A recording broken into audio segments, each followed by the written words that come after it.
Whoa. Yeah, I got up a little bit earlier today, Bryson. What's up, ladies and gentlemen? It's gonna be an interesting day today.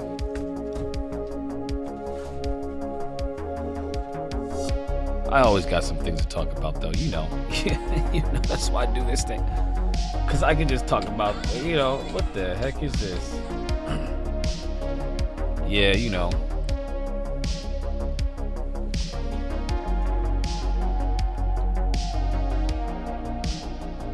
Now, to those of you who don't know, if you're just joining me, my name is Marquise, aka Dr. Door. Am I a real doctor?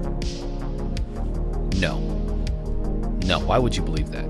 Why would you believe that? Who the heck, what kind of real doctor would go by Dr. Door? Please think about this for a second, folks, and stop asking me if I'm a real doctor, because I obviously am not.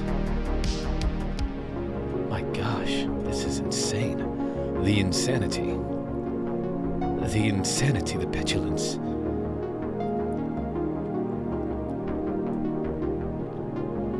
I need to get some real sleep, like actual sleep, because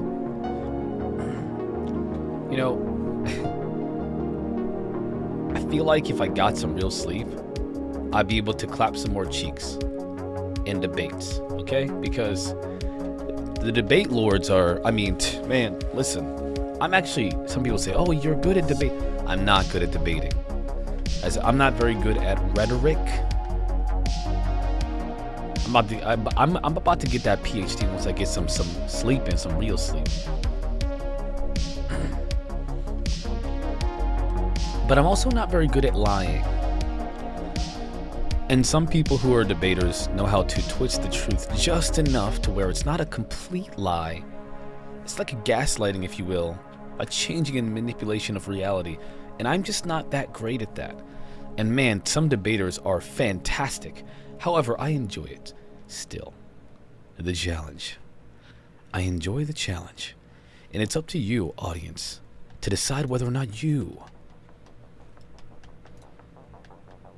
believe in truth or lies. Find out next time on Dragon Ball Z. Are they going to lie in this debate? Or will Dr. Door reach the next level of power? Super Saiyan Dr. Door. What's up, everybody? I'm getting set up here, and it's going to be an interesting show because we're going to do some gaming, of course, because this is a gaming channel now, because people like to see me play video games more than like to hear me talk. That's fantastic. Lets me know that they like the fact that I suck at video games more than I put my heart and soul into this topic. My goodness. Thanks for letting me know about where my value really is. Gee, man. Thanks a lot. Appreciate it.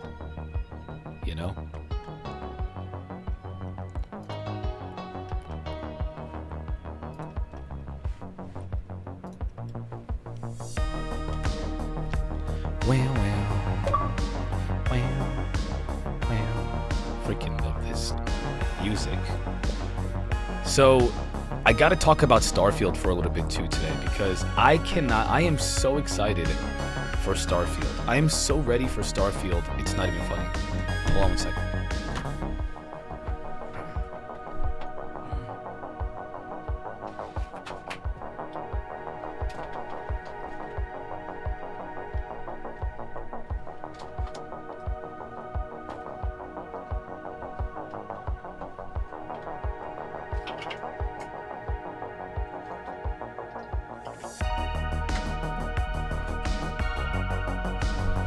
Yes, I am so ready for Starfield. And, I mean, I'm not sure if you guys are, but Starfield's going to be a lot of fun. It's going to be a lot of fun. I also have something else I wanted to mention to you all. Something that I think you'll probably appreciate. I found something that would satisfy our craving, and by our I mean mine, with until Starfield actually launches. Now, there's a lot of criticism with this game, but it's fantastic. It's just a great game. Satisfy our craving by our. Oh, my schedule says 2 p.m. today? What? What's up, Garyoki? I wonder what's going on with my viewer count. Why it's so low? Oops. Well, that's a bit of a glitch in the matrix, if you will.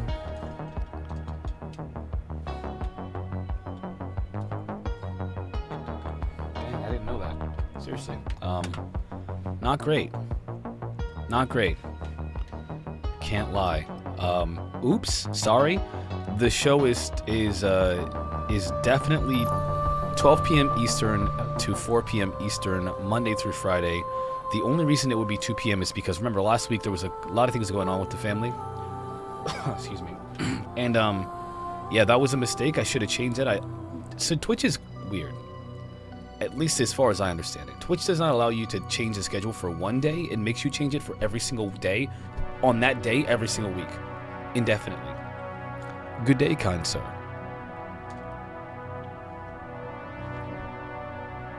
And that's problematic for me, you know? That's problematic. It really is. So... But today we're going to talk about, a lot of things. We're going to talk about, I posted the link in Discord. What's the link for? What is the link? A link for what?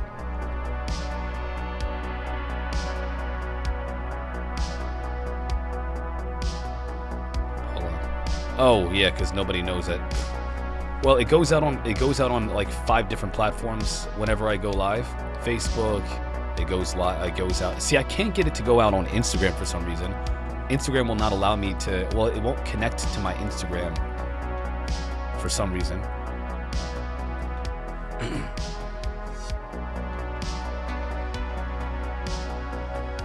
By all means, my friend, you can do your daily shopping and enjoy life.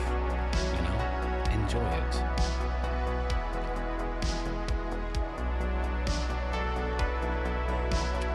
But yeah, I have essentially been trying to figure out how exactly we're gonna do this. Only because you were early today. Yeah, thanks a lot. Seriously, Bryson, I appreciate that. We'll wait a little bit until people start coming through because again, I didn't realize that Twitch was saying 2, but that's because Twitch again. Even now, I'm still figuring this out. No way. Garyoki, you are already modded up for the New World Order. You're already modded up, man. So, ladies, so check this out, guys. Do you guys know what cyberpunk is?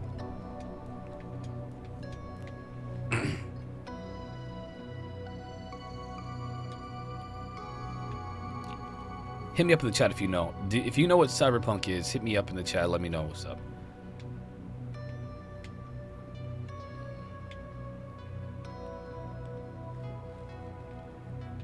Do I own this expansion? I don't know. How do I know what I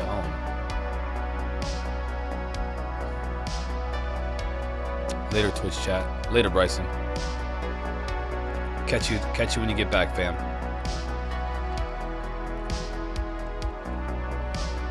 Yeah, Garyoki, we're gonna see. There's gonna be some conversation about. Well, I'll wait for the big conversations, but.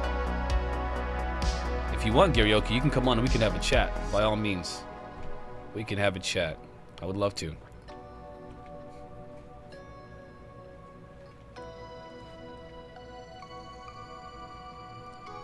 You should choose what size to chunk. That is one way of looking at it. I would have to obviously designate if I did play that game, it would have to be designated to that type of stream for the day, whatever day I do that, because it's a very explicit video game, but it's a the story on that game is so good. It's so good. So I don't have that game. Yeah, you would really like it. You'd really like it.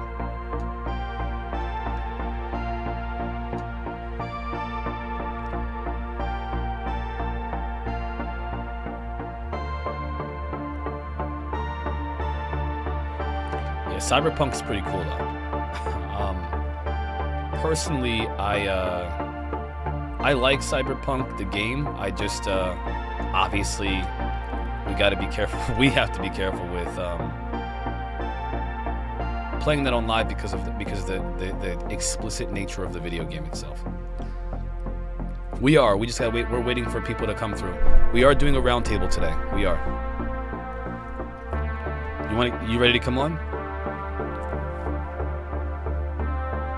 Let me know if you're ready to come on. Let me actually start the Zoom, just in case. I'll start the Zoom now, and then when everybody's ready to come on, we'll throw you guys on.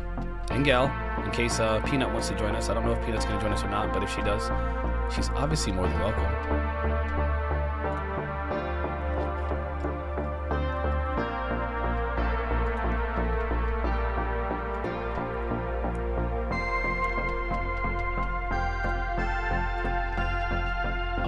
Obviously. She's obviously more than welcome. I'm setting that up now. Okay, so Zoom is set up. Take your time, brother. I'm lollygagging. Because I don't know how to play this game. Even though, I put it up there because I wanted to give people, something to watch while we chat. But I actually have no idea how to play this game. I don't even know if I see the Witch's King Dungeon Key, which I think I own that now. I guess I do.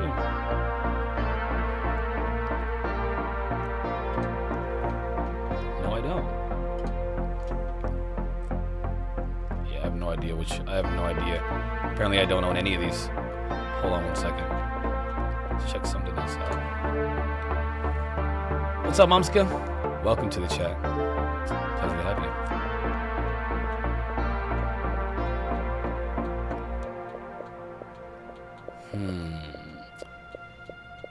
you. Yeah.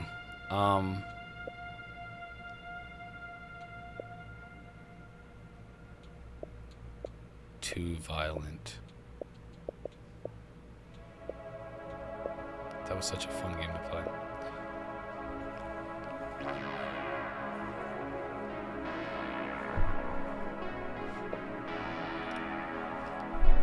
Take your time, karaoke.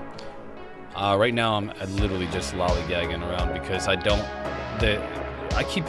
when I'm on here, I don't have access to all the games that I actually own because they're on different systems.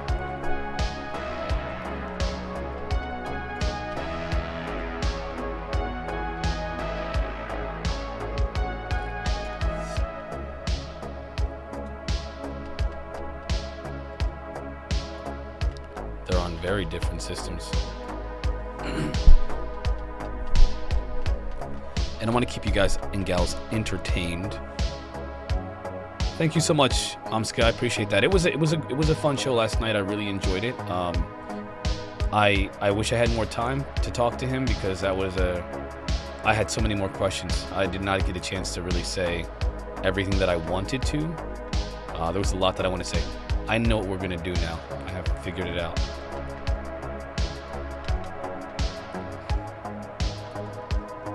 I'm gonna make some changes to the shows.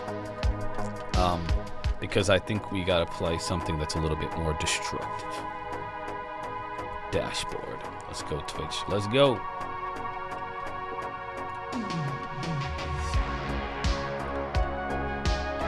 Who doesn't dig this? Who doesn't dig this music. Come on, really? Just Cause 3, baby. Let's do it. Changing it to Just Cause.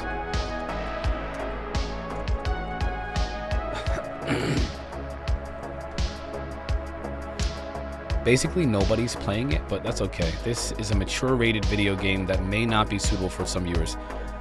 Disclaimer, everyone. This is a mature rated video game that may not be suitable for some viewers. Trigger warning, there is violence, extreme violence, and blowing up explosions and things like that in this game. But you can also fly the airplanes and drive cars off of cliffs. It's fun. So, but I have to, again, I gotta do something here because I want to entertain you guys at the same time that we're having this conversation. Right now, we're still prepping for the show. Still, I'm waiting for some people to come into the show to be a part of the conversation before I actually jump in. So that's what we're waiting for. Waiting for everybody to get, for the round table to get all riled up. I've been riled up since the first moment I opened my eyes this morning. I've been all fired up.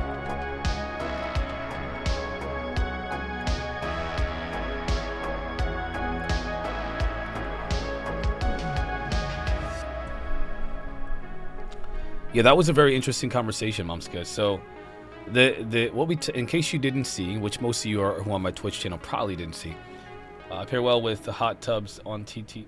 What? Bruh. Anyway, for those of you who don't know, right? I do the weekend radio show on Spaced Out Radio. There's going to be another interview. We're going to be doing more interviews because when am I not fired up? Well, I guess when I'm sleeping, but sometimes when I dream. Even then, I'm all fired up.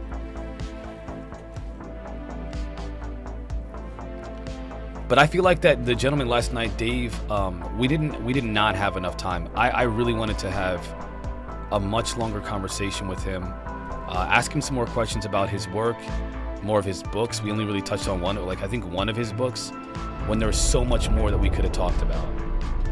He has so many different experiences with the phenomena. I feel like we just didn't have enough time. I really wanted to talk about so much more. So much more. It would have been really fun interesting to hear more about his perspective and what he thinks about the phenomena.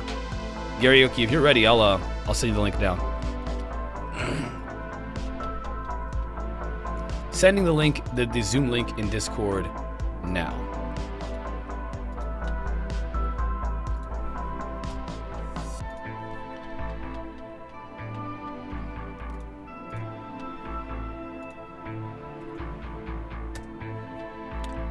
That's okay. So the Armenians got family over today. So we're not gonna have the Armenian.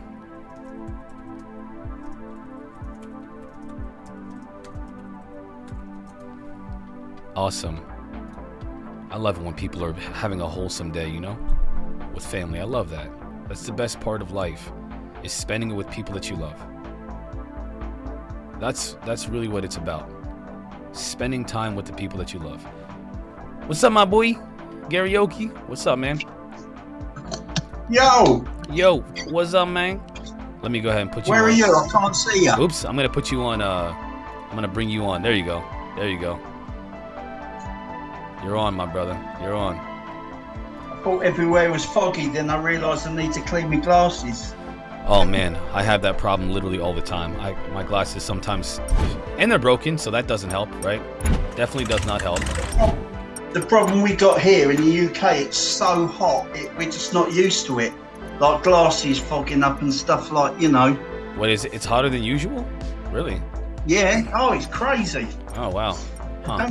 Don't tell me about, me, Mr. Conspiracy. Don't tell me about climate change. This is all the chemtrails and everything. All right, man. All right. I can't deny there's something else going on with the government, the governmento. You know what I'm saying? Yeah. Well, I've worked this out. I can never see you when you're talking. I'm the only one talking, aren't I? So no, you're the for now. You're the only one. Yeah, I don't know if we're gonna have anybody else on or not. We'll have to wait and see, but it's still. I mean, we've got a lot to say. Me and you are the big talkers here, man. We got a lot to say. So the Armenians just he just put in Discord that he's got family over, so he won't be able to talk tonight. I just caught that when I posted the link. So yeah, so it's still gonna be a good. I mean, again, we can talk for a freaking hour. Me and you can talk, man. We can take up the whole show with just a conversation, so it'll be fine. Don't you worry. So what have you been doing today? Well, I've honestly been researching a lot of Twitter lately for obvious reasons. There's a lot of things going on Twitter. There's some issues with a lot of stuff. Any specific subject or? So no, I mean, I want to know what did you watch last night's show on Space Out Radio? No, I always watch it the next day on catch up on YouTube. Okay. Well, what did you have? Because when you're on live, it's 5 o'clock in the morning there, so it's a bit awkward for me. Yeah. Wow. And the chat always goes at like 60 mile an hour, so you can't get a word in there anyway. So it's best to talk like this. So yeah, I watched the one today with you with what's the gentleman's name? Dave was his name. No, Preston. Oh, Preston Dennett. Preston Dennett, yeah, Preston Dennett and Dolly Sapp. Yeah, I watched, he was having a lot of internet connections, wasn't he? But yeah, I listened to that one today. So, and there's more, because don't forget, I've got you, Jessica, Dave, everyone I listen to. So, you know. Oh my gosh, man, you're trying to keep up with everything then. So, what are your thoughts on Preston and Dolly? What are your thoughts on that? Well. Yeah, I mean, you know, yeah, good. But I don't know. I think all your guests on there are okay. I don't know. I just love it all. Just, you know, when Dave does his run down his introduction on every show, and you always forget to do it. You know, I forget to do the whole. People to ask people. Yeah, you know, race fan in the first position and all of that rubbish. But do you know that used to really annoy me a couple of months ago? I used to speed through that whenever Dave used to do that, and then I caught the episode when he was talking about his mental health. How just hearing somebody say hello, you're not, you know, when you're like really in a bad place, how good it is, how beneficial it is. And I thought, I agree with him, so I really understand why he does that now. And I don't skip through it anymore. I like listening to it and think, yeah, it'd be nice, you know. Yeah, I tend to jump ahead. I jump the gun a lot. That's my bad. The thing is, for me, is, you know, there's so much to talk about. We almost never have a chance to talk about all the things we want to. But I think you're the ultimate jabber bunny, aren't you? 100%. You could talk and talk and talk and talk and talk and talk. Yeah, this is correct. You know? That's what I do, man. That's why I do this. Yeah, but that's good. That's what, you know what I mean? It's like, I want that. I don't want like adverts every 5 seconds and people talking about things, you know, arbitrary general things. Stuff. I just want where everything you're interested in is what I'm interested in. So, you know, excuse me. Yeah. So you've been researching though, have you? Yeah. Lately, I've been focused on a lot of the things that are happening with Congress and the House Oversight Committee. Christopher Mellon's talking about recently. Let me simplify. Chris, they're talking about how there's no longer going to be any hearings because the DOD said that it's going to damage the image of the reputation of the Department of Defense, and so they are going to halt all hearings now. So that's stupid. That's just crazy, isn't it? Well, you got that says guilty to me all over. They've got something to hide. Even worse. I should say better. Is that it verifies, it further validates David Grush and his claims. Well, exactly, yeah. You know, funnily enough, I've just listened to a massive podcast by Tucker Carlson. He was interviewing RFK, and hearing that, man, I was going to post it in Discord, but I thought, no, there's nothing about UFOs in there. It's just purely political stuff, but so I put it on my own Twitter feed. But just listening to what's going on over there in America, you just telling me that about there'll be no more hearings, it kind of, I think, well, at the moment, that seems typical of America. That seems typical of if you've got something to hide or you want to take somebody down that's running against you, or in whatever field it is, then that seems to be what your powers that be don't do now all across the political board. Yeah. They just pull the plug and shut things down, and you know. And you know what they keep saying? America sneezes and the whole world gets a cold. So wherever you do, we'll follow you in the UK. 100%. You know? 100%, man. I mean, it's why I think it's funny when people say, "Oh, Canada's going to release their disclosure documents." I'm like, no, they're not, because the U.S. is, and the U.S. is literally. I mean, I hate to say it, but the U.S. does kind of control what the rest of the world does. It's strange. It's really weird. It does, and I'll tell you what, I've got no problem with that. Please never think like people in Europe and around the world sort of like hate America or dislike what they're doing, because me, the way I see it, no, fine. I've got no problem with that whatsoever. Yeah. You know, because they always say historically, like the UK and America have got a great relationship, you know, since the Second World War and all of that. So yeah, go on with it. Because I'll be the first to say, the UK, we're a tiny country with a massive ego, you know, so there's a lot of talk that goes on here with our politicians, and we know it's like, really? Like, we're going to send jets to the Ukraine, that'll be our entire air force, you know? We know it, so they talk the talk, but when it comes to walking the walk, they can't do it, you know, so... Yeah, it's unfortunate, because I do feel like the only way we're going to get anything is if somebody, I don't want to suggest they should, but breaks the law, man. I mean, just don't like release the documents, release the footage, release the audio, the video, like just release it, because we're not going to get it through the official channels are trying to stonewall everything that's happening right now. Well, they're I think that's. When did you hear that? Today? A couple 2 days ago, I believe, and then it's still all over Twitter. I don't know when it started, but I know like the other day it was all over Twitter, and now today they're still talking about it because it's such a big deal, for obvious reasons, right? I mean, it's insane.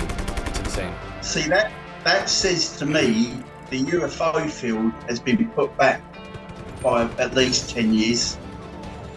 You think since 2017 the amount of things that have happened, certainly this year, like every other month there's been something going on, and now they're saying because that says to me, if there's not going to be any hearings, then anything before that will be stopped as well.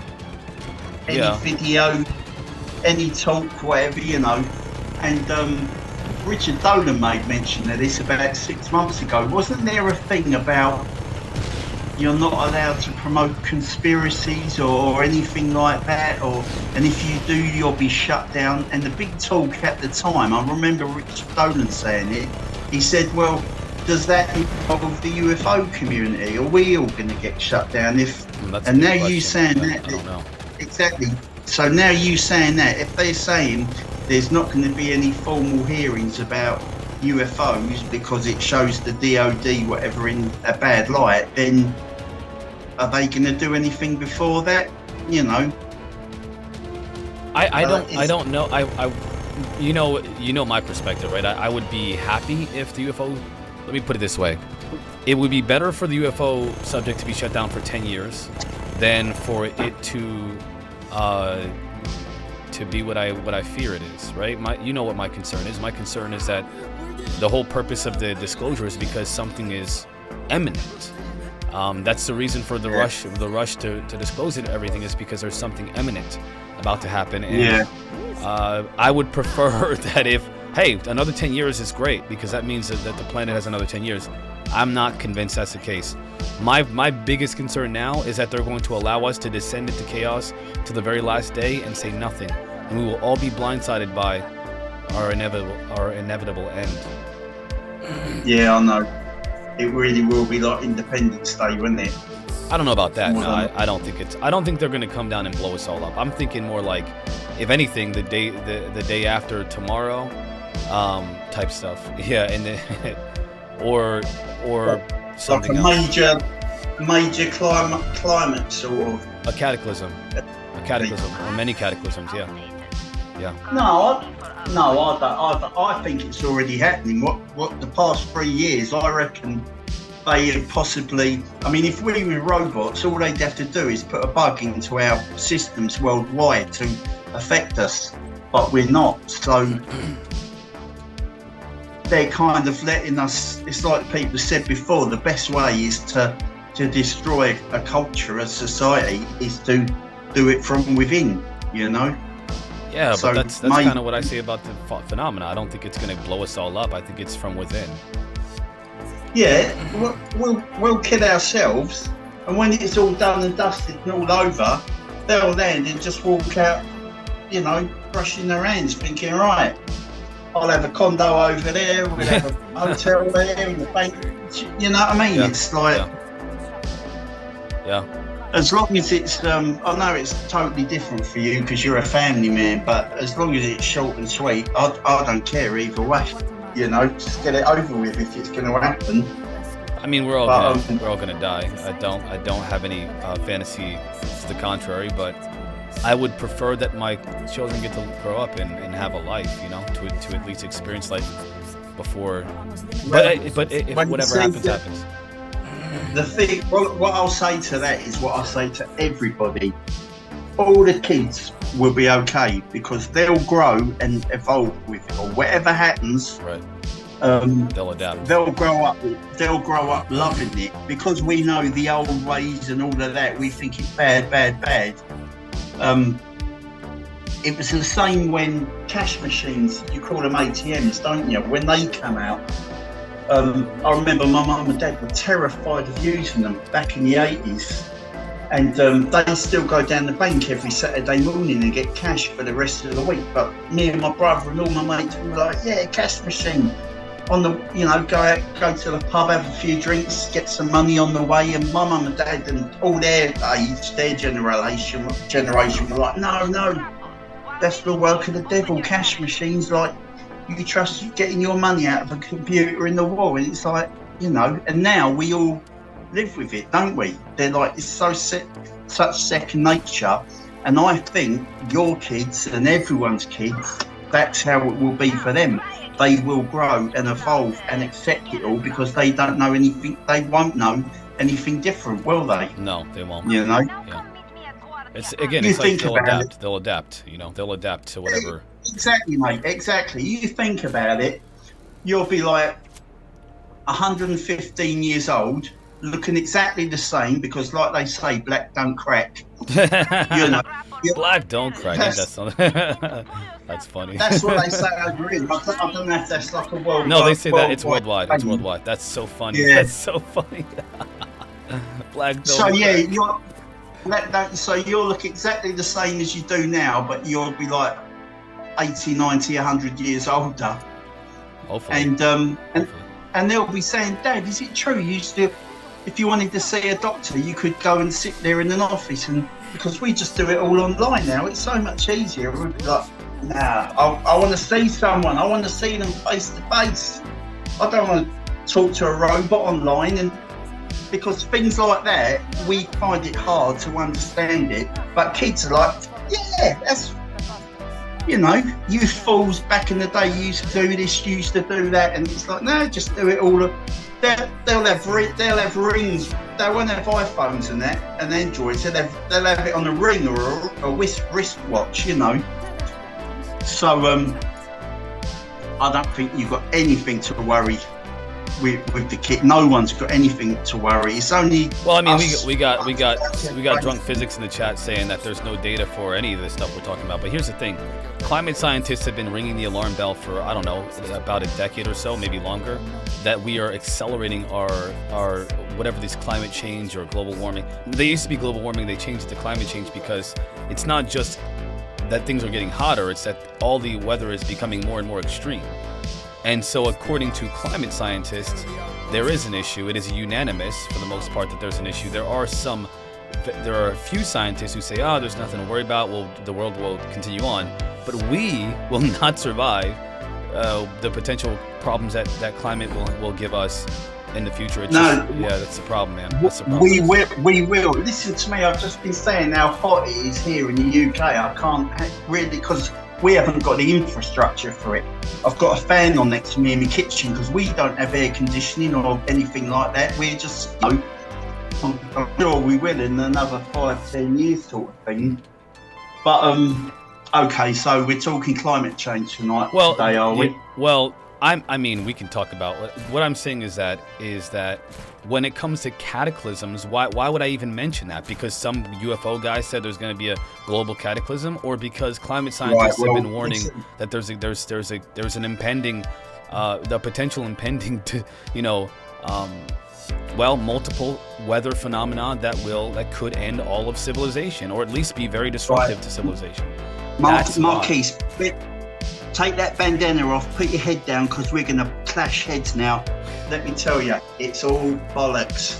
It's all natural. Bollocks. Yes, it's all crap. It's all natural. It happens, I don't know, every 5,000 years in the Earth's journey, whatever it is. This is not man-made. It's not as bad as what they're saying. And it's I believe, it's all a natural cycle of the Earth, I'm not going to deny that. It's probably, I believe, anything, weather is a natural phenomena of the planet. The only thing do we contribute to an acceleration of weather changes that we will eventually pay for, that we will be affected by? The answer is... I don't think we do. I'm on the side, of course I would be, of all these scientists that are not allowed to speak out saying it's all natural, it's like part of our evolution, blah, blah, blah.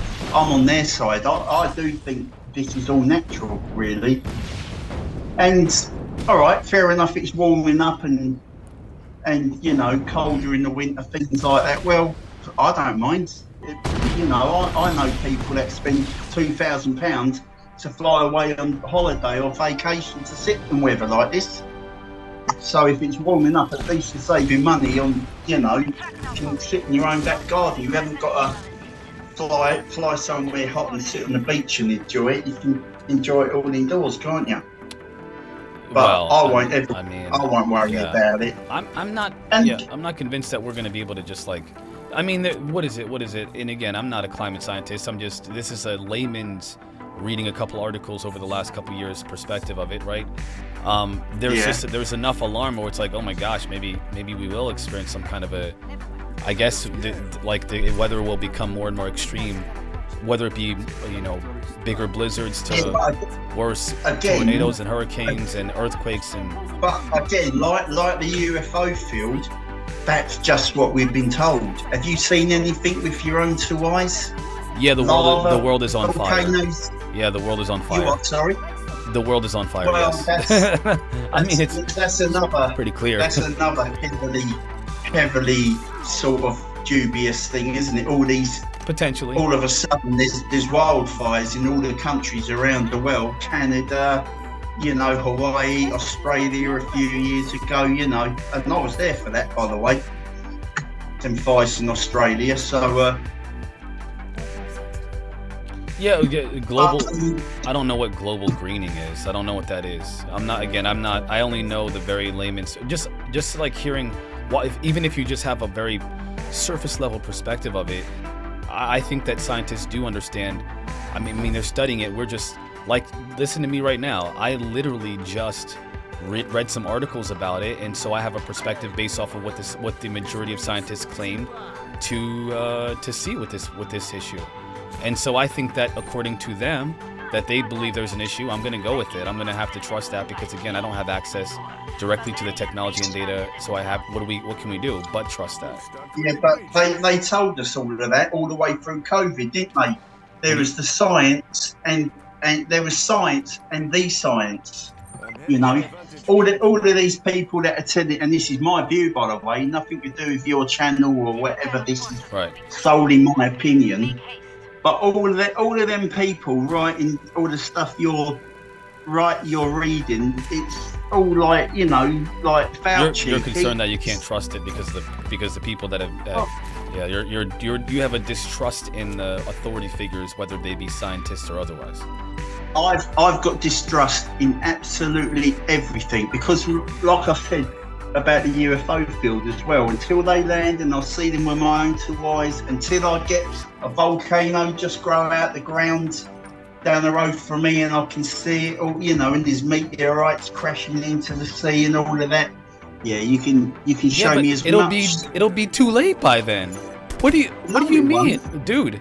Let me tell you now, just like I said about the kids, we'll evolve as well. I bet our umbrellas and our Wellington boots are better than they were 100 years ago. I want you to think about this for a second. This is all about perspectives, and I think everybody's perspective is valid and should be at least talked about, in my opinion.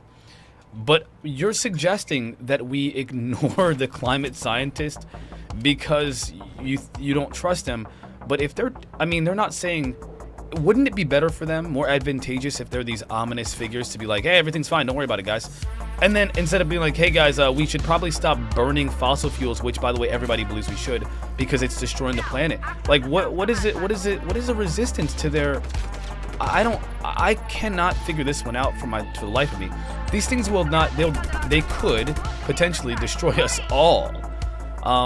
Why would you be resistant to their warnings about saving the planet versus letting it letting it or contributing to it descending into chaos? Because if that's their intention, then why are they trying to stop it from happening? That makes no sense to me. That's like a very big contradiction in that logic to me. But there's already too many contradicting factors in all walks of life. Like people getting all their small private jets, going to Davos and all these meetings around the world, and yeah, they're preparing to let us all die while because we're so. Listen, man, I'm gonna tell you right now, they are listening to our conversations and laughing because they know that we're too stupid to pay attention to what we're being warned about. They're the ones that are gonna escape in their caves, and then maybe if they got a base on if they have a base on. I'm being, just hypothetically, if they have a base on the moon or Mars or Zeta Reticuli, whatever, they got alien spacecraft. They're the ones waiting to escape the cataclysms. While they leave us here, and we're sitting here saying, yeah, don't trust the scientists that are telling us that the world is gonna the world could be. Now the world will be fine, but we might not all survive. And so instead of being like, well, maybe we should change the way that we focus on our energy and things like that, we're like, yeah, don't worry about it because the scientists lie, so let us all die. Like, I think anyone in the public eye talking against any of this, like we are now about climate change or the UFO subject, whatever, they're gonna, I bet very soon they'll pounce and they'll shut them down straight away. They'll pounce on them. The likes of Jeremy Corbell. I think George Knapp will be all right because he's a bit more. Yeah, exactly. He's been doing it for too long. But the likes of Jeremy Corbell, maybe Ross as well. I reckon all of them guys will be shut down. All of them that are in the public eye, whether they're talking about UFOs or climate change or whatever, and then they'll start hunting for the likes of me and you. Then they'll get the main players. I don't think it'll matter, man. I'm gonna be honest with you, Garyoki. I don't think it'll matter, because there is something that I become aware of recently. Platonic Zombie mentions the potential end of an Atlantic Ocean current is natural? ? Yeah, so apparently that's a really big deal. The end of the Atlantic Ocean current. There's let me actually look that up real quick so I can get this accurately. Because I don't have as much. I have not researched this. Again, I've only come across a few articles, so I trust the scientists when it comes to this kind of thing. I'm not the kind of person to deny at all science at all. I have a distrust of the authority powers as well for obvious reasons, but not when it comes to scientists that are. I mean, these people are willing to stand in front of a banking institution that pushes fossil fuel agendas across the world. That we align with them. why would we Yeah, fight against people no. that align with us on protecting the, our ecosystem and the planet from? The one thing I've heard that does make me think, like, does make me raise my eyebrows, because I know it is factual, is all this talk about the poles changing. Yeah, Have the you pole heard of shift, that? the magnetic pole shift. Yeah, I've heard of that. Yeah. I read a couple articles about that. Apparently that's happened before. To this Yeah, and it was planet. terrible for everybody on the planet because of it. Well, it they wasn't reckon. great. I have heard people say, like scientists and all of that, people I don't trust. I have heard them say that if and when it happens again, humanity and life on the planet would survive it. It wouldn't be, Yeah. Well, let me read this real quick, my friend. So, according to a recent study published in the journal Nature, the Atlantic Meridional Overturning Current, the AMOC, of which the Gulf Stream is a part, could collapse around the middle of the century or even as early as 2025. The AMOC is a complex tangle of currents that works like a giant global conveyor belt. It transports warm water from the tropics towards the North Atlantic, where the water becomes saltier and sinks deep in the ocean before spreading southwards. It plays a crucial role in the climate system, helping regulate global weather patterns. The collapse of this vital system would have enormous implications, including much more extreme winters and sea level rises affecting parts of Europe and the US, and a shifting of the monsoon in the tropics, essentially shutting down the AMOC, would affect every person on the planet. Scientists uninvolved with this study told CNN that the exact tipping point for the critical system is uncertain, and that the measurements of the currents have so far shown little trend or change. Sorry,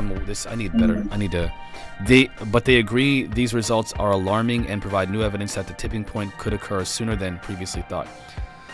This is a concern.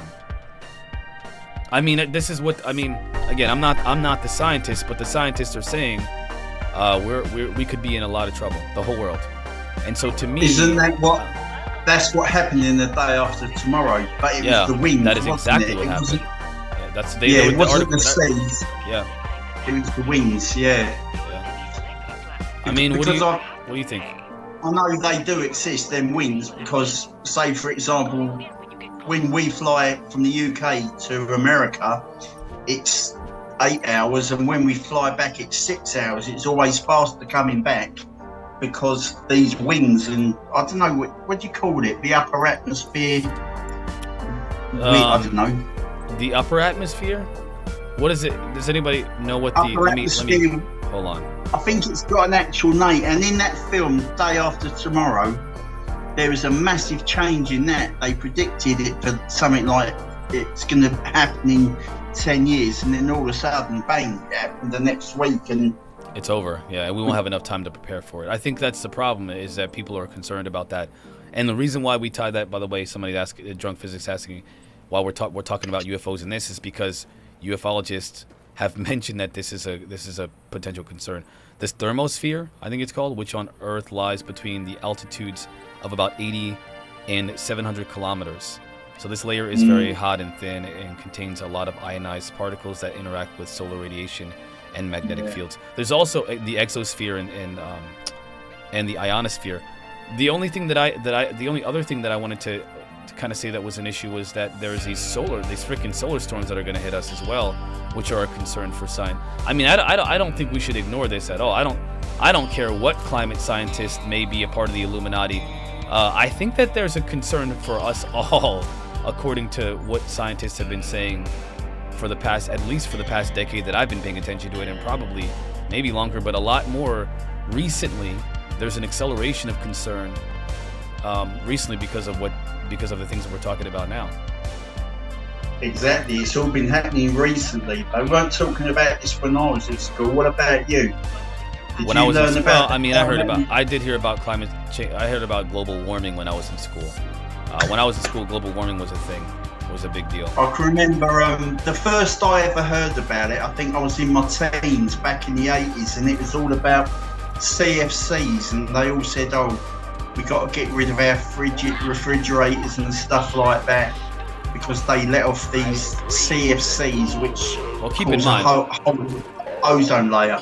Well, I mean, that's a very small, like, I think that what they were doing was trying to warn about the potential problems, that there are 8 billion people on this planet, and so every little thing that we do is going to is going to affect the planet that we live on. If one person has a refrigerator, it's not going to do anything. You can't imagine, right? The problem is that when you have you got billions of people that have refrigerators, and all these different toxic technologies, or I should say engineering. There's going to be issues that affect us all. Gas stoves, right? People are like, oh, gas stoves. How dare you try to tell me not to use a gas? Well, or is it gas? I think it's gas stoves. People are like, you can't. The government's trying to stop me from being able to cook food. Well, no, I think they're like, when there's hundreds of millions of people that have these things and they cause all this toxic, not just to the planet, but also to you, like a direct impact to your neurological development in your children. What is the resistance? They said that to us about it's either like 1 week you're 6 months ahead of us, the next week you're 6 months behind us. But they said that to us about a year and a half ago, something like that. That we'd have to get rid of our gas cookers, that sort of thing. And they was always also on about central heating systems. Yeah. In your house, they're saying we've all got to get these new warm air heaters or whatever, and everyone's already up in arms and they're rubbish. They don't work. And I mean, I was annoyed because I just had a brand new boiler installed, and then they're saying, "Oh, you've got to get rid of all your boilers." Nah, ain't gonna happen to me, and I'm still waiting for it to happen. So maybe they achieved their aim and they temporarily scared me for a little while, but I don't know. I just think that we need to pay attention to I think we need to pay attention to what's going on, because otherwise we're going to be screwed. That's what I think. I mean, I don't know about. I mean, there may be some, there's obviously an agenda of some kind that even I'm concerned about by these alleged, these, if you want to be conspiracy theory, the elites or whatever. But I just think that there's a real concern. There's a real concern about climate for all of us, even including the elites.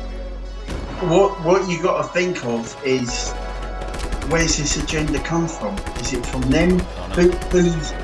Who's put this in? Who's mentioned it to them? It's come from somewhere, hasn't it? Yeah, I think that it's. I think that I don't think that the climate change concern is from aliens. I think, if anything, the acceleration of climate change. There's a movie, the movie that we watched. What is it called? Welcome back, Bryson. What's that movie? Crap. I'll think of it here in a second. But there's a movie about that. That is about aliens that look like us, that infiltrate the aspects of corporations and the military of other nations, and they created this base in like Mexico. And they did it in order to help accelerate climate change, so they can terraform the planet to their likeness. Yeah. And it was going to essentially wipe out all the humans, but they would be able to survive here. Do you remember I think it was about a month or two ago, I mentioned Valiant 4 to you? Do you remember? Wait, what was it? The guy that Valiant 4. Valiant Thor, yeah, Valiant Thor. Yeah. Apparently, he was an alien that was just looked like us in every way, and he actually became part of the government. He was in the White House. And the Pentagon. I've got a new video all about him lined up, which I'm going to watch soon. So, excuse me. You're resistant to any negative narrative of the UFOs and aliens, but you're not resistant to any positive narratives that have less evidence for some of those. No, I think with me, because I've been through so much personally, with me, I'm not prepared to listen to anything unless I see it with my own eyes. Yeah. I'm not going to be listening to anything about aliens are good or bad or climate change. No. And until I see it with my own eyes. I'm what you call, I'm a typical grumpy old man, Marquis. I'm 53 years old. When you get that old, you'll be moaning about everything, and your kids will be going, "Dad, shut up, stop moaning." Stop. I'm just a typical grumpy old man, so there's that biological influence affecting the way I think and everything as well. So, yeah, but a lot of like even the Armenian. Oh man, I really, it sucks he's not here today. We'll get him in tomorrow. But the Armenian is very skeptical of any narrative that says anything negative. He's very deep with it all as well, isn't he? Oh, he's definitely got a very complex thought process about it. I think you do too. I think that for him. Yeah, Bryson's quite deep with it all as well. So this is why I love chatting to everyone. Yeah, me too, man. I enjoy the pushback. I think that it's important for people to challenge me so that I can learn and grow personally. Pushback. I always get confused because we say feedback. I think it means the same. It means the same thing. It means I say pushback because in America we think of things in confrontation. Yeah. In a confrontation way. I don't. We'd say feedback all the time. So your feedback is like giving your critique, whatever. Yeah, it is more. It's more accurately probably feedback. Yeah. So I've still got that going around my head about what you just told me about. There's going to be no more hearings. That says it all to me. It's unfortunate. In a way, it's good. In a way, we've won. That's what it says to me. They hold all the power, but we've won. So what do they do? They'll just shut it all down. Never mention it again. There must be something. David Grush and all these other people. Someone somewhere has gone. That's it. I've had enough now. I don't want to hear any more whistleblowers. Whatever. Just shut it all down. Shut it all down. Yeah. Throw away the key.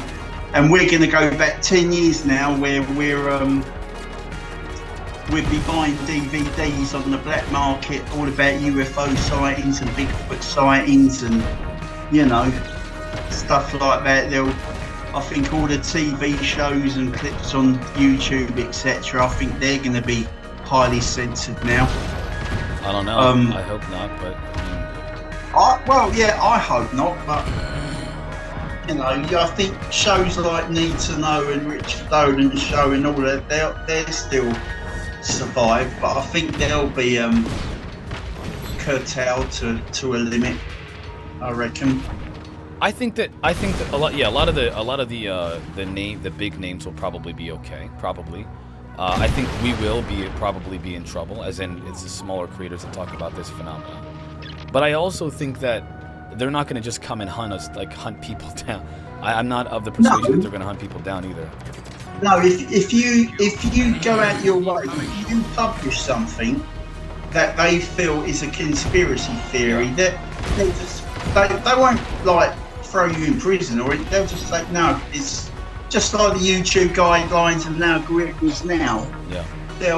They'll put conspiracy theories in all of that. So anything about climate change, UFOs, anything that could be a possible conspiracy theory, they'll, come down on everyone a bit more heavier, I think. I don't know what. Sorry. The Arrival, yes, it is. Thank you, Bryson. I don't know what that means, what that's going to look like, though. Maybe shadow banning, where they just lower your viewer count, but I really do not think that there's going to be actual. I think that's. I saw a thing on Twitter today saying this new Twitter, as it evolves, X, whatever it's called. X. There's going to be a thing where you've got to submit a passport photograph. What? I didn't see that. I don't know. I don't know whether they mentioned it's planned to happen over here in the European continent, or whether it's planned to happen where you are over in the States. But it was something like that. You've got to, and again, it's all so they can instantly, no matter what VPN you're using or anything like that, it's so they can hunt you down. If you're online, talking shit basically, then they can come and get you if needs be. I'm not really convinced of that, to be honest. I'm not. Yeah, I think that's a very UK thing. The UK, I mean, if I look at even the popular culture in UK, they're huge on believing that like the government's like gonna literally come and get you. Actually coming in the US, yeah, that's not gonna happen because America is very like quote unquote freedom centric. I don't mean that literally, I mean that in terms of ideologically, and they will fight tooth and like, even if it's just like a small group of compadres. And what I mean by that is like the Republican crazies who are like, take my guns and I'll kill you, yeah, they're not gonna let that happen. That's not gonna happen. Not in the US. You've all got you've got your constitution that protects all of you, so it doesn't matter where in the states you are, what state, blah blah blah. If it's 3 or 4 people want to get together because they feel they got the right to do so, then they will. But over here in the UK, I think you're right. Everyone just locks their front door and sticks their head in the sand, and hopes no one comes and gets them, and they don't disappear, shall we say, never to be seen or heard of again. Drunk Physics is talking about field hearings. Anna Paula Luna said that they're gonna conduct field hearings if they have to, but they didn't. I mean, they say that, but I don't think that's gonna happen. I think if it does, that's great. I just don't see it happening. I hope I'm wrong. I'm okay with being wrong about that. It's just my speculation based off of absolutely nothing except for the fact that everything else is being shut down. Why wouldn't this also be shut down? I don't see why. See, the way I see it, that's, to me, that just says you've got different US politicians saying anything to win votes. Whether it happens or not, we don't know. But she's like a young new Congress. What do you call her? Senator or? Do you know what I mean? She's obviously trying to make a name for herself, and Burchett's made a name for himself, and they've just got to. Say take what you can get, whatever though. They got take what you can get. Enhance their career, if you know what I mean. Take what you can get, though. I mean, if I take what I can get when it comes to that, even if it's Anna Pauluna or Tim Burchett, I'll take what I can get. If it's gonna be them, let it be them. I don't care as long as somebody's doing it. Yeah, I know what you're saying, but my phone's gone off. Oh, there you are. You're back. Yeah, no, I know exactly what you're saying, but you know me, I just don't trust any of them. Let's see what happens. And like I say, if I can find that thing about the passport photo to keep your account on X, whatever it's called, I'll post it in the Discord. But I think Elon's messing up. He just recently essentially stopped, or is going to, I believe. I'm not sure if he's gonna, what the update on this is, but he's gonna stop letting people. Man, this is wild. He's gonna stop letting people block people on Twitter, which is gonna allow stalkers to follow their victims. That's it. Yeah. Yeah, that's. And really there's another thing I saw as well, where not only he's going to stop people blocking each other.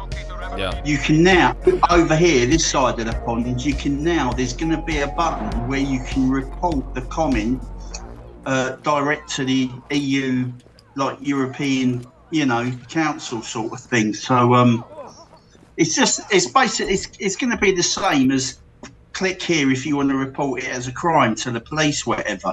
Yeah. So it sounds like they're really screwing down on all. Well, I mean, what did he literally just like, I think he filed a lawsuit against these people that were like looking at people who were causing harm. They were harassing people, and he filed a lawsuit against them because this is so. I don't understand. I don't understand it. Because they were monitoring people who were harassing people. Doxing and harassing people. I don't understand why you would do that. Why you would do that except to protect people who are like literal villains. It's like no offense, but Elon Musk has literally become a supervillain who's protecting other smaller villains.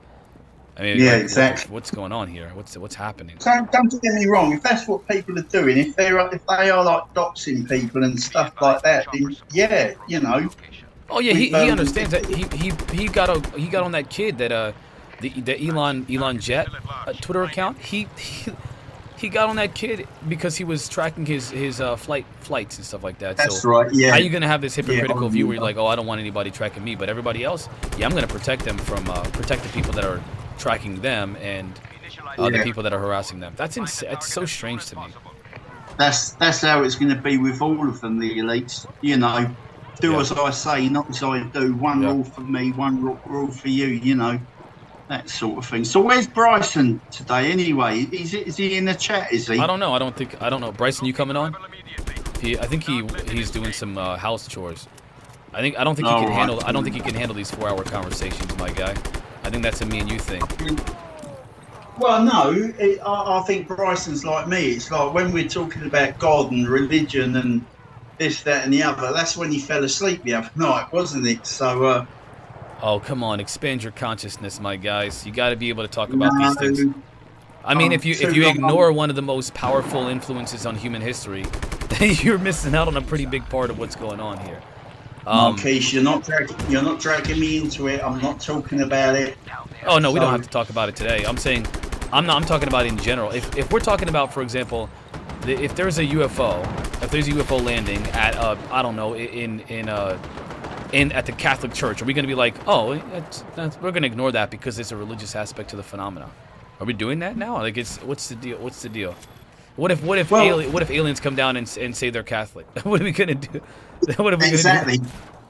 What if they land and say, you know, I'm part of Islam, whatever? Then whatever religion is, that religion's going to go, right, the rest of you are all crap, you know, you're all infidels, whatever, blah, blah, blah. We're the supreme religion. And it's like I always say, that's going to be a consequence of disclosure. That's when you'll get all the infighting amongst religions. And I mean, I can't really think of anything else it would affect really to that massive extent other than religions, really.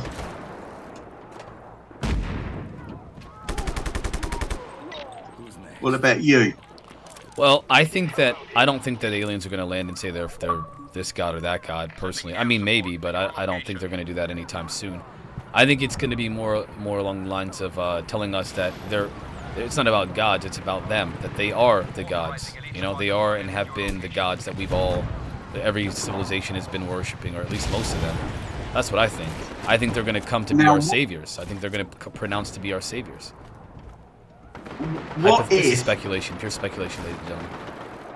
What if, and this is pure speculation, it's me talking, this ain't Marquise's chat or anything, but what if they landed and they said, there's no religion at all, we just told that you guys it was a way of controlling you all. Again, there's no God. It's no different than the alternative, which is it's all the same to me. They're still the gods, they're still the Anunnaki, they're still, you know, the Jinn and all the other, you know, mythical or historical figures of religious conversations. It's the actual description. It's the word God. You know what we call God, or what everyone calls God. They say, well, actually, no. Is you know, we call them the engineers, or yeah. They're actually they're just a different race of beings. That's all. They just have a higher level of consciousness and a greater capability. Exactly. But yeah, I thought we was going to talk like science fiction and everything the other day as well. We've kind of been waiting for. I've been waiting for people to jump in. Well, for Bryson. Bryson's coming here soon. Once we get Bryson on, I want to talk about. You watched Prometheus recently. I want to talk about Prometheus. I want to talk about a couple of the sci-fi movies that we've all been privy to. I'll tell you where I am now. That Disney Plus, I love it, man, because all I'm waiting for is Wednesday. Because Ahsoka starts. You know I'm Star Wars mad. Oh, yeah. This Wednesday, Ahsoka starts the new series, Star Wars mini-series sort of thing. So in the meantime, what I've been doing is I'm trying to watch every Alien film, fucking like the actual franchise with Sigourney Weaver. So I've watched Prometheus, Covenant, and last night I watched Alien, which, considering, when did it come out? 79, 78, something like that? It was the late 70s. It's really old, yeah. It's really old. Yeah, but considering when it was made, it doesn't look too bad. You know, it could fit in with like today's sort of, you know, there's no CGI or anything like that, but just like the interior sets of the spaceships and all of that. It's like, if somebody said to me, Gary, when do you think that film was made? And I've never seen it before, I wouldn't have said the 70s, because it looks more modern, if you know what I mean. Yeah. Bryson showed up. Bryson, I think, let me see here. Is Bryson here? Oh no, Bryson's gonna be here. I thought somebody said Bryson was here. Yeah, I think that they've done a pretty good job with the graphics. If anybody hasn't seen Aliens, you're missing out. It's a freaking awesome series. Well, I guess movie series. Well, that's my favourite out of the lot of them is the one I'm going to watch tonight, which is Aliens, with the colonial space marines, the second one. Oh, that movie was awesome. Oh my gosh. You haven't seen that yet?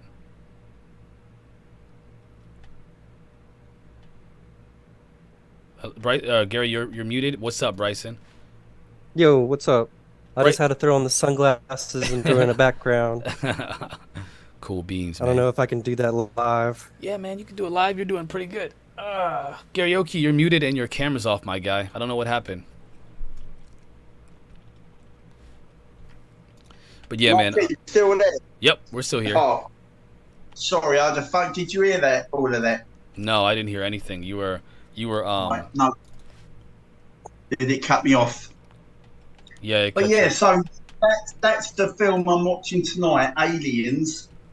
You're gonna love. That was fantastic. I love that film so much. The colonial space marines and all of that stuff. And do you know what I realised as well? Watching Alien last night, it leads on from Covenant so perfectly, and I've never realised that before either. So,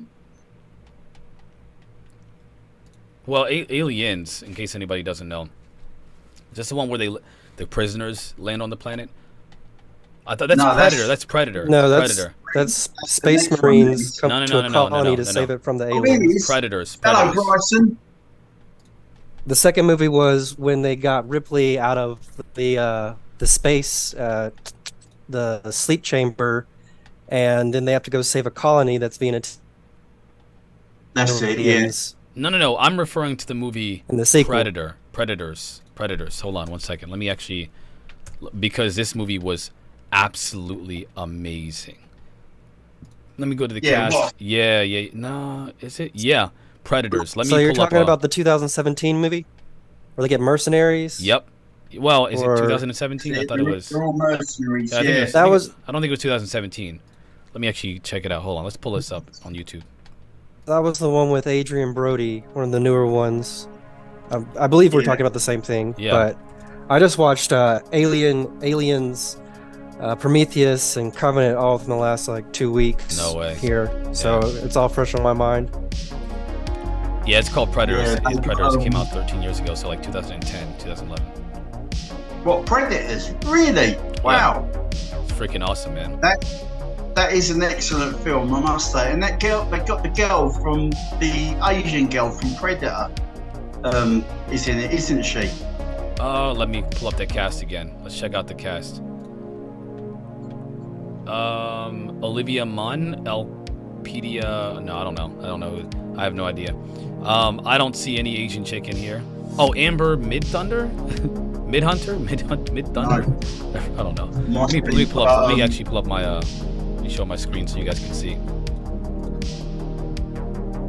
Tell me if you know any of these. Have you seen Prey? The Prey? Latest one. Oh yeah, I've seen that. Prey. That was pretty good too. Prey was pretty good. They reckon there's talk there's going to be a Prey 2 coming out, so that would be good. Yeah, I mean it's this. I think the first one was good. I don't think it was the best. I don't know. I mean, I got a lot of hype. I just thought it was good. It was worth watching. It was worth a look. But I do not think that it was the best thing that's ever come out. It's a little overhyped in my opinion. It's good the way it all. I mean, it was set hundreds of years ago, wasn't it? Yeah. Back in the olden times, you know. Yeah, it's good. Is that what you call the pioneer days, or was that later? Nah, that was later. That was later. Oh right. Yeah. But yeah, because they've got that pistol, the handgun in it that links up to Predator 2 with Danny Glover. Because they tossed it to him as a gift right at the end, don't they? But I just love all them little things that link all the films together, you know. I mean, they're a hostile race of aliens that are essentially what are they called? They're like a warrior. They're a warrior race. So their ultimate achievement is to achieve that of battle dominance, and so they collect all these different. This is what the predators are. They collect all these different alien races to them, like humans and other ones. They put them on a planet somewhere and they fight them. The best warriors.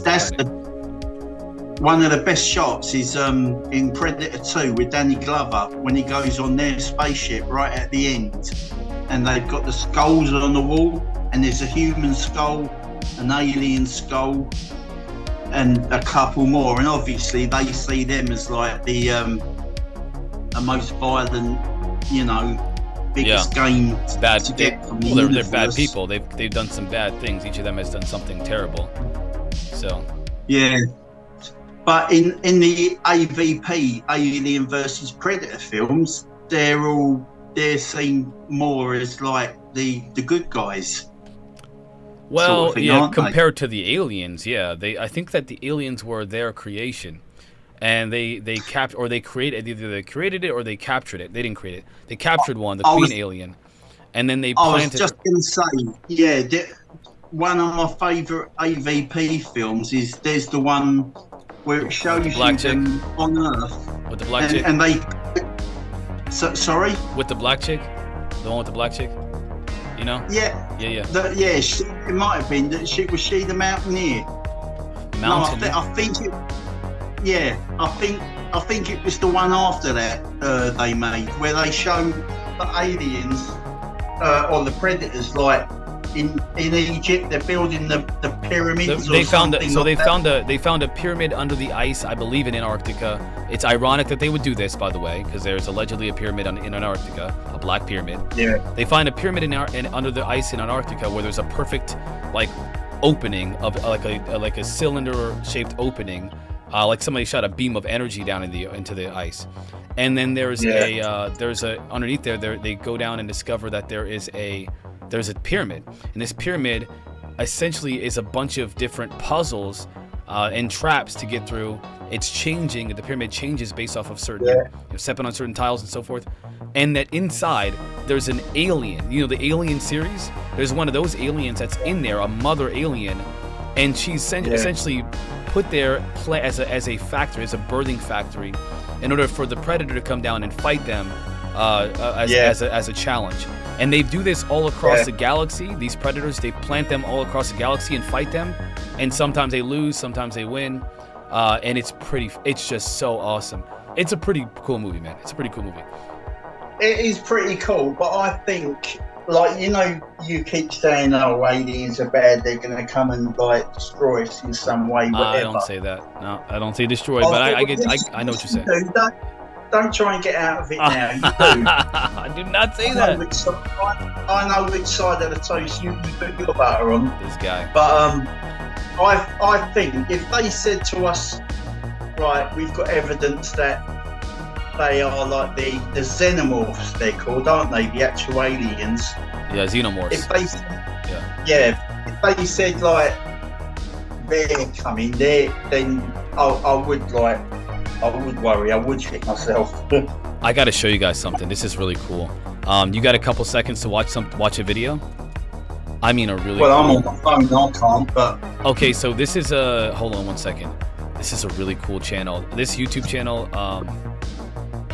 it describes a lot of different things. Hold on, let me see if I can find it. Oh man, because this guy is so awesome. Hello, he's so awesome. He's got a we'll just kind of break it down. We'll look at this and break it down. They're in parts anyway. This is cool. All right, I'm gonna pause this so we can see. I know. Pull up the video. Boom, baby. All right, check it out. This is so cool, guys. And gals and demigods.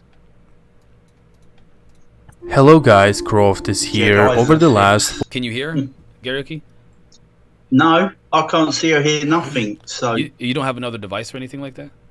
Let me see if I no, can. I mean I could open the Twitch chat on my phone, but Let me see if I bear with can. I me. can share my screen. Hold on, I can pull up my screen. Hold on 1 second. Let's do it this way. All right, now you can see karaoke. Now you can see. Right, yeah. Okay, let's do this. What's 40 that, an years, engineer we've seen from many me? versions of the xenomorph monster in Alien sequels, video games, comic books, and the crossover with the Predator franchise. In fact, the Alien universe has a large number of xenomorph types that are often drastically different from the original. See, look, this is the one, that one that we just saw right there. This is what happens. This is like the mother or the origin species of the alien, according to Prometheus, which is the precursor to the Alien movie series. And these are the engineers. The engineers are a very humanoid species that created human beings as kind of a part of themselves through their DNA. Which you got to watch the Predator movie to kind of see the whole lore behind that. It's so freaking cool. Spoiler alert, if anybody hasn't seen Prometheus or the Alien series, pause the video. Do not watch the next 20 to 25 minutes because we're going to get into the whole lore of this. If you have, buckle up, ladies and gentlemen. But anyway, that's the engineers. The alien that's wrapping its tentacles around this engineer is the origin species of the alien.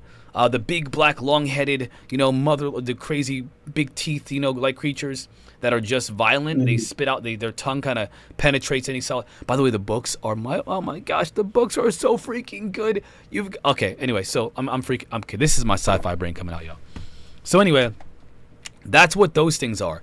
What their purpose is, essentially, or at least how they function, is they take a species of any kind, they attach themselves to that species, and then they impregnate that species through by wrapping its tentacles around them, bringing it close to its mouth, and then injecting a seed inside of the esophagus or the entrance of that being, and then yes, thank you, and then the baby or the seed of it will then birth through the being that it's being implanted in, and then it is a mix between it is a mix between that species and the species that it's impregnated. It's freaking great storytelling. Has a large number of xenomorphs. That guy there in the tentacles, yeah, he's the guy that ends up in, like the big, I always thought it was a cannon, but it's like the control, how they pilot their ship. And that when in Alien, the original film, they find him like the pilot sat at the big cannon looking thing. Yeah. Well, that's him. Because in Alien, when they find him, they go up and they say, "Oh, it looks like his chest exploded for some reason." Now we know why. And that's in Alien. That's where the monster, that alien, come from. It germinated in him, and it's just fantastic when you see it all. It's great one after the other. It's great storytelling. Yeah. All right, check this out. Let's see what else, because there's more to this. There's so much lore to this. Hold on 1 second. Different from the original Alien. So in today's video, I'll explain every single xenomorph version, including really rare and extreme hybrids from comics that you probably haven't heard of. I'll focus on explaining more He's gonna go into each one. That's what, yeah. Well, hang tight. Popular variations from movies, since we have more information about them. However, I'll also explain lesser known but really interesting variants from the alien lore. The Omorph is the first alien life form that we encounter in the original Omorph. Alien of 1979. Often referred to as an alien egg, it's a separate organism containing a fully grown facehugger. Now, if you saw one of them in your garage, you wouldn't, and it opened up, you wouldn't put your head right over it and look in there, would you? No, but then we wouldn't have a scary movie, you know what I'm saying? We wouldn't have scary movies if it wasn't for... This is the thing, this was Alien in the 1970s, the first time anyone has seen that, so before that they probably would have gone, yeah, let's have a look inside, what's this? Yeah, let's check this out. Yeah, these dummies do that. That's how we got great movies. Check it out. Let's see what they say. Alien eggs are extremely durable to all kinds of physical and thermal damage, since their purpose is to preserve a facehugger and release it once they detect a life form nearby. Alien eggs are produced by alien queens, however, the origin of the eggs in the crashed Juggernaut is still unknown. It's also worth to mention the egg sacs from Alien Covenant, which, just like ovomorphs, initiate the creation of an alien organism. The egg sacs appear to be the result of plants' mutation with the pathogen spread by David. The plant releases tiny pores that grow inside a host into the neomorph, an interesting xenomorph type that we'll discuss later in the video. The facehugger is a parasitoid organism that hatches from an alien egg. Facehuggers are extremely fast and agile. Facehuggers, that's what they call them. Facehuggers, because that's what they do. And their purpose is to neutralize a host by attaching themselves to their head. Yep, and this is what happens here. If you're one of them, if you're a victim to this, you're freaking screwed, man. And then impregnating them with an alien embryo that will eventually eventually wrapped around the guy's throat. Yeah, it does that because if you try to resist them, they will wrap their throats around you even tighter. Yeah, and tighter. you try and pull him off, and he'll strangle the guy with his towel. Yeah. Grow into a chest buster. Now look, this is the chest buster. This is what they call these ones. And then into a xenomorph.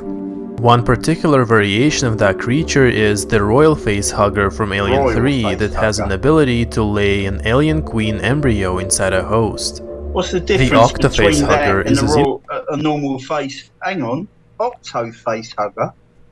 Never seen all this. Yeah, never seen one. I haven't. So that one hasn't got the big long tail, has it? No, this one's different. This one's slightly different. I've never seen this one. I don't remember. I mean, this is lore that I'm not familiar with. Xenomorph organism that was cut from Prometheus. In the early script, this organism was supposed to impregnate Holloway with the beluga xenomorph, which we'll get to in just a moment. This concept was rejected, and instead, David infected Holloway with the black goo, which caused a chain of mutations leading up to the Deacon. Based on I thought that was interesting because, again, spoiler alert, if you haven't seen this, please hop off because you're about to hear some stuff. The black goo from the Prometheus movie where David, who is the artificial, so let's see, there's a quote by David. I am David, a synthetic being created by Mr. Weiland. I can do almost anything that humans can do, but better. I can also do things that humans would not dare to do. I'm curious about everything, especially about the engineers, which are the ones who concocted this whole freaking alien interspecies, infection.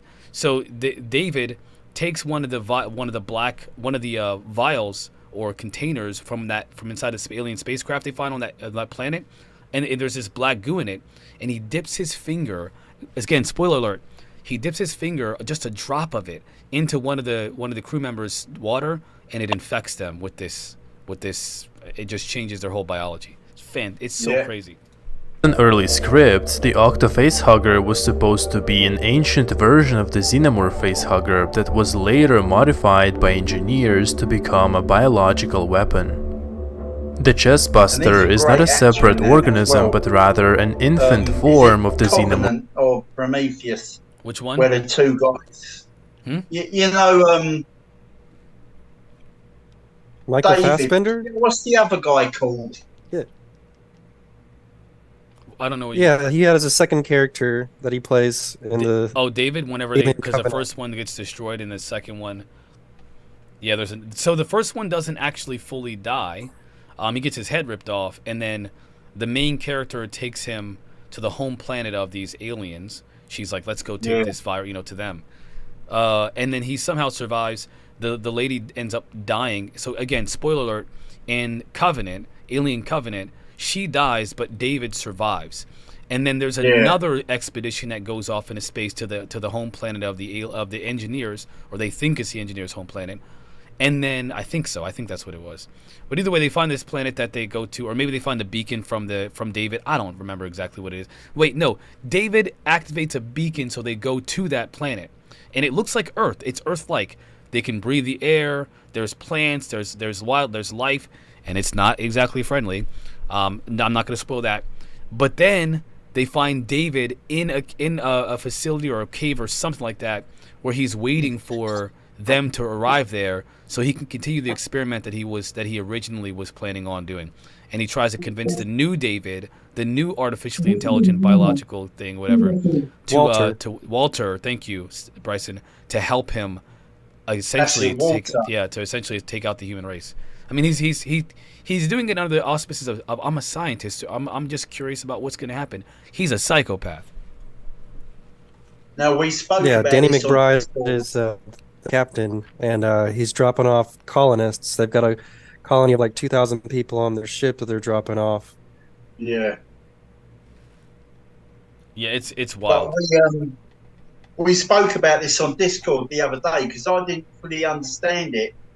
But apparently, the engineers created us humans, and they, for some reason, they wanted to destroy us. So they got, that black goo. They got it all in like containers in the ship, whatever, and they was going to bring it to Earth, release it, and destroy all of us.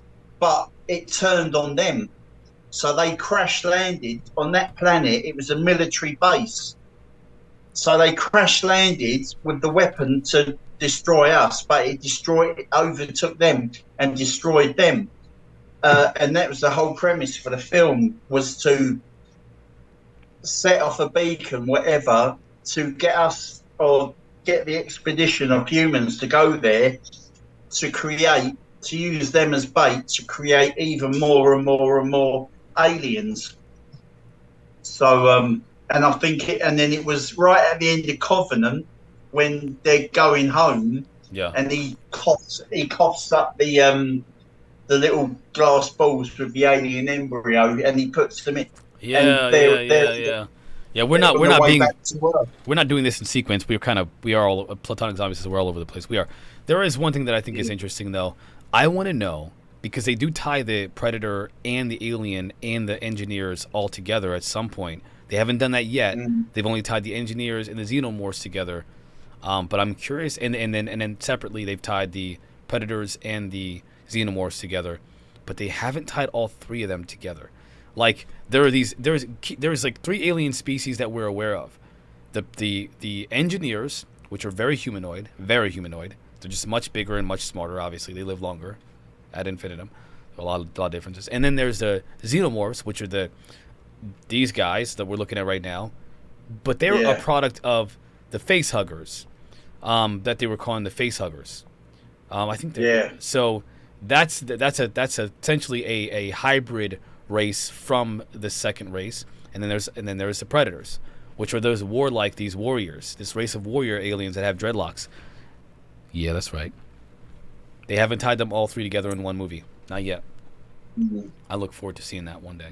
I really look forward to that. I don't know. I don't think they will. I think they'll carry on with the aliens and predators, because that's more people want to sit there watching popcorn, watching all the action. The engineers are a bit boring, I suppose, just like taller humans, taller muscular. But they're very sinister. Those engineers are sinister, man, because that black liquid that they have, they own that. That's theirs. It's a bioweapon they created. Right. And apparently it mutates to any living organism into a hostile and aggressive creature. The question is why? Why would they do that? Yeah. So what if them aliens out there that hate us and want to kill us, that you talk about all the time, what if they're like the engineers and they've got that black goo? Oh my gosh, I would be absolutely. That would be truly terrifying. Yeah, that's not the. I haven't have any information. I don't have any information on that. I mean, last night the guy that I had on, Dave said that there may be the reptilians, or maybe one of the races that eats us, that uses us as a literal food source. I'm not on board with that, because I don't have evidence or data at all. I don't have any data that suggests that that's the case at all, except for purely like some people saying that they do, but nobody has given any corroborative evidence to the veracity of that claim at all. None of that. But there are claims of hybridization. I don't think, and I've never thought it, I don't think reptilians exist at all. I reckon they're all based on the grades. They're all... Look at Bryson shaking his head. What, coming in? Speak, brother. Bring it to me. Speak. I think that, again, that there's races. Some look like humans, some are grays, but even then the grays are vastly all different from each other. We can look at EBE1, which was supposedly from the Roswell crash, in which they are gray-like with large heads, small bodies, about 4 feet tall, childlike. Then we have the bioandroids that we've heard about from Zeta Reticuli, but I think there's also multiple species of reptiles. We're talking ones that could be, 15 feet tall with wings, to ones that are more looking like us in terms of humanoid, 5 to 6, 7 feet tall.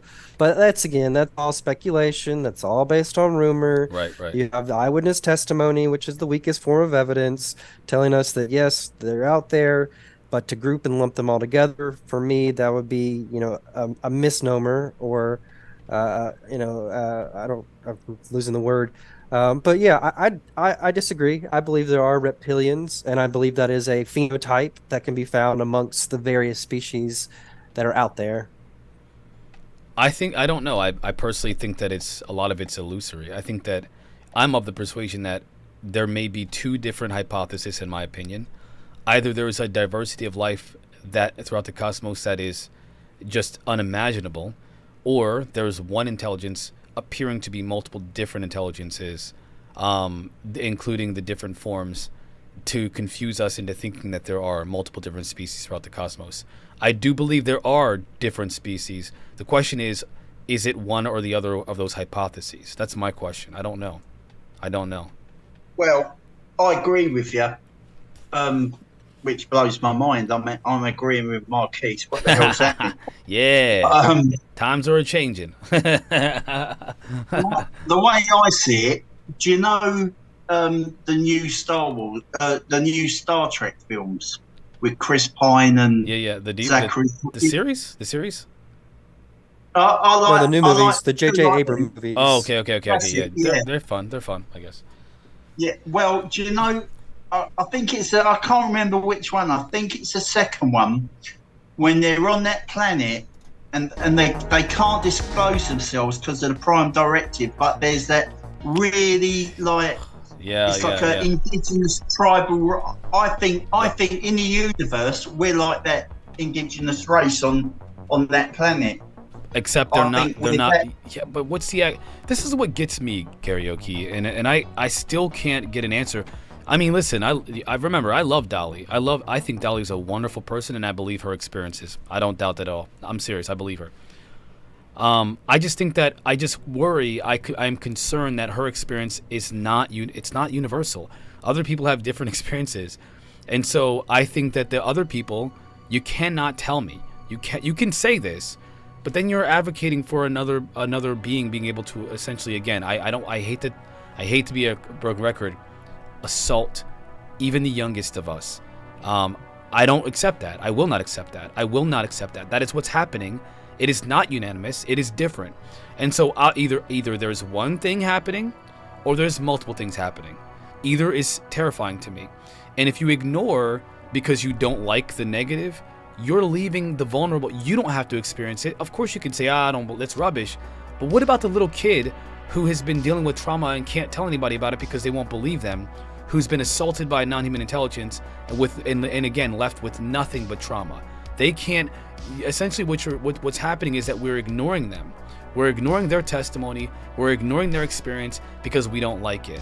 And that means that there is something happening to vulnerable populations of the human race, and we need to pay attention to that. There is something else going on here. It's not all happy. Yay, I get to fly this spaceship. That's wonderful. That little girl in California did not get to fly the spaceship. She got to go on that spaceship and get experimented on in a very painful and disturbing way. And hundreds, if not thousands of people actually are experiencing the exact same thing as millions are experiencing the phenomena. But I mean, at least, we can go with the hundreds of thousands, if we will, with the abduction phenomena that we know of, according to people like David Jacobs and others, according to MUFON, if you go to MUFON, according to UFO, the Mutual UFO Network, or there's another reporting center as well. Oh man, I can't think of the name of the reporting center, but there are hundreds of thousands of people that are experiencing the phenomena, and it's not all pleasant. We can't ignore that. So my concern, as always the same, is that there's some other race at the very least that has an ominous agenda, a sinister agenda towards the human race. That's what I'm concerned. It's not about them coming down and blowing things up like Independence Day.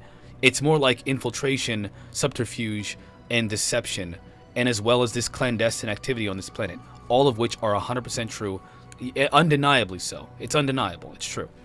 And it's happening right now. Yeah, right now. It's been happening. It's been happening. That's eyewitness testimony that I will accept. Yeah. You accept that, Bryson, yeah? For that kind of eyewitness testimony, there'd be a lot of people lying about that part of the phenomena. You know, whether Dolly Preston's experience is valid, that's a whole other topic to discuss. But I'm 100% with Marquise on that. That's an eyewitness testimony that there'd be a lot of people having to all be liars. Yeah, a lot. See, now, we was talking about this the other day, yesterday maybe, on Discord, Marquise. And I may have been talking with you about it, Bryson, but I'm of the view that there are some ex-hippies, some old, you know,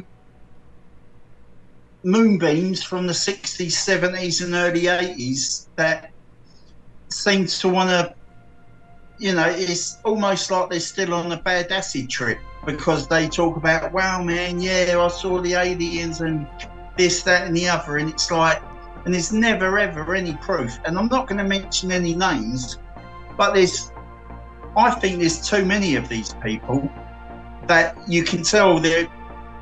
Did you see it when we was talking about it, Bryson, the other night? Was it you I was talking to? I think it was. Yes. Yeah. But do you know what I mean? I think there's, and some people, because they've been doing it, people seem to put their trust in them because they've been doing it for so long, and and it's like, well, show me some, because you're just talking too fantastically for me. And I think there's a good few people around like that, and the only reason I mention it now is because what you mentioned reminded me of us talking about it on Discord yesterday or the day before, I can't remember when. Wait, what do you mean? You mean Dolly and Preston, or? Well, no, I'm not mentioning any specific names, but I think there's a good group of maybe 4 or 5 people out there that are just like, you know, come on. Maybe Stephen Greer? I don't know. Dr. You're Longslong. talking to even the name of like the say reticuli system and all of it, you know, and his name was this, and we landed on this planet, and we had the stars. Yeah. They're all names that from like what disco bands from like you imagine the toilets in Studio 54 back in the 70s. What they would have had some sort of Astro Moonbeam name sort of thing, and there's too many people out there that push all of this, and to me it's like, I mean, we mentioned one of them yesterday, Marquise. Yeah. And you pulled me up and said, right, we'll talk about him, but you never come back to me. Wait. Which one were we talking about? Which one? Because we can talk about it right now. We got time. What's up? Right, Dr. Michael Salla. Oh my gosh. What a crazy fucking moonbeam that geezer is. Yeah. Now, are you gonna fight me against this? Are you gonna I'm not say, gonna. No, I'm not gonna fight. Well, hold on. I'm not gonna fight because there's a lot of controversy with Michael Salas. Hold on 1 second. 1 second. I literally just. I hope I didn't spill this on my freaking. Oh my gosh. Give me 1 second, guys. Hold on. Please talk while I go pick up this mess that I just made. Something that I heard the other day that was really interesting is how a lot of our naming of these star systems that we have names for, that we use, as our way to say, like, people are from the Lyran system, people are from Zeta Reticuli, people are from the Draco system. And it's all nonsense, because at the end of the day, these are star systems that we, in our Western culture, that we have names for, that we use based off of, when in reality, they're probably, letters and numbers like XB77. There could be somebody from a star system that. So to keep using all these common names that we use for them, that in itself is a misnomer. And I thought that was a really good point, because it's really hard to say, these guys are Pleiadians, these guys are Arcturians, and that really resonated with me when he brought that up, because honestly, that's true. Like, to say that it's these common star systems that we can see, but the galaxy is a big place. We can only see so many stars in the night sky. I live right next to a very large city. I'm sure you do as well, Gary, being in London, to where I can barely see, the biggest star systems. Like, I can barely see Orion. So it's just so much light pollution outside. Exactly. It was different when I lived in Alaska. It's orange or brown. You can't, unless you're out in the country, you can't see anything, can you? So So with all the Michael Salas, the people of these secret space programs, the people that want to sell their books, buy their healing crystals, all of that is just, I'm not into it. I mean, I'll watch it and listen to it and see what their story is, but it's just so hard for me to believe all of that, because he talks about the Nachtwaffen, supposedly this breakaway German civilization, politics crap and all of that. And his mate J.P. in the United States Army, but he travels around the galaxy, and it's like, what? Shut up! And how there's space colonies on Mars, Sirius. Apparently the whole solar system here is populated as well as being used, but it's so hard to believe in the Solar Warden program, the supposed secret space program that the United States has, when in reality it's eyewitness testimony, which to me is always the least valuable piece of evidence when it comes to what we could call the phenomena that we're discussing. But at the end of the day, if you have to buy tickets to a conference or pay, if you got he does once a month. Great. If you got a mortgage to pay, you'll say anything, because somebody will pay to hear you say it or write it. Yeah, so for sure. I just want to say, I do not, just to be clear, sorry, I think I almost spilled something all over my my power cord. That would have been really bad. But anyway, I don't personally like Dr. Michael Salas, to be honest with you, for a multitude of reasons, aside from the fact that he's pushed some very interesting, clear misinformation campaigns. He's mixed truth with lies. Some of the things that have that have been talked about in ufology for quite some time, like the secret space program, for example, is probably, I'm not sure if it's real, but it's at least worth theoretically thinking about and looking into as information, if it ever does comes out. It is at the very least one of the most well-guarded secrets of of these clandestine groups of all time, because there's not a lot of information about that. Elizondo posted on Twitter a few months ago, maybe it was a month or two ago, about this man who found some information about himself, that he had missing time, years of his life missing, but he worked for I believe the United States Air Force. Come to find out, he was a part of a secret space program, and Lou Elizondo tweeted that out. Now, again, it's been a while since I've looked into it, so I'm not gonna go any further than that until I find that specific tweet, which we'll look up for in a moment. But there is something to that. But when you got all these different, the Arcturian, you got all these different names for civilizations and stuff, get out of here. Plus, he's literally a crazy person. He's not a very kind person. He's very dangerous because he has influence. And I'm not gonna, again, I don't want to get into too much of the controversies, because you know why. You could hear my channel. It talks about a specific time of our recent history with the sickness that we all experienced. He's a big denier of that. He's attacked people. he's attacked politicians in a way that could cause harm to them. He is not a great person. He is not a great person. Well, yeah. So just to be clear, I don't know why you think I would like him. I have no idea why you thought I would like that guy. It's just the way you pulled me up on here the other day. I thought, oh, here we go. We can have a because that's a super controversial topic.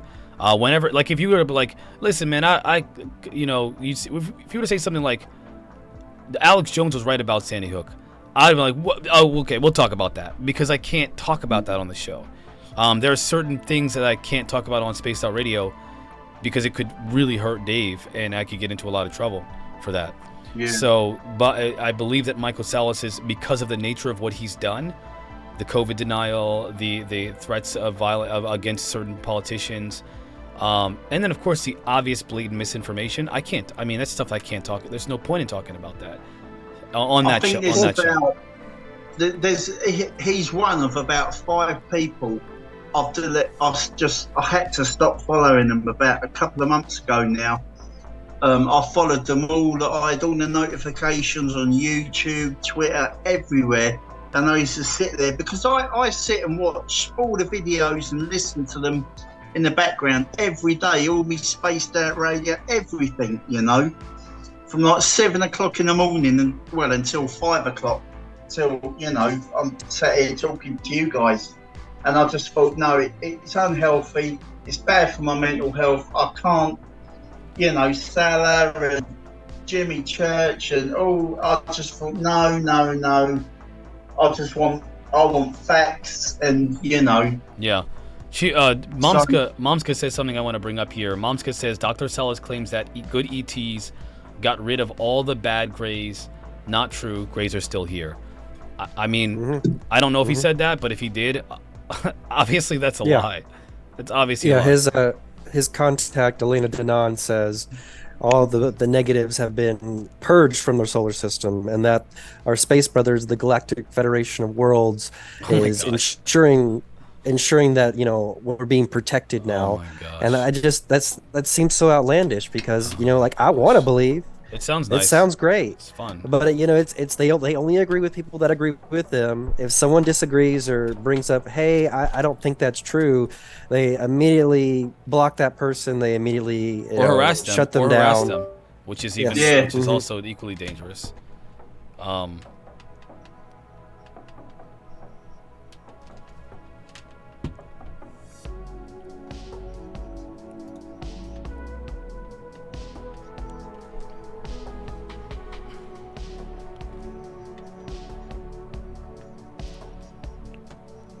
Cut that mess out.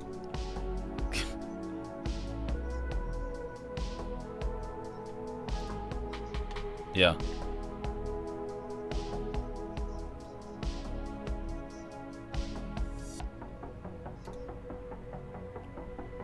Yeah, I don't know. Ladies and gentlemen, is my audio okay? Because my audio just randomly cut out.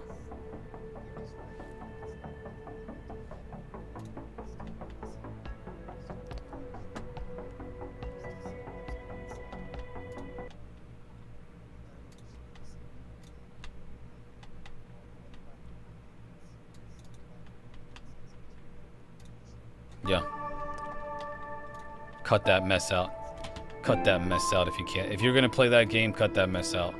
All right?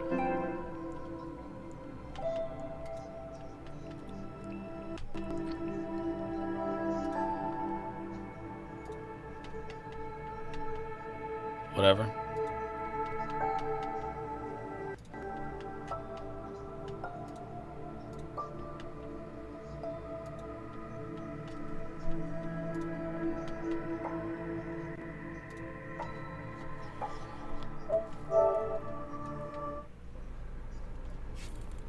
What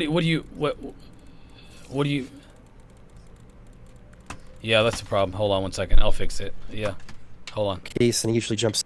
How's the audio now, ladies? How's the audio now, everybody? I can hear you. So Okay. I think the last 2 minutes or so you lost us. Uh-oh. Stop. Yeah, how about now? I hear you loud and clear. Okay. I can hear you. Armenian said that. Yeah, my audio literally just cut out when I tried to do the PS. Deep at heart. I grew up on PlayStation, my guy, but Xbox is taking over. Nah. Yeah. You can deny it all you want to, my guy, but it's true. And you know what? Take your liberal tears. Take your liberal tears somewhere else. Oh no, I'll go on the PlayStation side as well. That was always my back in the day when I used to play. I grew up on PlayStation. I grew up on that, man. That was the OG of gaming. PlayStation is the OG of gaming. Hands The down. Japanese know what they're doing. Between them and Nintendo, and I think Microsoft is just a carbon copy, or they're trying, but they should really stick to a PC. But that's here nor there. Yeah. I see a haterade. Is it a haterade I sense? I'm not sure. What is? Oh man, why does my I audio live keep for shutting it. up? Okay, you know what? PlayStation's not working today. We're gonna have to cut PlayStation out. See, look at this. Trash. PlayStation's trash. I go ahead and put PlayStation up and it doesn't even work. I use Xbox, it works perfectly fine on stream. So obviously PlayStation, garbage. Garbage. PlayStation, garbage. Xbox, top notch. That's fair. To each their own. Some people like Ford cars, some people like Chevys. Some people like Priuses and PlayStation. Anyway, so like I was, I'm kidding. No, it's to me. I personally feel like that when it comes to these charlatans, if you will, these literal charlatans, I think that it's clear as day. I don't see a conflict in obviously what they're doing, which is trying to use truth and mix. We talked about this yesterday, I believe it was yesterday, where it's like they're mixing a little bit of truth with a bit of lie, and just enough so that people don't know can barely tell the difference, where they have a hard time telling which is which. So, Well, at the end of the day, it's hard to say who to believe. Honestly, it's hard to say. Though? Do you believe Lou Elizondo? How do you come to I'm always curious about how people come to their, for example, when I think about who to believe, who's taking a risk, who's resisting the people telling their story, and how credible is the person making the claims? Among some other questions, other questions. Lou did bring up something in an interview where he said, if a doctor wants to keep from you a prognosis or diagnosis on cancer, I would rather want to know I have cancer than to just pretend as though everything's fine. And I really took that to heart. Well, that's interesting. I would rather I'd rather know something as bad is happening than pretending like everything's positive. That's interesting to me because that's okay. We'll talk. Well, Patangzami says he doesn't know some of the people we're talking about. That's okay. But I will say this, man. What bothers me about people's... Well, I mean, Elizondo mentioned also about his desire to want to tell the truth because he believes that we need to know, that people need to know. He also talked about the fact that some of the things that he's saying will be revealed in full in time. And guess what? It did. He also mentioned the fact that, he's mentioned that the phenomena, he says that the military and the Pentagon perceives it, the DoD perceives it as a threat for multiple different reasons. One of them is because when you have something that's flying around with impunity in your airspace, you have to consider it a threat. Doesn't mean it's hostile. And he draws a distinction between hostility and the threat that we're talking about. What people are not understanding is that distinction. That threat does not necessarily mean hostile. And so they just paint Elizondo with this simplistic brush of, oh, he's a disinformation agent because he said the aliens are a threat. Well, are they a threat? Well, are they going into little kids' bedrooms and doing all these things? Yes. Well, that's a threat. That's not a positive thing. No, they're not killing people as far as we know. Although I sent you that disturbing video of the human mutilations, so they're doing that as well, allegedly. But that doesn't necessarily mean that it's hostile. So they're not allowing the distinction. They're being too simplistic, and they're not opening their mind up to these very important and distinct nuances. Yeah, and we can speculate all day, because we have, that's physical evidence, and physical evidence to me, that is good evidence. So I would like to know more, but I can only speculate as to why it's happening. We have the how it's happening, but that's really good evidence, in my opinion. Are all these mutilations that are happening? Human mutilations, yeah. There's also missing human beings. There's a lot. The 411 talks about the missing human being situation. We'll take a look at that someday. There's a lot to consider. You cannot just ignore it. That's my concern. My concern is that people are just ignoring it because they don't like it. That's a dangerous thing for humanity. Have you, either of you, seen the video I posted in Discord about the human mutilations that happened here in the UK, happened in Wales? Yeah, why don't you, let's talk about that. So, Garioki, why don't you lead the charge on that one, because you have a more intimate understanding of it than we would. Well, I remember that the guy who's got the channel, Rich Planet, his name's Richard D. Hall, and he's a very, very good researcher into any kind of conspiracy or occult or anything like that to do, not just with the UK, it's anywhere and everywhere, 9/11. He's one of these guys, bit of a debunker, but he does a dewanker. Yeah, but and he's got a Geordie accent, which is one of our strange British accents that you guys will probably go, can you say that again? Can you say that again? But, But anyway, cut a long story short, so there was this incident that happened in Wales, and he's done a full report on it, and he's actually tracked down people that are involved with this and got like first-hand witness statements off them. And apparently there is a NATO, not just a NATO UFO recovery team, but there's a NATO recovery team for human mutilations. I did not know that. Because well, and he's tracked these, and we're talking like these. This NATO team is made up probably like British Special Forces, American Special Forces, that sort of thing. And he actually names the name of like the NATO team that's responsible for all of this. But apparently there was an incident in Wales, which is one of the countries that make up Great Britain, up in the mountains somewhere, and there were two, I think they were quite young, like 16, 17, whatever, and they went off for a bit of how's your father in the back of a car down some country lane, halfway up a mountain in Wales sort of thing, and they were found heavily mutilated, just like Linda Moulton Howe's all the cattle she's found.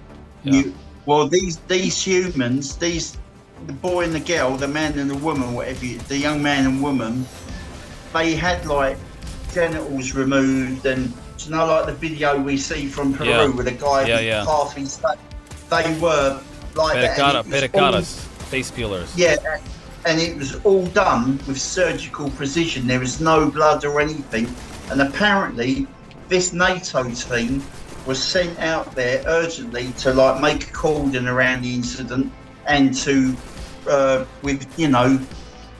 take the bodies away for whatever, and he's done I think it's a couple of hours, and there was a guy that researched it, and like I say, he's actually tracked down some of these NATO members of this army members of this team, Marines, whatever they are, and there's one guy he speaks to who's on this alien recovery team. He's an ex-member of this alien recovery team, and he's actually now quite severely disabled. He's got like radiation sickness and all of that, and he says to this guy, he literally goes up on his doorstep, and the guy's sat in his front garden having a cup of tea, enjoying the hot weather, and he basically says to this guy, what happened? How did you get all these injuries? You're so disabled and mentally affected now. And he eventually tells him, he says, like, I was witness to and I was exposed to crashed alien vehicles, aliens, whatever, and that's so when you get people like David Grush and Kirkpatrick and all of these people say people have been harmed by extraterrestrials or whatever, it kind of makes sense now, because when this guy years ago, when I heard him talking, saying, well, I was exposed to this, I've got radiation sickness and all of that, and now years later you hear about, you know, the best of the best in America saying, well, yeah, people have been injured by this, you know, well, yeah, it all makes sense. So I'll post it again if I can. But yeah, please repost that so that maybe we'll watch it tomorrow. So we can we can check it out. You guys down with that, and then we can have a conversation about it, or on this or today. Rich Planet is the name of the website, and he's got a list of, like, I wouldn't say there's hundreds, there's probably about 150, 200.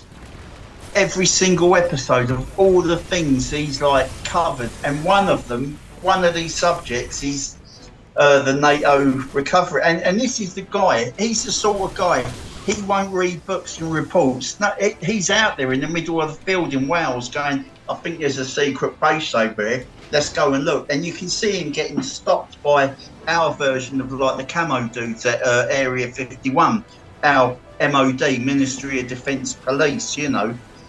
And he says, like, what are you guarding? Why are you here? There's nothing for miles. So why have we got the Royal Ministry of Defence Police here? And they're like, can you put the camera away? No, I'm not talking. So he does a lot of that, it right in the field sort of thing, you know. And it's quite amazing, because here in the UK, you wouldn't believe half of the stuff goes on, what he talks about.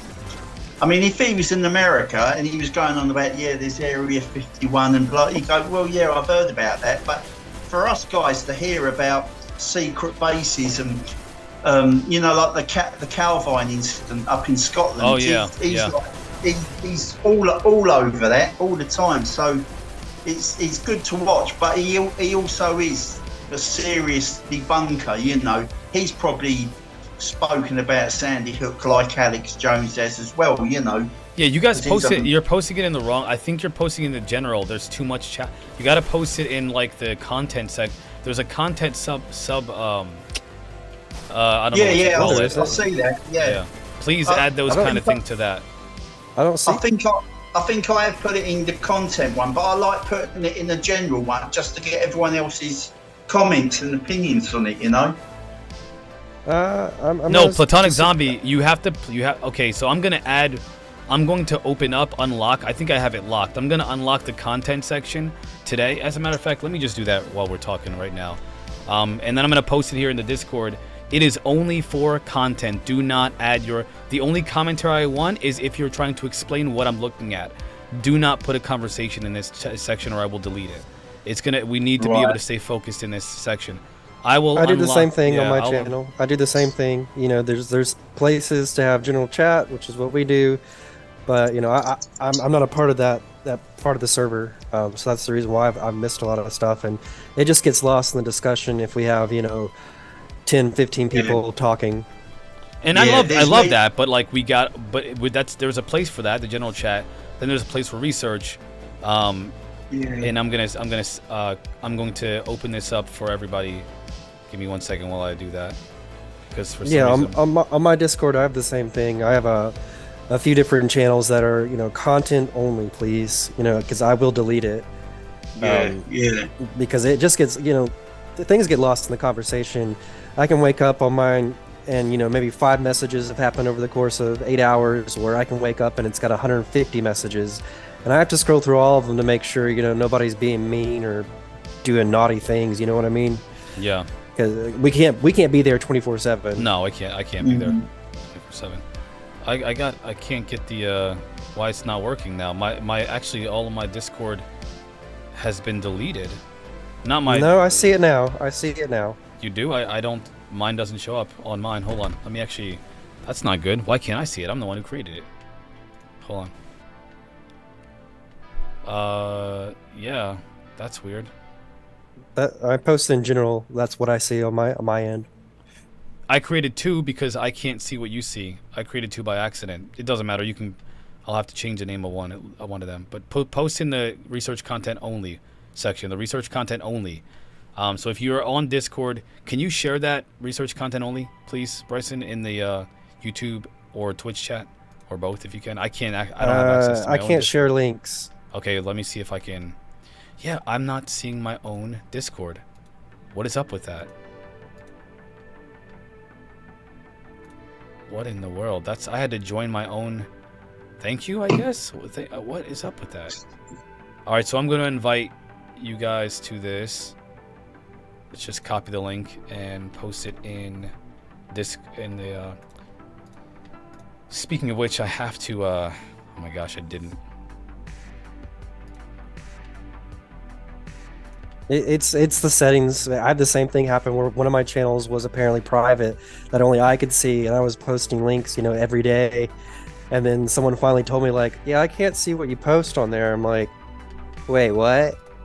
It was just something that until somebody told me, I had no idea that I was the only one that could see it.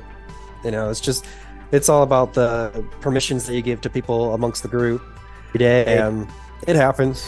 Totally and then happens. someone finally told me, like, yeah, I can't see. No, I mean, I would post it on Twitch and YouTube, but I can't post links. I tried that yesterday with the Yeah, that's weird. I don't know. with the Jon Stewart interview where he was it was the actual alien interview from Area 51. I kept trying to post it, and I kept using my other internet browser where I'm not logged in to YouTube to see if it shows up, just to double check that, because YouTube, it has a weird thing where it shows that you posted or in the chat, but then it hides it. You don't see it on a different user's end. I forgot to do this as well. Thank you for running while I'm doing this kind of this administrative crap. If you haven't already, please consider supporting my channel with as much as low as $1 for donations. It is what keeps me going, guys. Seriously, I tell this all the time. I may have to get a part-time job actually next month if my disc. Now my unicorn's telling me not to do that, but money is not doing so great right now, and I think this month you can see my GoFundMe. I hit $100 on the GoFundMe. The goal for me to sustain my life is 500. Not that I'm pressuring anybody, but guys, I'm telling you, this is the only way that I can continue to do it. Hey girl, what's up? Hi. Hi.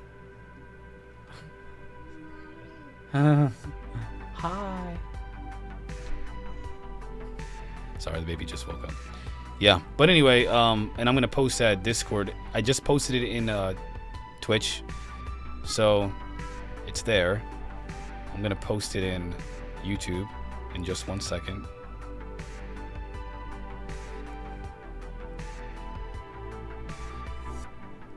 All right, so anyway.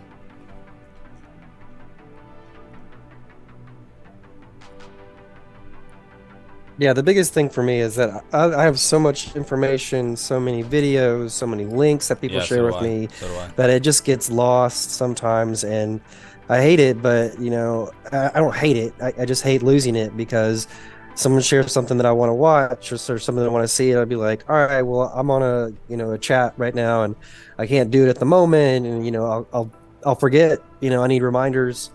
I need a reminder just to wake up every morning, kind of thing. So I need a reminder just to see what somebody posted somewhere. Yeah, I don't understand why I'm having so many problems. That is so weird. What is going? We'll have to figure that out later. I'm sorry, guys. I don't know what's going on, but the Discord is being really strange right now, very, very strange.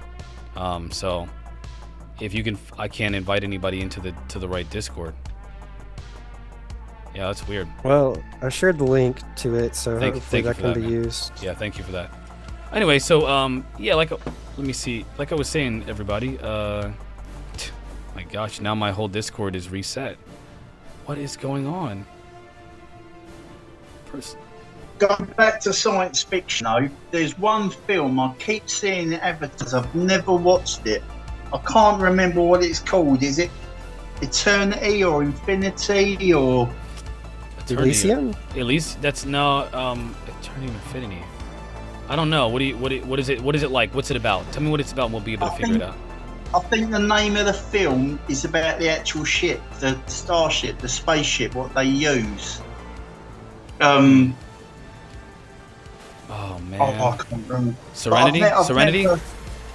Yes, that's it. Serenity. Yeah, one of my favorite movies and TV series. One of my favorite. Friggin' awesome. Really? Yeah. See, I've never watched the TV series, but the film keeps popping up, and I'm like, shall I? Shan't I? I don't know. But you shall do it. You shall. Yeah. Yes. The movie is great. Remember we referenced this the other day. ET hacking. Yes. I've been ET hacks. So, whoa, that was weird. My headphones are too good. It freaked me out. But anyway, in Serenity, I don't want to give it away, but there's a lot of mystery in there.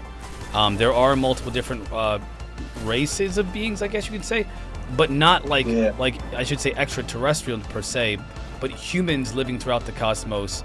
And there's some other. I can't. I don't. If I say too much, I'll give it away. You got to watch it. You just got to watch it. But we mentioned about that one race of that one group of humans that ended up dying because of their change in society. I know.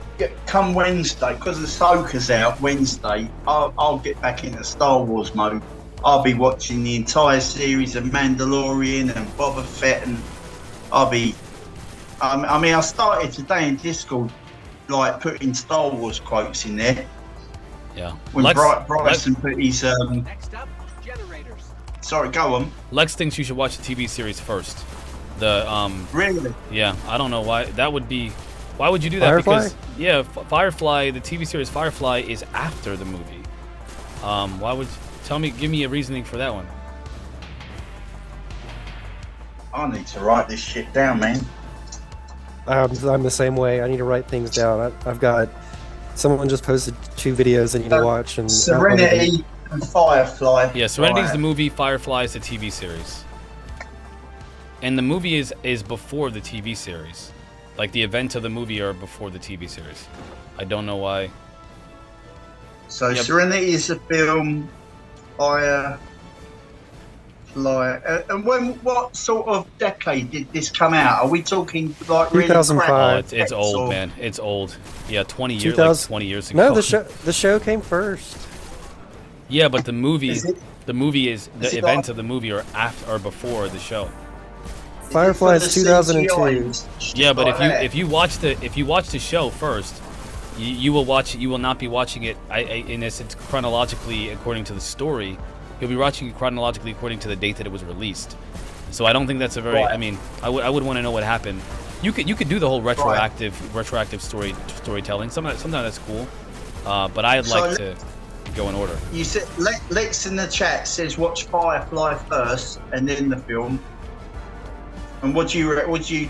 I recommend the exact I recommend the exact opposite because the movie is about how it began. The TV series is afterwards. They're together. They're all together. Okay. The people. So what do you reckon, Bryson? Film or TV first? I haven't seen either one, so I can't give you an opinion. Right, I'll go with Marquise then. So Serenity film first, Firefly seconds. Yeah. So yeah, that's like a big old one. I've not really watched. And I'll tell you another one I've not watched, Battlestar Galactica. I was a huge fan of the original series, but the latest one, I've never seen that. That's meant to be pretty good as well. What do you guys think? Freaking awesome. Oh my gosh. I think it's oh my gosh, it's so good, dude. I feel like watching it again just by hearing you say its name. Really? It's really good. I mean, I'm a sci-fi junkie, so my perspective might be a bit skewed, but I think it was great storytelling, and it had a great. It was very good at adding some very compelling characters that make you believe in the story. I liked it. I liked it a lot. Well, we're talking about the remake, right? The newer one, the Battlestar Galactica, the new one. Yeah. Okay, I'll have to put it on my list. Last thing I watched was the Star Trek, Stargate, Star Trek movies, Alien movies. I mean, there's so many things to watch. So little time. Yeah, so little time. I like the Next Generation films with I Picard. like them, yeah. The TV series? They're all good. The TV Yeah, series? well, yeah. I mean, There's I'm a lot of Star Wars. stinkers. I'm a Star Wars man rather than Star Trek, so Yeah. I wasn't really. I'd watch it if it was on TV, but the films, you know. Yeah, Star I Trek think put it out does. 25 episodes, a season. So, of the 25 episodes each season, I'd say 10 of them were good, 5 of them okay, but then Fillers. another 10 A of lot them of would be filler. a lot of filler. And that's fine, but if I'm supposed to sit there and watch 176 hours for just to get the whole storyline, I'd rather, you get right down to the nitty-gritty, the meat. Well, they make that argument about video games where like how long is too long? A lot of the main storylines are like 30 to 40 hours now because they realize that in terms of a good like getting the full story, that's all it takes. And then Endgame, that's where you can get into a lot of the fun kind of, oh my gosh, I'm getting my cheeks clapped. You get into kind of the fun Endgame content, which expands on the foundation that you've built by watching or playing this story, the main story. So I think that the shorter, if it's more condensed, I mean, The Last of Us. One day we're going to do a marathon where I play The Last of Us like a movie, because it is the greatest video game of all time. Really think that? Are you kidding me? Have you played it? No, I'm not. Yeah, I played the first one and I got scared in the second one, so I put it down. Greatest storytelling of all time. There is no better storytelling. There is nothing better. I tried getting into the TV series, but only because Pedro Pascal's in it. Yeah. That's the reason I started, but I couldn't. After about 3 or 4 episodes, I got bored and I thought, it's all based on the game. that. The game must have been good. I mean, if You have you're to not a remember, fan, I get Gary it. hasn't played the game, and this Oh. same thing happened with people. Exactly. So People that haven't played the game, and I've heard this from a lot of people. I watched reviews on it. I watched it all myself and loved it, but people that aren't into it, they just couldn't pick it up. It just wasn't for them. So that's a I'll tell total. you- Well, what we're I'll gonna tell do. you something. Go on. We are gonna do a marathon one day. You can beat that game in one day. The Last of Us 1 anyway. I can beat that game in one day, so we can play one day. I'll do that. What you need to do, and I might do this on Discord, is I love science fiction as much as you guys do, and one of my greatest wishes, especially with Star Wars and like Mandalorian and all the new ones come out, I think I would love to be part of that world. Right? But That's being why we're gonna part of get. that world. That's why we're gonna But play being part of that world would mean I would have to accept all the stuff I reject now. Because like on Mandalorian, they've got a thing called a ring code, which is wherever you go in the galaxy, you've got a code, a chip, whatever, that will tell them everything. And that's what they're trying to do to us now. And I'm so against it. So I think, well, how can I live in the world of Star Wars and accept all of that, where in real life now I won't, so I think I have a much more maybe- controversial take on that. That's actually a good topic to talk about. Do you guys think that some of the sci-fi science fiction societies are better for I mean, look at Star Trek. Look at the innovation that's expressed through the storytelling of Star Trek, or even Star Wars. That comes from a unification of civilizations. At least it's Excuse me, did you just have to think about that? Star Wars, it should just roll off your tongue instantly. I don't think Star Wars is as good as Star Trek. I mean, it's fun, it's good, but I don't think it's as good as Star Trek. No. I'm glad we're thousands of miles apart. You can't say that to me. The galaxy is a big place. The galaxy No, is a big place. He's saying he'd clap my cheeks if I say that to his face. I might get in the rowing boat now and just, I'll be there in about 3 or 4 weeks. Oh across man! the ocean. Listen, man. A great topic for discussion, and I'll start this in Discord as well. Yeah. What would you accept from all of the sci-fi universes, and what would you reject? I would be okay with the unification, 100%. I think that we are too divided and we need to be unified. We will not survive as a civilization if we don't. Bottom line. Like a federate, like all the planets, like in Star Trek, like a federation of whatever that it may. sort of thing. Well, I mean, at least at the very least, starting off with our planet. I mean, we need to be one unified planet. We can't be a group of different nations. We can keep our nationhood if we want to, but we have to be unified in thought, in terms of the direction of our civilization. We cannot be divided. I mean, if you want to be called... You're talking about a one world government, that sort of thing. I don't believe it should be. I think a government. The idea of a government it's stupid. It's very primitive. It's very unintelligent, and the only way that, again, we have to think of things in a very different way, in a much more holistic and intelligent way. We can't be stupid about this and simplistic, where it's like, well, what kind of government do you want? I want no government. I want there to be something akin to what is mentioned in the Venus Project, which is why I wanted to talk about that, because there needs to be a unification of thought. Engineers, scientists, people that solve problems, they should be the ones making the decisions of the world, and then the people, as we are educated throughout time about the sciences and understanding the nature of our existence here and everything, then we can start taking part in an actual democracy. Until then, why would I want? Oh my gosh, why would I want anybody? What's up, Peanut? That the people that are making decisions today are doing it for all kinds of intentions that are not for our benefit. Why in the heck would I want for I don't understand. I don't understand why no government. Something different. We get it. So Marquis wants everyone to be together and have a federation and stuff like that. Something akin to that. Now, the thing that I always notice, especially in Star Wars and all science fiction films, is they all walk around with weapons, with blasters, laser, whatever you want to call them. Now, to me, that's so strange, so weird. But to you guys, it's like that's part of life, isn't it? In America, I'm not with. They were written by Americans. Yeah, I'm not with that. I'm not with that, by the way. I think that weapons are, again, primitive. Like, what do we want? A bunch of barbarians running around with bonking each other on the head? Eventually, if we keep thinking of in terms of who's the most armed, we're gonna be a bunch of barbarians bonking people on the head again. I mean, it's insanity. It's stupid. The level of stupid is just sickening.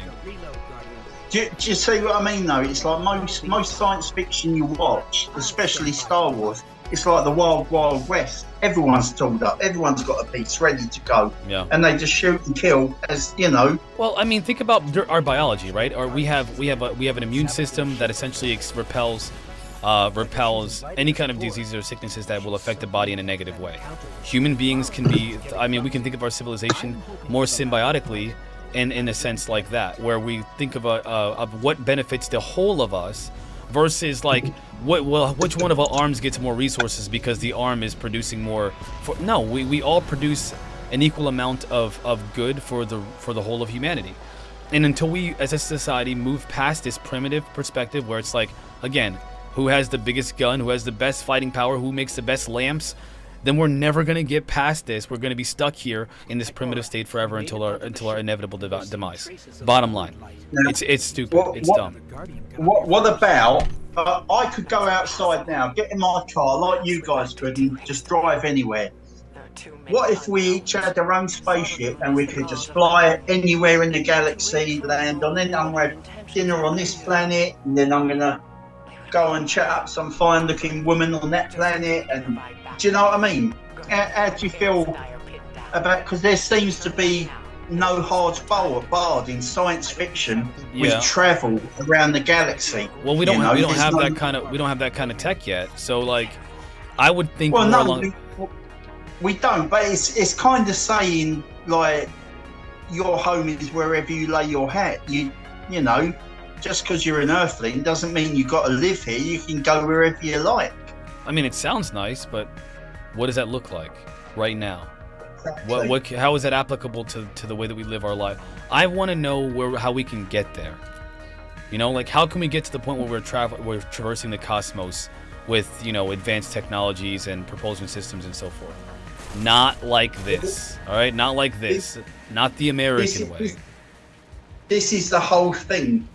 Do you think it's right that we accept help with advancing our technology, or do you think, like in Star Trek, we should be left alone to evolve into it? I think that it is the epitome of stupidity To think What? that an What? alien race giving us higher technology at this stage of our evolution or our social, development is the epitome of stupidity to think that they're good.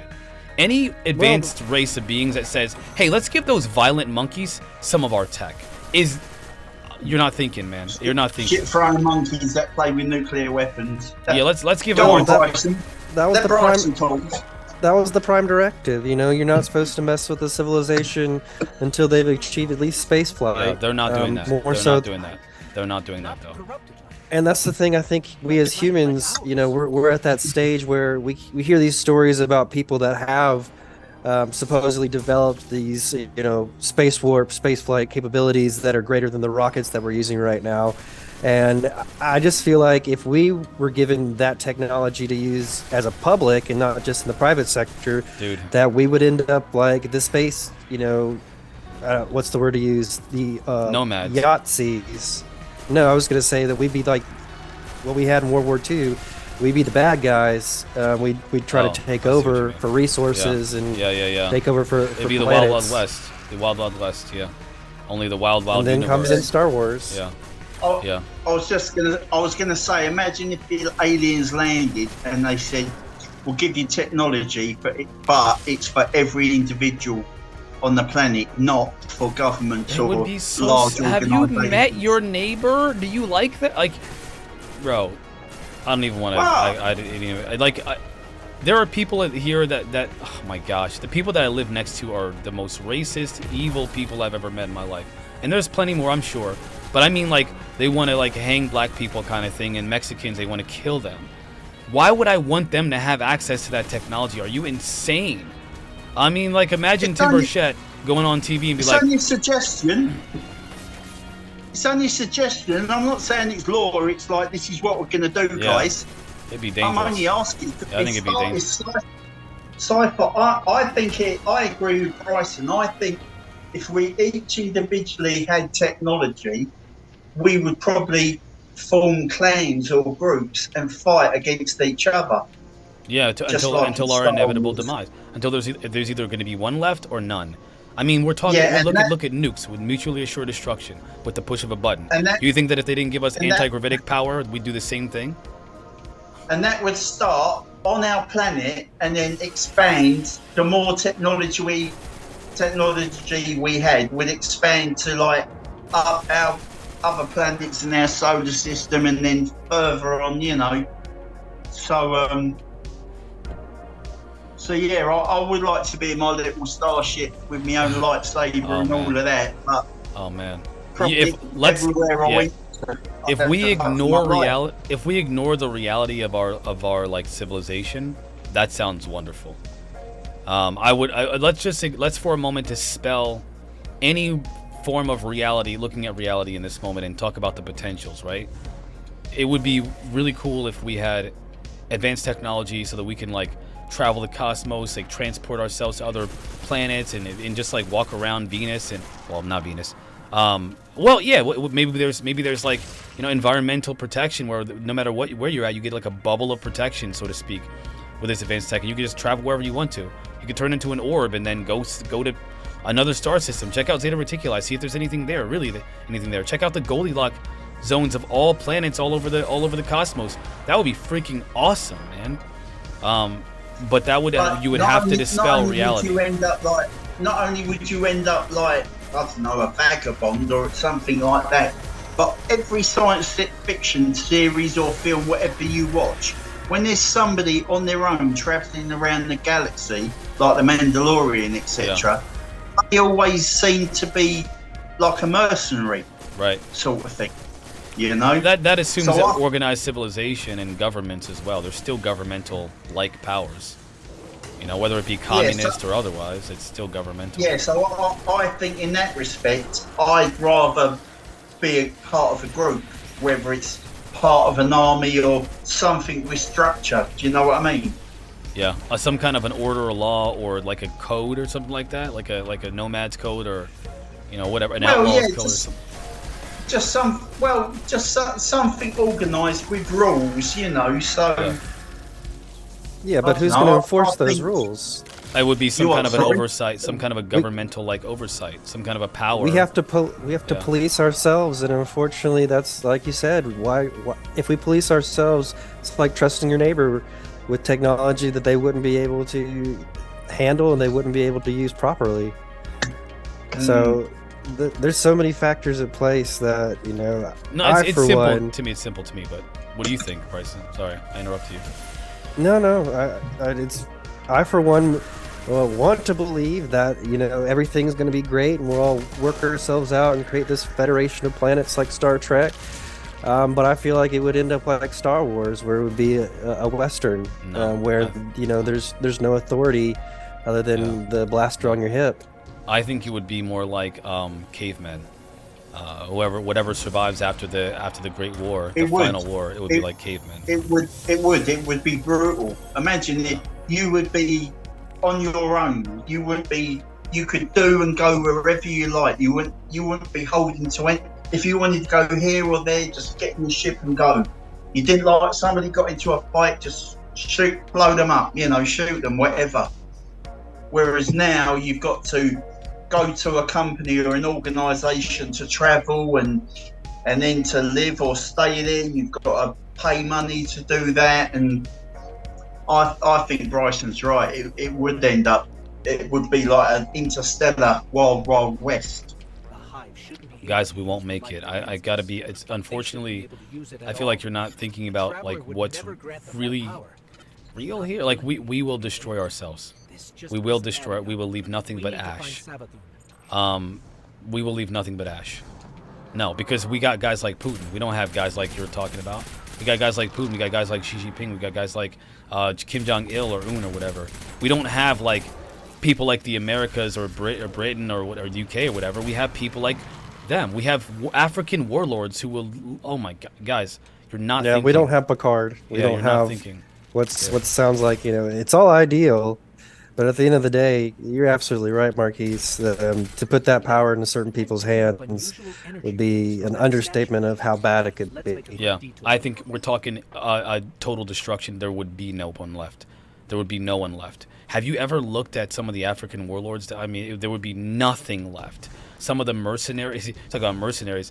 How about some of the warlords of Africa, guys? We are. Oh my gosh, I can only imagine giving the power to some of those guys, or to North Korea, or again to Russia and China. I do not understand why. It sounds great, right? It sounds wonderful, fun, cool, but in reality, and we can speculate about. Let's just forget about that and imagine we could do that, but in reality, we need a complete reformation of society in total, and I don't know how to do that, other than promoting through social media, through media campaigns, promoting a completely different form of society, or else we're not going to make it. Like they do war, like they promote war. There's already people here that, well, religion for a start, they'll say, come and join us and you can live that way. We live totally different from we'll look after you. We live totally different from everyone else, and we believe, we're peaceful. We don't fight or anything like that. Well, I mean, principles are one thing, but people are different, right? Like the Bible says, like literally tells people to sell everything they own and give it to distribute it amongst themselves equally. And yet you got Christians claiming that that's communism and that Jesus is too soft. So I don't think that people are following their own religions, their own principles at all. Whether it be Christianity or any of the other ones, they're not following the tenets I think what we're talking about ultimately is, if and when the aliens land, they'll either A, kill us all there and then, or 2, give us their technology and just wait for us to kill ourselves. Yep. So, well, they've done that. You think that they can't just, I can come into your bedroom, paralyze you, and take your, I can fly circles around the best military pilots in the world. Your tech is nothing to me. Oh, you caught my craft? Jeez, can't get it. Oh man, that sucks. No, they know they gave us this stuff, and they know we have it, and they don't care. I think they're so advanced. They've already done it. Looks I like reckon you're Well, they've come to I've our heard that. planet and gone. What's it doing on They've Saturn? studied our planet for how many, God knows, years, and gone, right, there's 5 people on that planet we need to influence, and then their influence will spread, and and they'll all destroy themselves, and all we got to do is set up here in space and watch it happen. Oh. I think that's really underway. Peanut, you want to join? Peanut's got a dream to tell us. Hopefully she wants to Well, tell us. I've heard that when you evolve spiritually, and I don't mean that in a religious sense, but we need to have a higher understanding that we are all one species on this planet right now. I know, but that that- unification is being rejected by people who believe in hyper individuality. And it won't happen in our lifetimes. I'm going to be negative on that sense. It won't happen in our lifetimes. I can only hope for our children and our children's children that it could be. But yeah, it's hard to say. I will tell Well, you this. we go on. No, go ahead, Gary. Yeah, I talked a lot. I was going to say, well, me and Marquise already spoke about this probably about an hour ago, that all children will adapt to whatever's planned or whatever's in our future. Kids will grow up thinking no different and just adapt to it all. But they adapt to what we give them. Like, for example, when you have an entire generation of kids adapting to, Germany's stuff, and they got kids flying swastikas around, or when you got little kids wearing, clan hoods because that's what their parents teach them. When you got, people in North Korea who they tell that America wants to annihilate them and that they're bad, they will adapt to whatever the parents, the older generation, tells them to adapt to. And so the danger. I don't know. I think it's more a case of, like I just said, you want to belong to something, belong to a gang or a group or whatever, that sort of thing. And I think the thing on top of all of that is the parents not caring or not controlling. Just letting them get on with it, letting them do it. I don't think it's necessary. I don't think it's the parents influencing them. No, dude. The parents also have to. You have to deal with schools. You have to deal with politicians who make decisions for the whole world, for the whole country, and some places of the world. You have to think about presidents, leaders. Like, they make the decisions of what happens to the people. It is top down. It is not bottom up. No matter how we think it is. We can believe. I mean, it's nice. Again, it's nice to think that, but it's not It's not bottom up. It's top down. It is top down. Yeah. Oh, I'll see what you mean. Yeah. I know. Platonic Zombie says we're a bunch of negative Nancy's. I think it's realism. The problem is that here's the problem that I see with a lot of the He conversations. thinks we're what? Sorry, say that again. Negative Nancy's. It's what they call people who. Yeah. Let me just, Nancy's. well, let me tell you something real quick, because this is important. Reality sucks, ladies and gentlemen. Reality is not butterflies and happy aliens. Reality is something far more sinister, and the problem is that until we accept and recognize the truth about reality, we're not going to be able to get anywhere, because we're going to be stuck fantasizing about potentials that will never happen based off of the nature of what we are experiencing now, how we are, what we really are. And I think that when we realize, look at where we're at, that's when we can make changes. The entire purpose, the entire process of change starts with recognizing that there's a problem. And if you don't think that these things that I mentioned are a problem, we will never change. And that's why I talk about it. I don't talk about it. I don't say, oh, forget about what's wrong. Imagine being in a relationship with somebody who's like, listen, I know I can't say that on live. I know I've been with 14 different people since we met, but don't think about that. Look at all the nice things I've done for you. That's what we're doing with aliens, right? Oh, don't look at all the bad things that they've done. That's what we're doing with society. Oh, don't forget about all the bad stuff that capitalism has done. Think about all the good. Look at all the good that it's caused. That's what you're saying. Don't look up. Don't look up, everybody. And that is what's happening with every single thing, whether we talk about aliens or politics or society. We're all don't look up. It'll be just fine if we just keep going.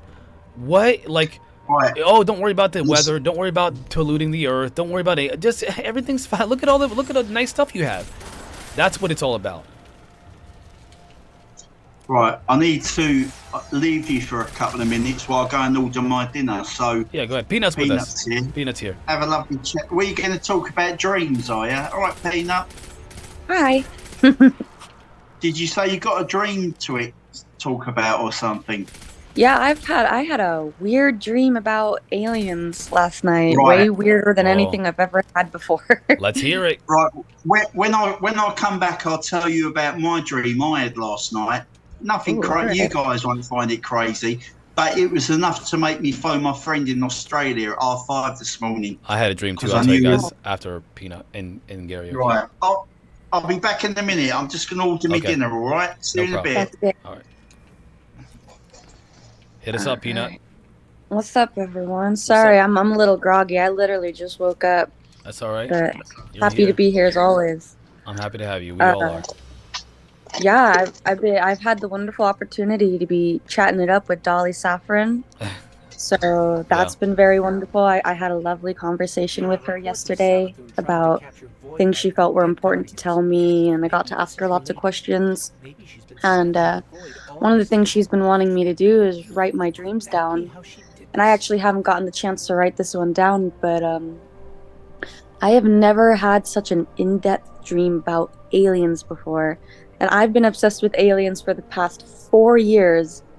I've never had a dream like this before. Oh, you got us on edge. This was so weird. It's so weird. Basically, there were little tiny grays, and then there was one big gray that was very, very, very scary. Very much had like a evil vibe to it. And the little grays were running around the house that I grew up in. And me and my mom were kind of just trying to figure out what to do with these little things. And then the big tall gray, like I'm summarizing a lot here, the big tall gray ended up eating my dad. Oh my god. And the way that they did it was like they just snapped its fingers, even though it didn't. It's like it just, the second it wanted it, my dad just ceased to exist. Like, boop, out of this reality, out of this dimension. But it was almost like I could still hear my dad screaming for help, even though he was supposed to be gone. And Not like me. that was really disconcerting. I don't like how that makes me feel. And then it basically got to the point where my mom and I were still trying to round up these little grays. We have to keep going. And then I realized we couldn't touch them. There was something about their skin that we couldn't touch. And then there was the little, have you guys seen the movie Aliens with Sigourney Weaver? We were just talking about. Oh, okay. That's funny. That's funny. It was like, there was, you know, when it's in its nymph stage, after it comes out of the person and it's just like the little tiny version of the scary one. It was like that, but then that one had a baby, Oh my if that gosh. makes sense. And Yeah, she yeah. was nursing her baby through her tail, but it looked at like a mother breastfeeding her baby. And my instant thought was, oh my God, kill it, kill it, kill it. Like, I know what these things are going to turn into. But then something told me to stop. And it was like, but what if that was you nursing your son? And some alien came and decided to kill you because it know what you would turn into or what your species is. Wow. And so I was really struck with this profound moment of like, holy crap, what do I do? Do I kill it or do I not? And then it was just getting so stressful of a dream. I forced myself to wake up, and Dang. here I am now. It's giving you that ontological shock. It's saying, hey, listen, just so you know, questioning your morality and your sense of what's right, of justice. But it might have been using and manipulating you and your emotions so that it could eventually take us all out. And you could have saved us all. Peanut, you could have saved the universe with killing one alien baby. Think if you just went back in time to Hitler. Would you do it? I'm just kidding. I'm kidding. I'm sorry. These are the things I think about sometimes. Wow, that's Man. insane.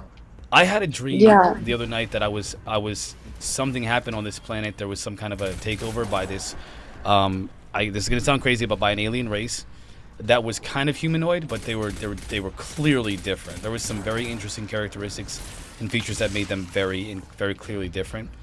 And I was running they had essentially started forcing people to abide by some kind of a law that not a lot of people would abide by. And if they didn't, they would capture them and put them in these camp type things where they would have to do certain like activities just to survive. And so they were forcing people that didn't comply to do activities that they were gonna lose them anyway. But some would survive for at least long enough, kind of like a Hunger Games type of thing, but way worse. There was no chance for you to win anyway. And you weren't competing against each other, but you were competing. You were like a PVE, meaning you were trying to do activities and outdo the other person versus hurt the other person to win. And I had gotten captured because I wouldn't comply. And this one of the queen aliens, there were several queen aliens at different locations all over the world, and one of the queen aliens had tried to get me to comply, and I pretended to comply for a while, but then I plotted an escape. And so I started doing the activity that they had us do, and I was like, screw this, I'm gonna make a run for it, because the alien guards were distracted. So I tried to run, but I was so sluggish and so slow that I couldn't run very fast. And I was like, why would I couldn't run? I felt like I was malnourished, so my body couldn't produce the kind of energy that I needed to run fast. And so I was sluggishly running away from them, and obviously they caught me. And they had put us in this another weird event where they were planning on killing us. And all I could remember thinking was, all I wanted was to be free.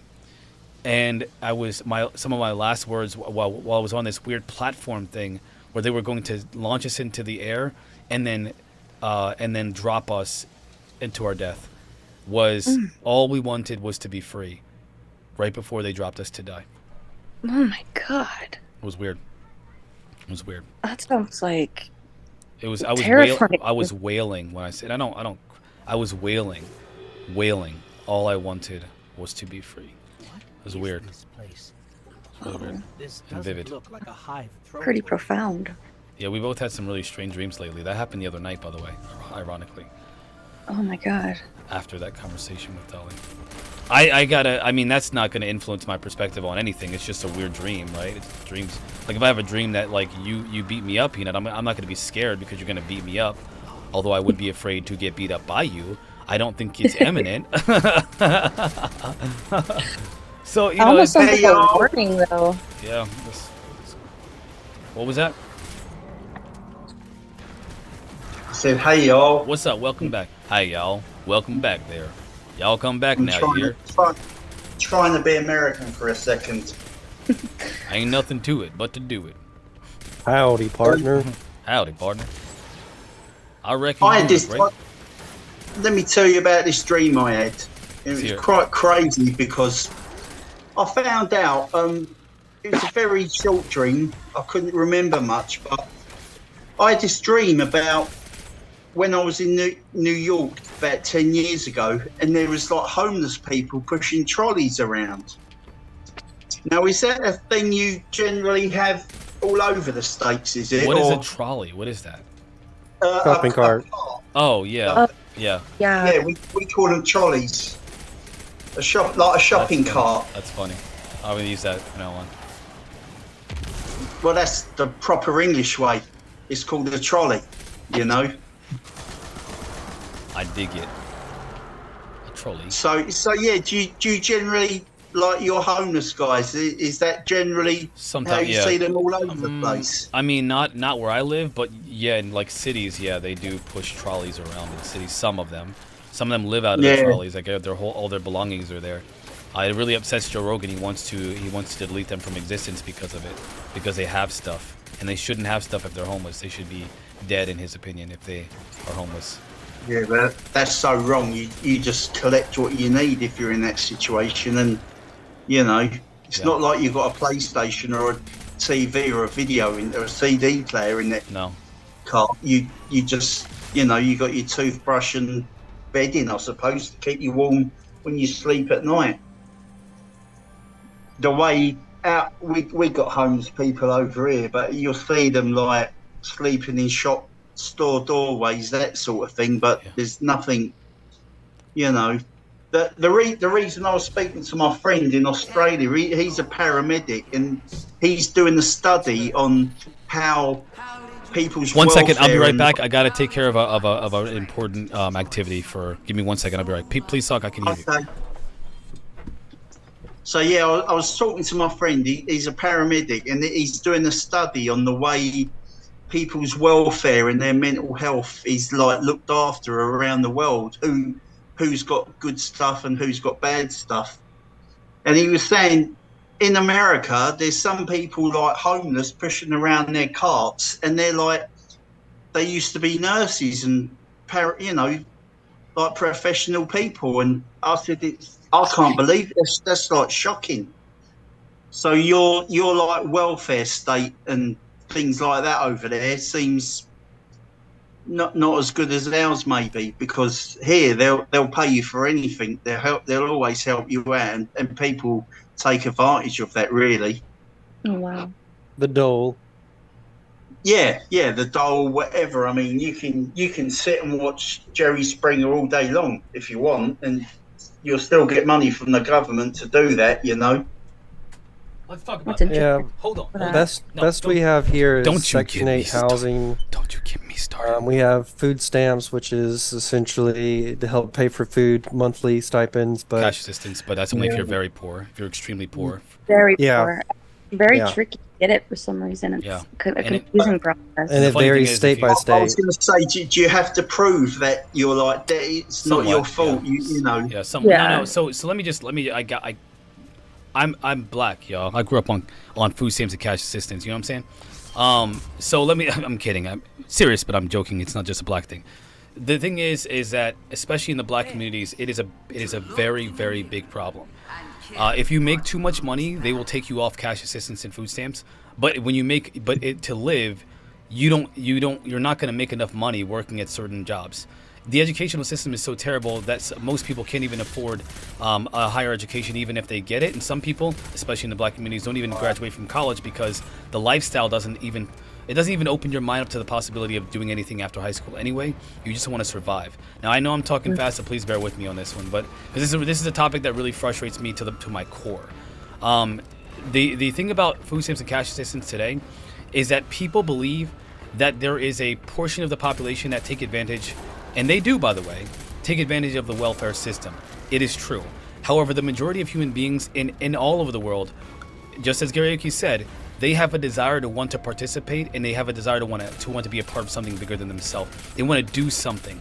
We have a society that discourages people from creativity and expressing themselves in a way that they want to, and forces them to do something and to comply to a job or an activity that they hate, first of all, and that has no material or intrinsic value whatsoever to their life. So they're essentially forced to be slaves. It's called an economic slave. This is a part of the documentary that I wanted you guys to watch. This is essentially what the argument was made. We have built a society to keep people as economic slaves up to this day, black, white, and otherwise. And we've convinced the poor people, that poorer people, okay, let me rephrase that, that poorer people are the problem. The same thing they did with black and white people back in the 1800s, that the bourgeoisie said that the poor people, oh yeah, those poor blacks, they're different than you, they're dumber than you, they're actually the problem. Well, now they say, oh, it's the Mexicans, Donald Trump, they're not bringing their best, y'all. It's the black people, those welfare queens. It's all about putting people against each other and making them believe that they're better than the people that that are literally suffering the same that they are. And it's just so that the elites stay in power by keeping the poor people angry at poorer people. It's insanity. But people are too tired and too exhausted from the work that they're forced to do, that they hate, by the way, because they need to support the system. It's a very intelligent, ingenious, evil feedback loop that's imposed upon the people. Mm-hmm. It's insane. I know I said a lot really fast, but I am passionately frustrated with this topic. You've got experience about it, haven't you? What's that? I said you've got experience. You speak with experience, so 100%. But the thing is, that's that why you're nowadays, so passionate. nowadays this idea. Let me speak about something real quick. I have a hard time with people. I talk to a lot of racists about this. Reparations is a bad idea. Let me tell you why. Today, there are black people that suffer, on average, per capita, more than white people. But so many people suffer black and white that if you were to give money to one group of people, it won't matter. It will cause nothing but chaos. You have to help everyone. There needs to be reparations for the entire our whole civilization, or else we're all gonna fight and continue to be in a state of chaos forever, indefinitely. You cannot give and I'm black. I would love to help, but so would my white neighbor who's suffering just as much as I am. And I don't. There's too many people suffering to pick one race to do it in this country. You can't do that anymore. You have to help everybody. The problem, again, it's insane how they pit people against each other and they've convinced them that this person is worse than you and therefore you're better than them, and they want to hurt you. They want to take your job. You know that tomato picking job that none of your family members would want to do? They want to take that from you. I'm gonna not curse. It's insane. We're back on Mars. So, You can go to so do college you think?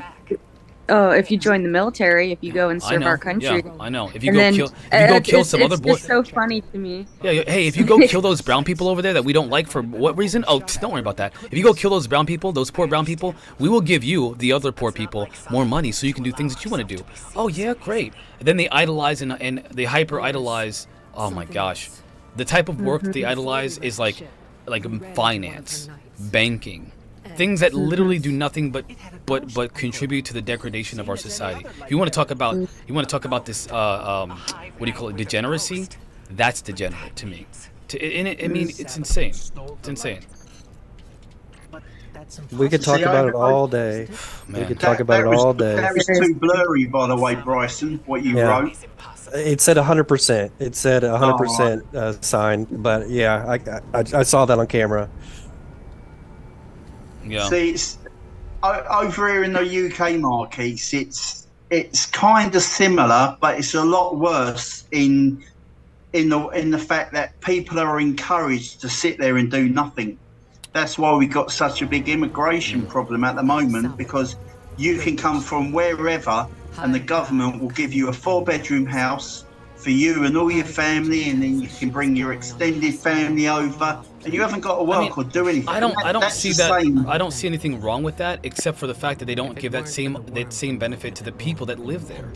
You cannot do that, or you'll cause chaos. They're doing it on purpose, man.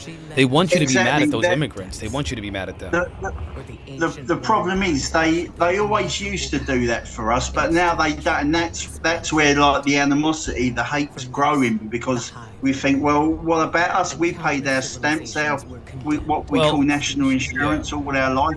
We paid all of that. Why can't we have a bite of the cherry, you know? Let me tell you something, Garioki. In the U.S., I mentioned this the other day, some of the hardest working people I've ever met are Mexican. You know those people Donald Trump said are the evil enemy? Mexicans. Yeah. Some of the hardest working people I've ever met. Not only do they work hard and pay taxes when they come here, they also send most of their money back to Mexico to help their families that are poor there. Talk about nobility, right? The most noble, respectable, honest working people in this country are freaking Mexican. And the natives here literally hate them.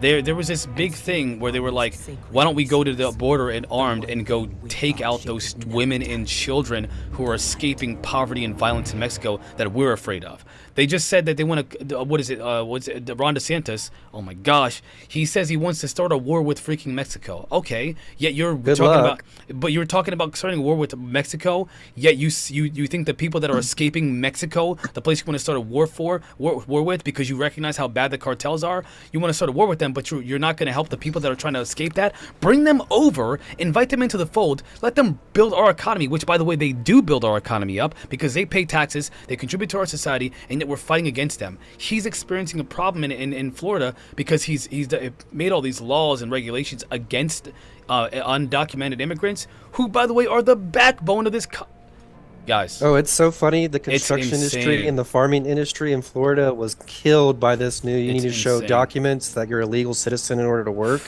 And they were just seeing TikTok videos of construction sites just empty. They had to all stop. They're done because the people that were building everything, literally the infrastructure of Florida, are not allowed to work anymore, and it's biting them in the butt. That's what I was going to say about we've got Bakersfield here in California, which feeds like the majority or a lot of the country with certain types of food. And I've literally never seen like one white worker ever. Like, I'm Yeah. pretty sure they're all native Mexicans there.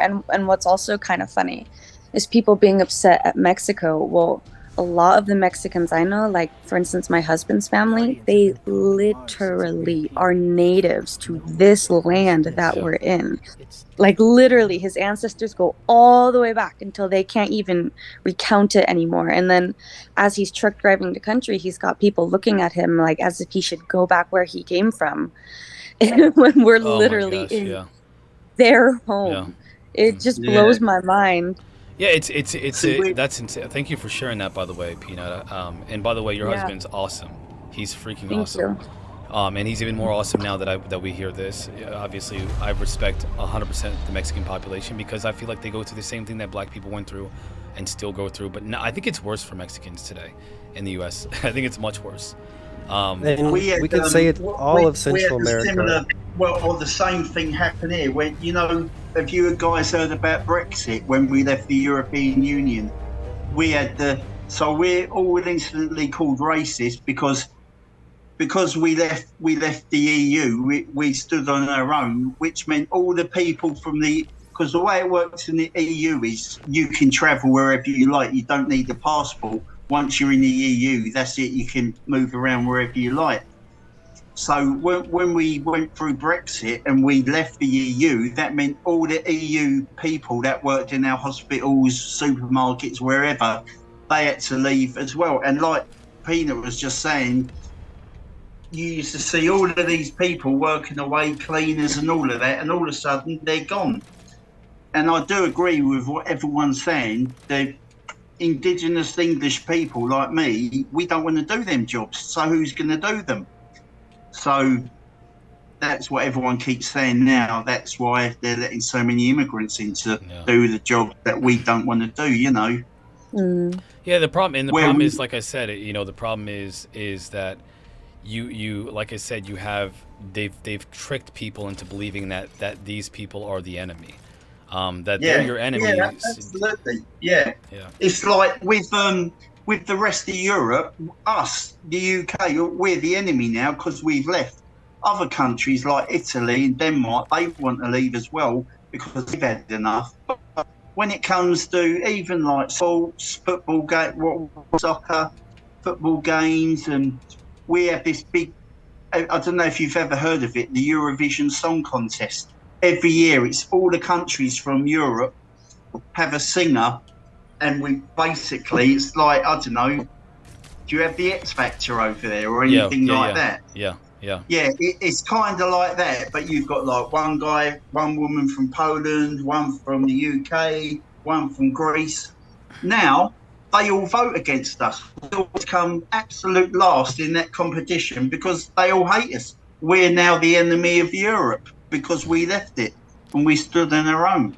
I mean, it's one. I don't know enough about Brexit I really don't know enough about it. But from what I understand, from what I understand vaguely and very, very surface level, the problem is that it hurts you too, man. I mean, you're going to be hurt by that too. And it's just like what happens with here when we're expelling the backbone of our economy because we convincing the native, the I shouldn't even say native because Native Americans are the native population, but convincing, well, let's just say it, white Americans into thinking that the brown Americans are your problem. And then, hey, we got to get them out of here so you can get your jobs back. The ones that we're also getting rid of because there's new technology, we don't need you anymore. I mean, it's the level of the people are victims here. You are the victim, Karaoke, but so are the people that are affected by Brexit, the exiting Brexit. And so the problem is that they've convinced people that it's not the people making the decisions that are the problem. Oh, it's the other poor people that are the problem. You know those people that are coming over here, the 1%, the 5% of the whole population that's living in fat, sick, and nearly dead, eating Cheetos and watching Maury? Yeah, they're the problem. But the 95% of people that are trying to find work and actually doing something, well, hey, listen, they're benefiting from those from even the little bit that slipped through the cracks. Okay, that little bit that benefit and do nothing, that's a small fraction. Why would you? This is what I see with this problem. They have convinced the rich and powerful have convinced the poor, hey, You don't want our help. If we help you, we got to help those other poor people you don't like. And guess what? They're going to hurt you. Look, they're sitting down. All 5% of them. They're really giving up. The 95% of the people that need the support are giving up support so they can hurt the 5%. They've tricked people, man. It's them. It's the rich people. It's the ones making the decision. It's the bourgeoisie. It's not the poor people that are sucking off of the system. It's not them. It's all the plan, isn't it? It's all the plan. It is. We're all affected. We're all affected the same, similar ways. It's all a big plan, really. Yeah, man. And the plan is to make you think that your enemy is your neighbor, not the people Exactly. creating the problems.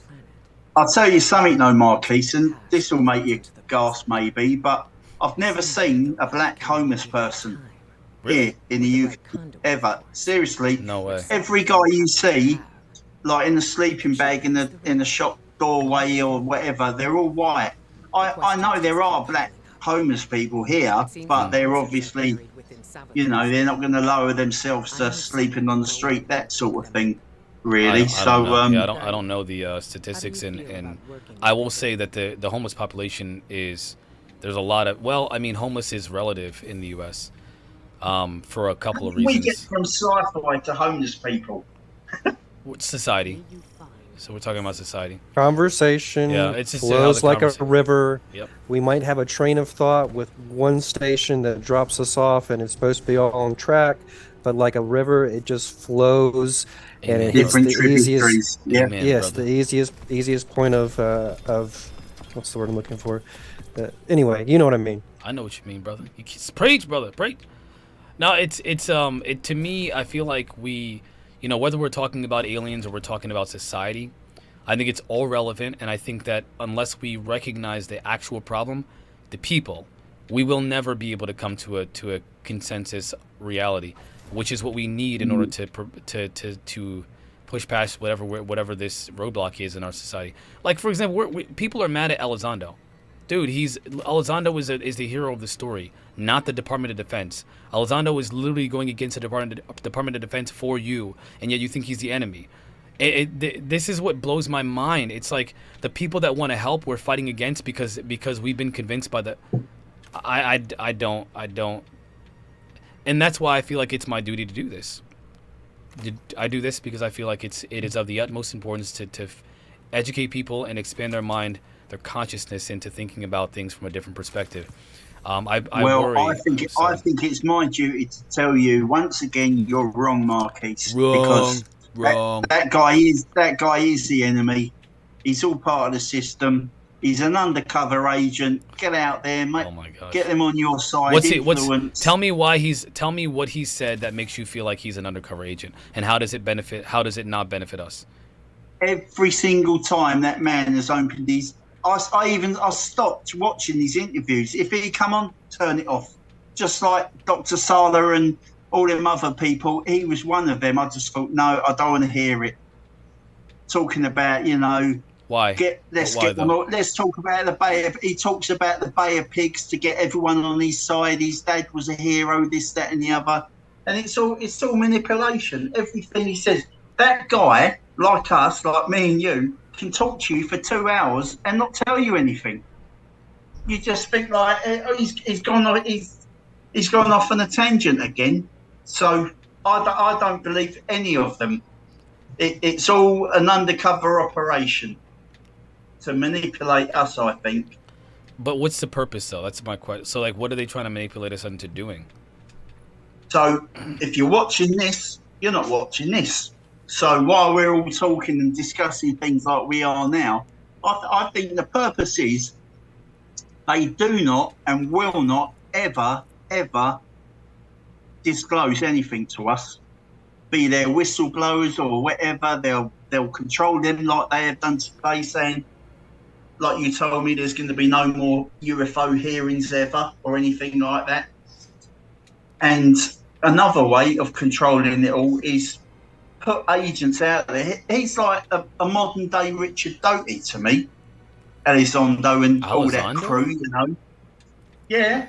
Wow, that one got me. That one kind of gets me there. I don't. He is. All you got to do is look at his background and what he's done in his military history, and he has been trained to be a professional liar and interrogation specialist. So he knows all about psychology and say this and steer the conversation like this, ask open questions and close questions, and that's my take on him and all of that crowd, really. Yeah, but you gotta. So let me just. This is important to have the conversation about this, right? So, you think that Elizondo is a disinformation agent and a psychological. His goal is to perform psychological operations because he said that his dad was Mr. Psyop #1, I think. But why? Why? Like, okay, so let me ask you. Let me do this, okay? Elizondo is speaking against the narrative that we all fight against too. He's also confirming things that we've all believed for the last 80 years, just like David Grush has done, right? And you think that is a psychological operation to confirm what we've always believed? He's doing exactly what Richard Doty did with Linda Moulton Howe. No. Richard Doty told people, he admitted that he was a disinformation agent, and he told people a lot of different. I mean, a lot of different. And I'm a strong believer that one day, be it 10, 20, 30 years, whatever, Lou Elizondo will say the same as well. What do you mean? Say the same thing as that he deliberately disinformed people? Yeah, to control us, to control the UFO crowd. To stop us going to storm Area 51 or stuff like that. If we control their train of thought, this is a UK thing, dude. This is definitely a UK thought process. No, it's not.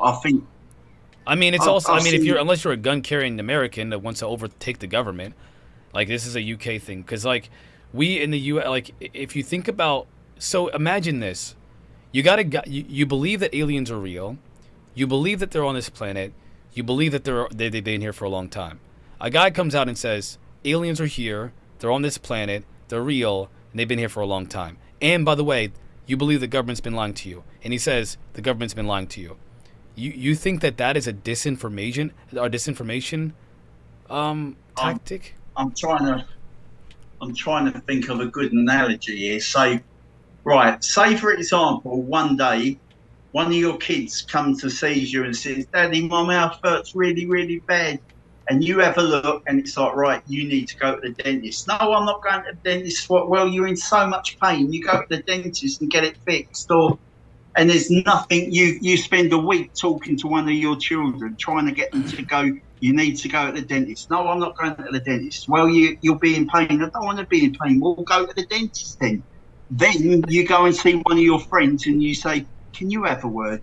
Just, I don't know, scare them into going to the dentist or whatever. So your friend goes, listen, you've got to go to the dentist because if you don't, all your teeth will fall out. Or, yeah, I'm not going to, I don't know, this could happen, that could happen, your head falls off your shoulder. That's actually a really good analogy. That's a great analogy, yeah. Well, that is Lou Elizondo to me. What did he say that would make you think that he's trying to push people to go analogously to go to the dentist? Your friend could get your kid to go to the dentist through telling them total rubbish and lies, and and just control it. And then when your kid has been to the dentist and then goes to school the next day and says, "Oh, I went to the dentist and I was told if I didn't go, all my teeth would fall out and then my head would fall off," and all the other kids go, "What? You believe that rubbish?" Well, I was told that. It's got to be true, but And yeah, I see Lou Elizondo as that. Alternatively, I would say that analogy, that's a great analogy, but it doesn't fit. It doesn't match what's happening though. Because again, what's he warning? What's the dentist, right? In this situation, what is the dentist? What is the warning? The warning is, hey, the American people need to know the truth. In this situation, the dentist is the alien in the room. We want to know. Well, no, don't go to the dentist. No, we can't tell you this. We can't tell you that.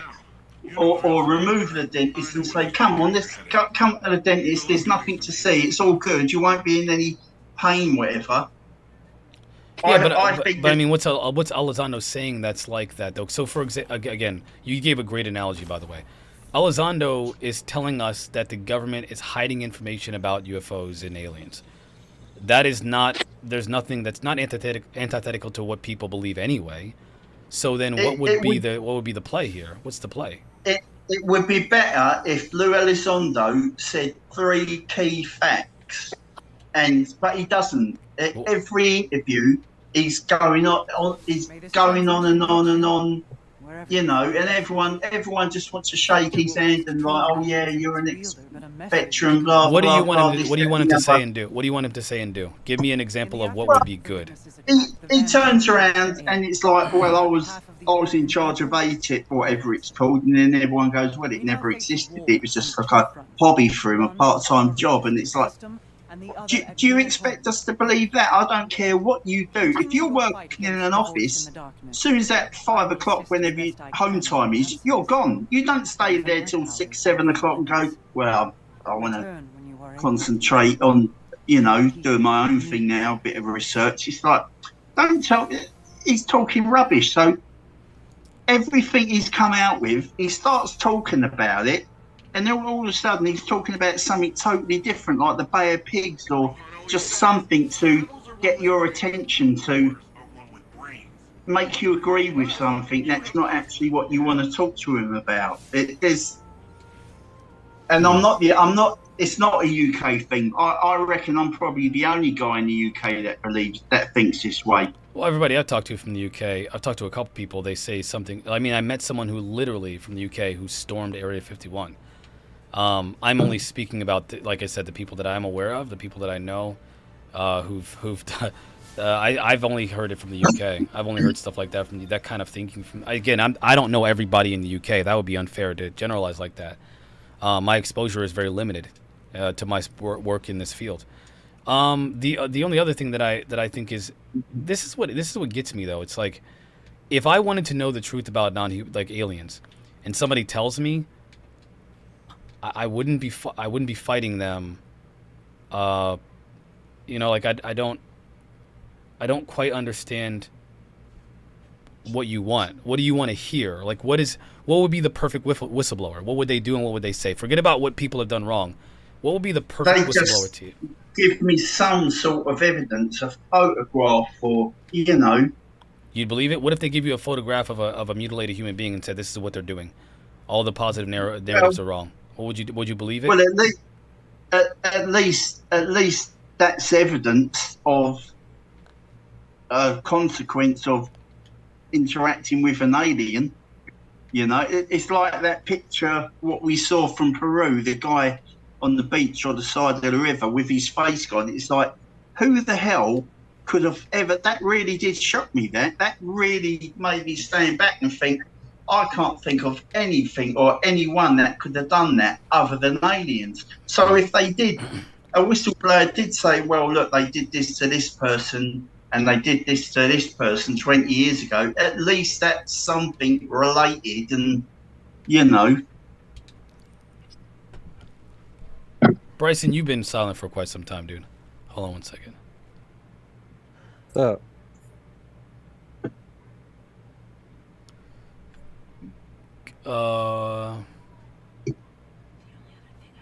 No.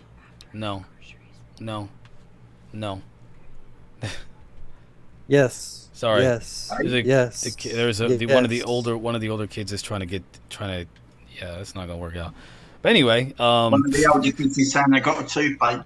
They're trying. No, yeah, right. They're trying to get out of something, but they're not. That's not gonna happen. But anyway, yes, right now.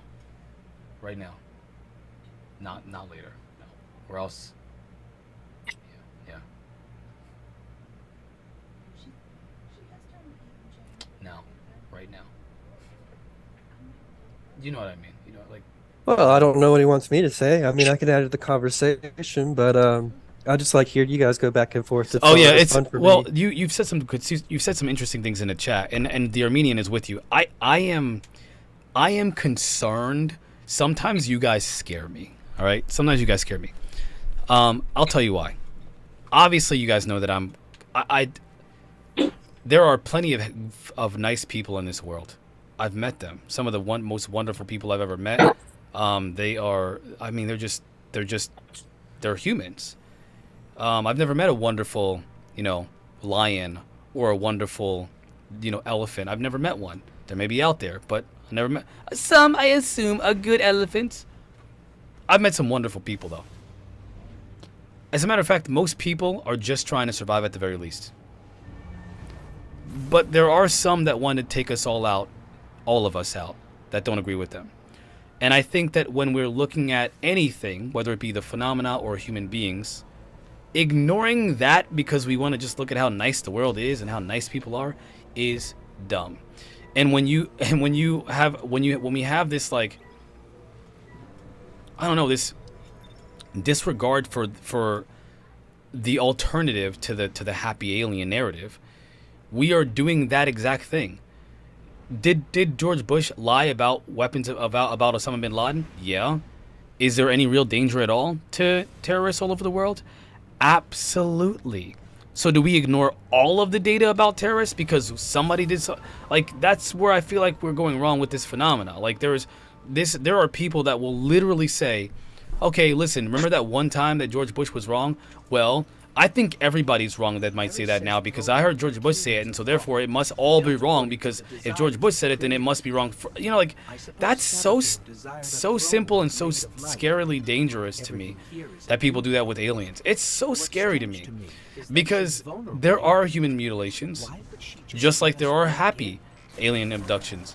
There are inappropriate ones, assaults to children, just like there are happy ones to adults. And so to ignore the negative because there's positive is the epitome of I guess you could say insanity here for me.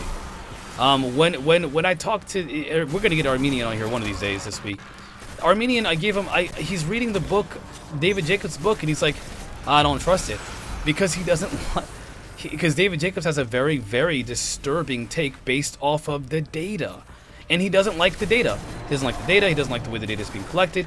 Well, then why like any data then? Why trust any data if you don't like? I don't understand. I don't understand this rejection of.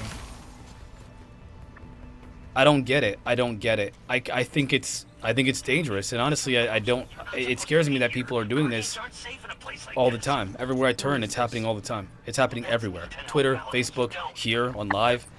Where people are like, yeah, bad things happen sometimes. But what about those good ones, though? I'm not worried about the good ones. I don't want to fight. I don't want to, I want to know why the bad ones are doing what they're doing and what's their plan. And why are they doing that? And what should we be thinking about? Like, are people that are being taken and having Stockholm Syndrome, what can they do about it? To some people, it's like, oh, they love you, so you should just let them do it to you. Lay back and take it. Bend over and enjoy. Get them cheeks ready. Spread them wide. Yeah, I'm with you on that. I like how I was saying before. Lou had that one interview where he said, if a doctor wants to keep the secret from me that I have cancer, I'd rather know that I have cancer. I would rather know that there are bad things going on than, pretending every day that everything's, 100% okay. Some people feel differently. Everyone's different. Everyone has their own opinions. And your opinion matters just as much as mine, just as much as Gary's, just as much as Peanut's, just as much as all the viewers here. And we're all going to have different opinions, but every voice matters. That I believe. That much I absolutely believe. I do believe every voice matters. I do not like the rejection of data that people don't like. I don't like that. Armenian wants to jump on real quick. You can jump on, Armenian. Check Discord. There's a link in Discord. Oh, wait a minute. That's the Discord's. Dang it. Hold on. Because I need to understand that I really think there's a massive danger to this, guys. The danger is that if anybody is telling the truth about, if Elizondo's right? If Elizondo's right that there is a potential that the military considers it a threat and they have a reason for that. Where is my Discord? I can't access my servers. Oh, you're here? Okay. Cool. Yeah, Sorry about that. hit me up, man. Give me your logic. My synopsis of Give me your the whole so far. situation. Yeah, give me your synopsis on the David Jacobs. I'm trying to get to my Word document because I took so many notes about this. Yeah. All right, so one of the first things is let me get to this. I am so sorry.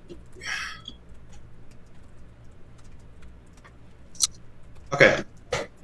So the whole idea of regression, hypnosis, the techniques, if you Google anything about hypnosis and the regression and the data that is collected from those types of techniques is very, very sketchy at the best. So I'm gonna go with this thing over here. It says, although there's a widespread belief that hypnosis produces accurate memories, researchers have found that hypnosis does not work well as a memory recovery method.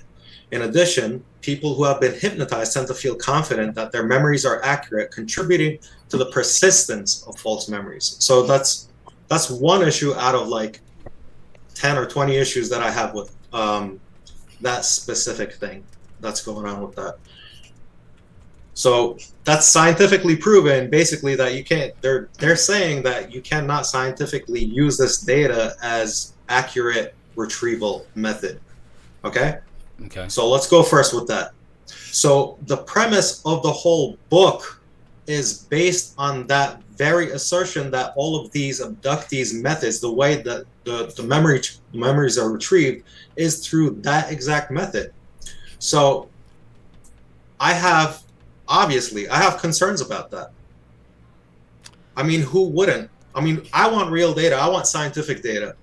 I don't want, yeah, she said this, he said this, kind of like, I don't want like anything. So you don't believe in the abduction phenomena? It's not that I don't. Okay, so there's specific cases where I would lean more into it. Which one? Give me one. Okay, I'll give you one. I'll give you a perfect one. Betty and Barney Hill. Their abductions were simultaneous and they corroborated each other's stories. So when it happens to two people at the same time, I'm more likely to believe the corroborative data. Right. But that does not mean by any chance that I completely believe the whole thing. But it makes me more likely. Which part do you believe? Let's talk about the nature of that. Let's talk about the nature of that experience, and let's dig into that. Sure. I mean, I know. I remember bits and pieces of it. So what I'm saying is in relation to Jacob's data. Yeah. That's a whole different set of things because I know it's also corroborated. So if you look at Jacob's data alone, yeah, I'm not. I would never have taken his data solely because I don't fully trust the regression principle as well. Personally, correct. I think there is. I mean, you're not speaking in untruths here. I agree with you. I agree 100% that there is a danger in trusting wholly in regression. But when you corroborate that with people that are also not regressed and have very similar experiences, you got to ask yourself, why do they have the same experience? And you have to ask yourself how much of those, correct. What can you take and shed away from? Because he also mentions, by the way, that you don't always get the truth on the first regression. You got to keep doing it over time. That's sketchy to me. That's like, I don't know. But when you get consistencies among these experiences, that's when you have to ask yourself, okay, now we got a data point. It's not all 100% true, but you have a data point. And if the solid data points over a long period of time of regressing hundreds of people, in his case, he says hundreds of people, then you get a very good foundation of what might be happening. And according to those solid data points, what might be happening is that we got it is exactly what David Jacobs is hypothesizing about. Now, when you couple that with his work with Jacques Vallée's, which we can get into once you get into those books, I think we're going to have a great conversation about that. And you get into John Keel's, which is even darker and more sinister than what David Jacobs mentions. You got some corroborative perspectives that paint a very disturbing picture about the phenomena. And these are very well-respected researchers in the field.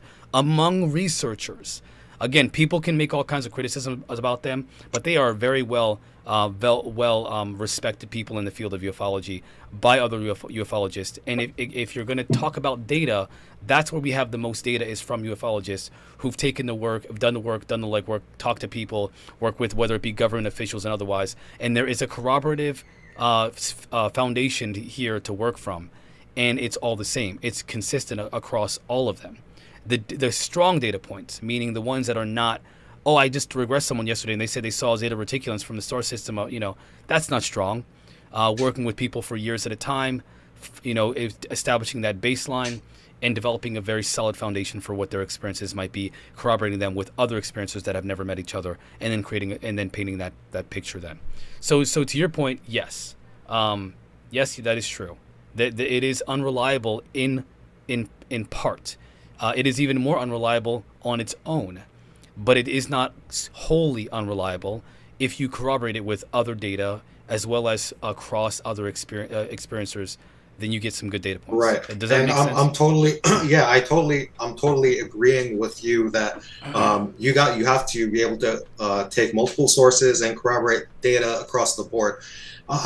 Again, I'm not saying Betty and Barney Hill case was believable to me. I'm not saying I 100% believe that. I'm just saying that it's more likely for that data to be true if I were to analyze it.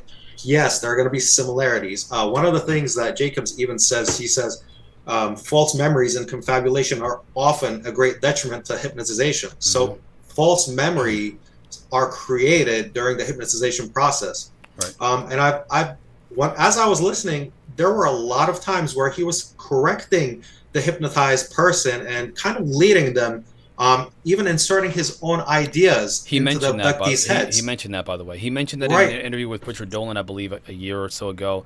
He said that he started off when he first learned how to hypnotize through hypnotherapy. He said he was leading people. He didn't at first he didn't understand that that he was doing that, but eventually he changed his method. And by the way, even with changing his method, recognizing that was a fault of his, because he said that he called himself out, by the way. Oh my gosh, sorry. Okay. Even another one. Yeah, sure, yeah, go ahead. Yeah, the young one. Another one that I got as I was listening. In some of these instances, it's really. I mean, I'm not even going to get into the explicit stuff but I am going to mention it as far as the explicit stuff that he's talking about is very disturbing, and it is very. If I were to read this with an open mind, without any kind of critical thinking about what he's saying, this stuff is super interesting.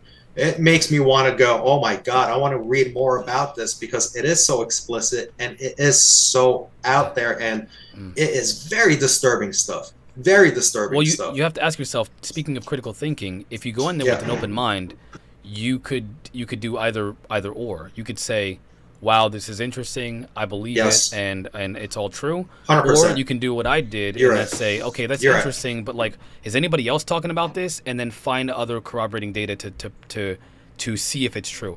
I don't start, and I mentioned this before, I never start with an assumption and then confirm my assumption. I start with I don't know, and then I see something and I say I don't know about that either, and I see something else, I say, okay, what about this? And I look into other areas. I try to find out if anybody else, any other experts, what are the criticisms about this? I've been through that. That's critical thinking. You do not say I reject it because, or I accept it because. You have to look for corroborating information and data. Plus, what does David Jacobs say about his own work? He said himself that the beginning of his work was incorrect because of how he was leading people in hypnosis. So I think that's a respectable. Besides the leading, okay, so we got the leading. We have the fact that it's not scientific. And then I picked apart. That's not true. To say it's not scientific is not true. To say that hypnosis, the hypnotherapy is not. It's not accurate. It is okay. That's fair to say, but to say that it's not scientific is not true, because collecting data on anything is scientific in nature. No, I mean, I'm not talking about collecting data. Collecting data is scientific in itself, but if you're collecting data that is corruptible, that is not a scientific way of making a determination based on those facts. That's literally the nature of quantum physics, because the quantum physics is not repeatable. It's almost unverifiable, and it's almost all theoretical. It's okay, based so off I got more. I got so many more. So I gotta go back. Sure, you have a counter for everything, 100%. But what I'm trying to get at is, I'll give you one more example, and then I'll give you why my take was the way I took it. So in chapter 9, he's talking about a little 8-year-old girl, right? And they're having this conversation back and forth, and some of the words that this girl uses does not sound like an 8-year-old vocabulary. So to my understanding, it's my understanding that he's using words with his PhD knowledge to put words in this person's mouth, because it's the story. Because Yeah. because he specifically says an 8-year-old girl is saying, well, they're using a light emitting diode. That's not a part of an 8-year-old's vocabulary. That is the vocabulary. Does he quote her, or does he say that's what quote it? Exactly. Okay. Exactly. Like this is from everything that I'm hearing. I actually remember that specific. That's so strange. I don't know that's so my last point to wrap this up is yes, there's going to be data coming from people like Jacobs, and then there's going to be data coming from people like Dolly, and there's going to be people coming from people like Dave that's going to say, yeah, these Dolly especially, she said all of these ET are good. I don't believe those data points either. But she's saying that subjectively, though. The difference between what Dolly's doing and what David Jacobs is doing is that Dolly is speaking entirely subjectively. Okay, David then Jacobs let's go speaking, to what was her partner's name? The one that did Preston Dennett. Preston. Yeah, so Preston wrote a lot of books with a lot of interviews, and his data points are very similar to that of Dolly's. I mean, But he also mentioned. See, this is I don't want to be honest, because I like them. I'm not gonna. I'm 100%. I'm just saying I love what she said. On a spiritual level, personally, I am all about where she's coming from. However, I realize at the same time that those are dangerous assumptions to have against. I mean, if there is a threat, 100%. I don't want to go into it. You know, it's funny. One thing that she said, and I don't know if you guys caught this on there, and this would actually fit Jacob's data set. She said she herself was a hybrid. Do you remember that part of the conversation where she said, I have a ridge across here, and I am part hybrid? Do you remember? Yeah. And she mentioned that she was a part of a toll hybrid group. Do you remember that? A what? She's a part of the toll hybrid. She said she's not. I don't remember. No, I don't remember that specifically. No. I'll give you the at 14300 in the SOR podcast. If you can pull that up, or if you want to go back to it. Let's check it out. Real quick, I really want to, because I'm going to go a little bit over today, obviously, because you jumped on at the very last. I wish you would have. It's okay. I know. You're busy. So no, sorry. it's okay. The fact that you came on and you have family stuff, I appreciate that, man. That's love, fam. But you didn't, and I feel bad that you know. But I'm glad you did, because I got a lot of really, really great UFO stories that I had no idea about from my father in Turkey, as well as my aunt in Turkey. So I was what? 14300. Dolly mentions that she is a tall gray hybrid. I believe it's around that time frame. Yeah, but so, what is the purpose of this adding this to the conversation? I'm gonna put it on Zoom. I'm gonna add I'm gonna add this to the other side of the conversation. So if I were to take Jacob's word seriously, and the hybridization on his own, strictly on his own, and say that maybe he's correct, then she would actually fit into his story about the hybridization program, and maybe she's not being truthful. But if I were to only go from his point of view, which I'm not doing. What about Richard Dolan? But it is interesting. What about Richard Dolan? I got to do more reading. What about John Keel?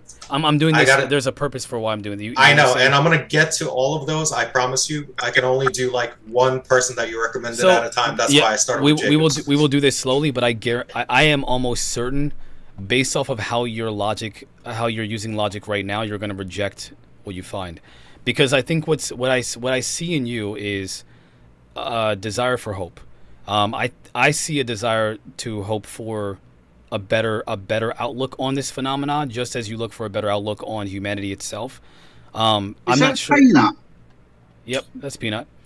Yeah. Marquise, I 100%. You're 100% right that I do have hope in humanity, but my whole thing with the UAP or the phenomena is not about. This is not about hope. My thing is, I want concrete evidence first.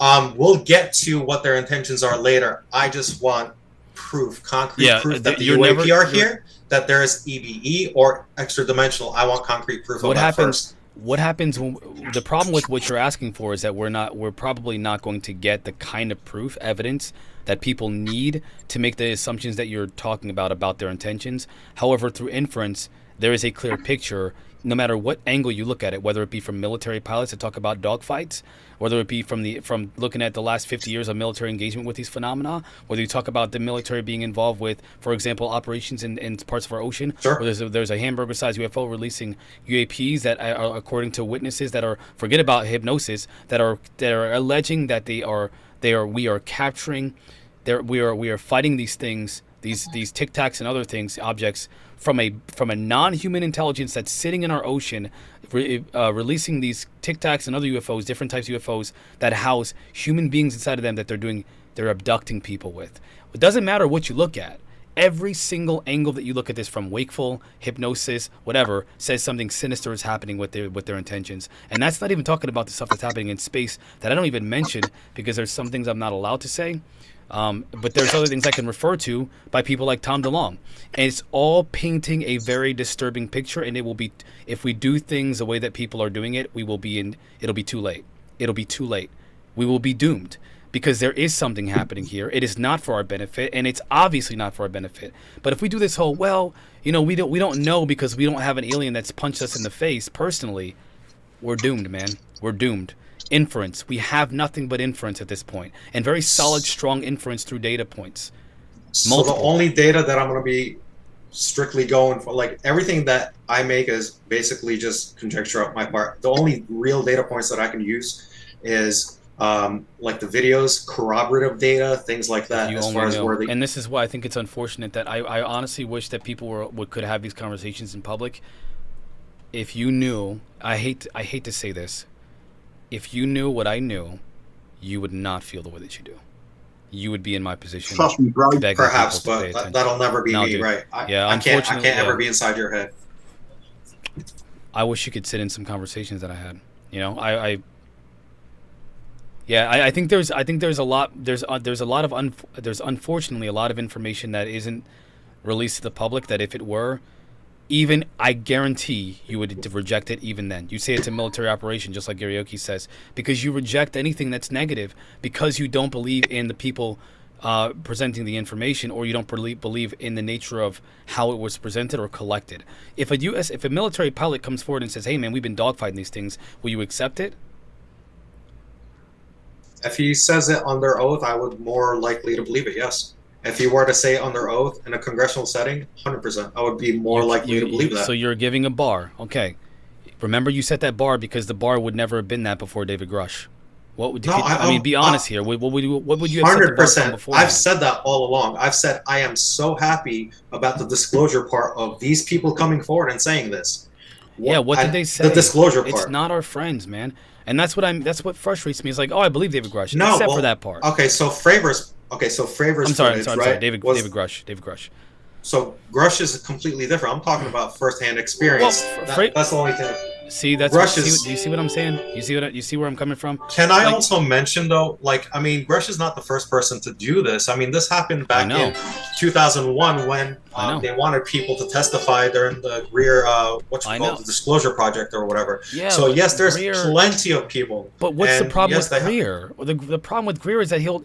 Imagine him taking 100 David Jacobs and only less credible evidence, like no data at all, just 100% witness testimony, and then they go and tell you, and you have nothing and then you believe that, dude. I don't know what Grush's data points are going to be. Are they going to be firsthand witness testimony, just like Greer's people? Okay, hold on. Think about what Grush did. I directed people to the Inspector General. Mm-hmm. Are you telling me that's not like? That doesn't raise a red flag. Oh shoot, there's something here. And guess what? I'm saying there is something here.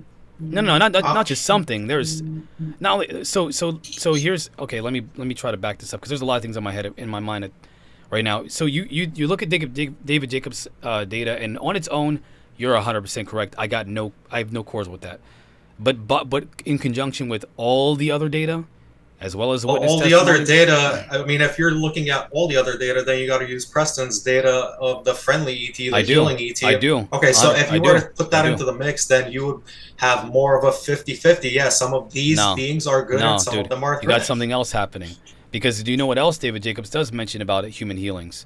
as a way of manipulating people. And not only that, not only the manipulation, but also in order to make them feel like they're safe around them. There's this manipulation. John Keel, this is what you got it. Once you get, but then you're weighing your data based more on Jacobs than anybody else's when you're John saying, Keel. yeah, but John Jacobs Keel. said, I'm John sorry, Keel. John Keel. Okay, then I'm saying the negative parts As well as of the Dr. data Lay. seem to be more. You're weighing that data more against the healing or the positive aspects because you're saying, No, I well, think it's yeah, all there. because I think it's all there, man. I don't think that healings aren't true. I think they absolutely. Michael Carter, who I talked to several times, I talked to him a lot personally. He's had healings from these intelligences. He's had healings, but keep in mind, just this is what I jokingly bring up the cow. We take care of our cattle, so they can end up on your dinner plate. Just because they say don't destroy yourselves doesn't mean they don't have an ultimate goal to use us as a resource for some purpose. And this is the kind of thing that we have to ask ourselves: why heal someone and then let them live a terrible life, but tell them that they're special, but let them suffer their whole life and die? I mean, I don't know. Like I said, I can go. Like I can definitely research the other people that you've given me to look at. But Preston Dennett also said that some of the people that Jacobs interviewed are coming out saying no, well, that's not what I said. He said this. He said this in the interview. I'm not aware of that at all. I will say this. He specifically said that during the interview. Yeah. So listen, I will say this. That is a tit for tat on data points. Preston and David Jacobs are going to have to work with that on their own. I don't know. I cannot take only one. So if a witness goes to Preston, and this is unfortunate. I really don't want to focus on Preston and Dolly because I like them. And I don't want to do the thing that I do with. I would do something different with Preston than I would with somebody else. Sure. But let's say that if anybody says, "Hey, listen, I have information that says that's contrary to what this person says," but they don't present that information to that person to me. Well, then now it's hearsay and it's gossip, and that is a very unfortunate. Most of what is because David Jacobs' research is recorded. It's recorded, but it's not. We just went over this. The way he collects data is not. It's not gossip, though. That's not you cannot compare. Oh my God! It's some of it can be worse than we're talking about. He said himself, it's like some of these memories are complete fabrication. That's what he said himself. And then you're saying that, like, yeah, but if you go by his data, we're talking about people that, like, he himself is admitting to this. Hold on one second. Let me because I gotta. All right, this is important. Real quick, get a couple quotes from people, just for the sake of. Do you know who Eric Davis is? Yeah. Do you know who Eric Davis is? Me? Yeah. No, I don't know like a lot of names. I'm sorry. I might have seen people's stuff, but I don't know exactly. Phenomenon is so poltergeist phenomenon. This guy testified. Can you hear?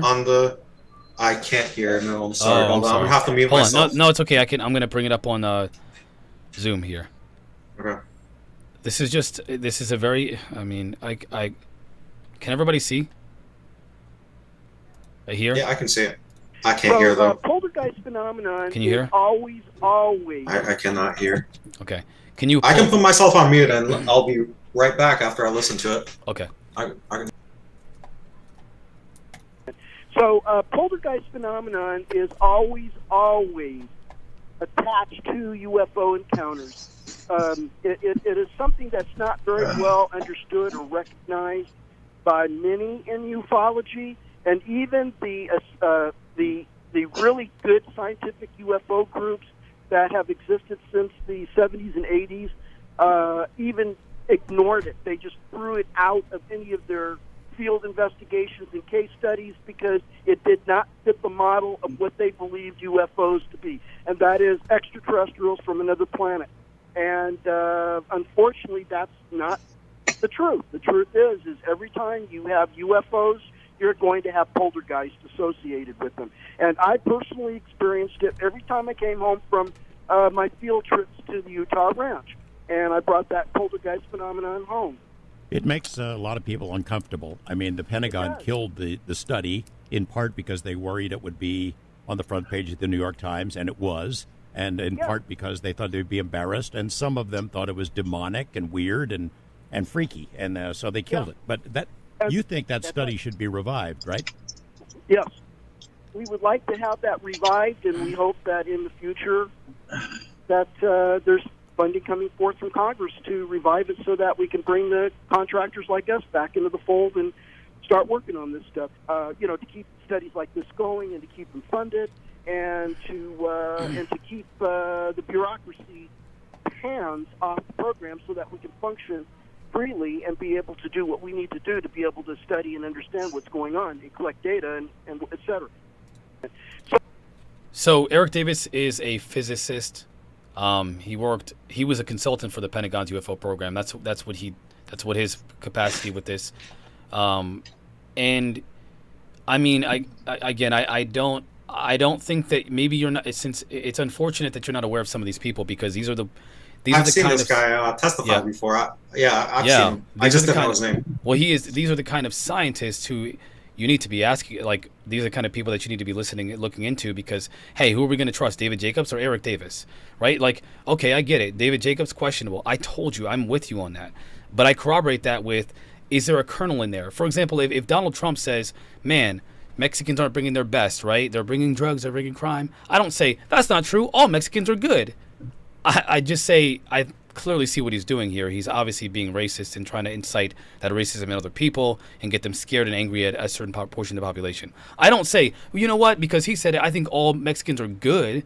No, and that's where the danger comes into play with this phenomena. Just like Eric Davis said, the UFO community is rejecting data because it doesn't fit the AET hypothesis and the happy alien hypothesis. When the data, and this is what a physicist say, this is one of many physicists or scientists who've looked at this phenomenon and said, oh my gosh, there's something terrifying here. We need to really understand what's going on, because if it is a threat to humanity, then we better figure it out soon, because there's an increase in their presence. According to people, pilots, first-hand witnesses, there's an increase in their presence.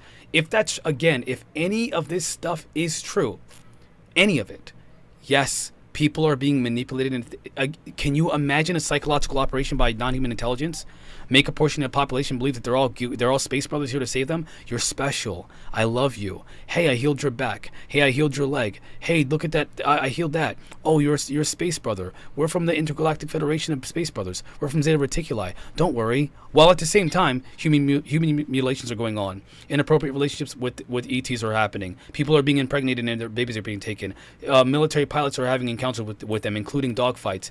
Why are we ignoring? Like, you can tell me that that's exactly what an infiltration would look like. Trick some of the population. Eric Davis's data is nothing like. I mean, if we're talking about a physicist, that has nothing to do with. We're not talking about hypnosis or regression or anything like that. No, we're not. And we're not. So what are we we're talking about? We're talking about correct. So if phenomena. he's done scientific studies on the phenomena and he has scientific data to back up what he's saying, I would be more than willing to look at that data. And I didn't say anything about Eric Davis being wrong. So Okay. I would have to see his data, absolutely. Yeah.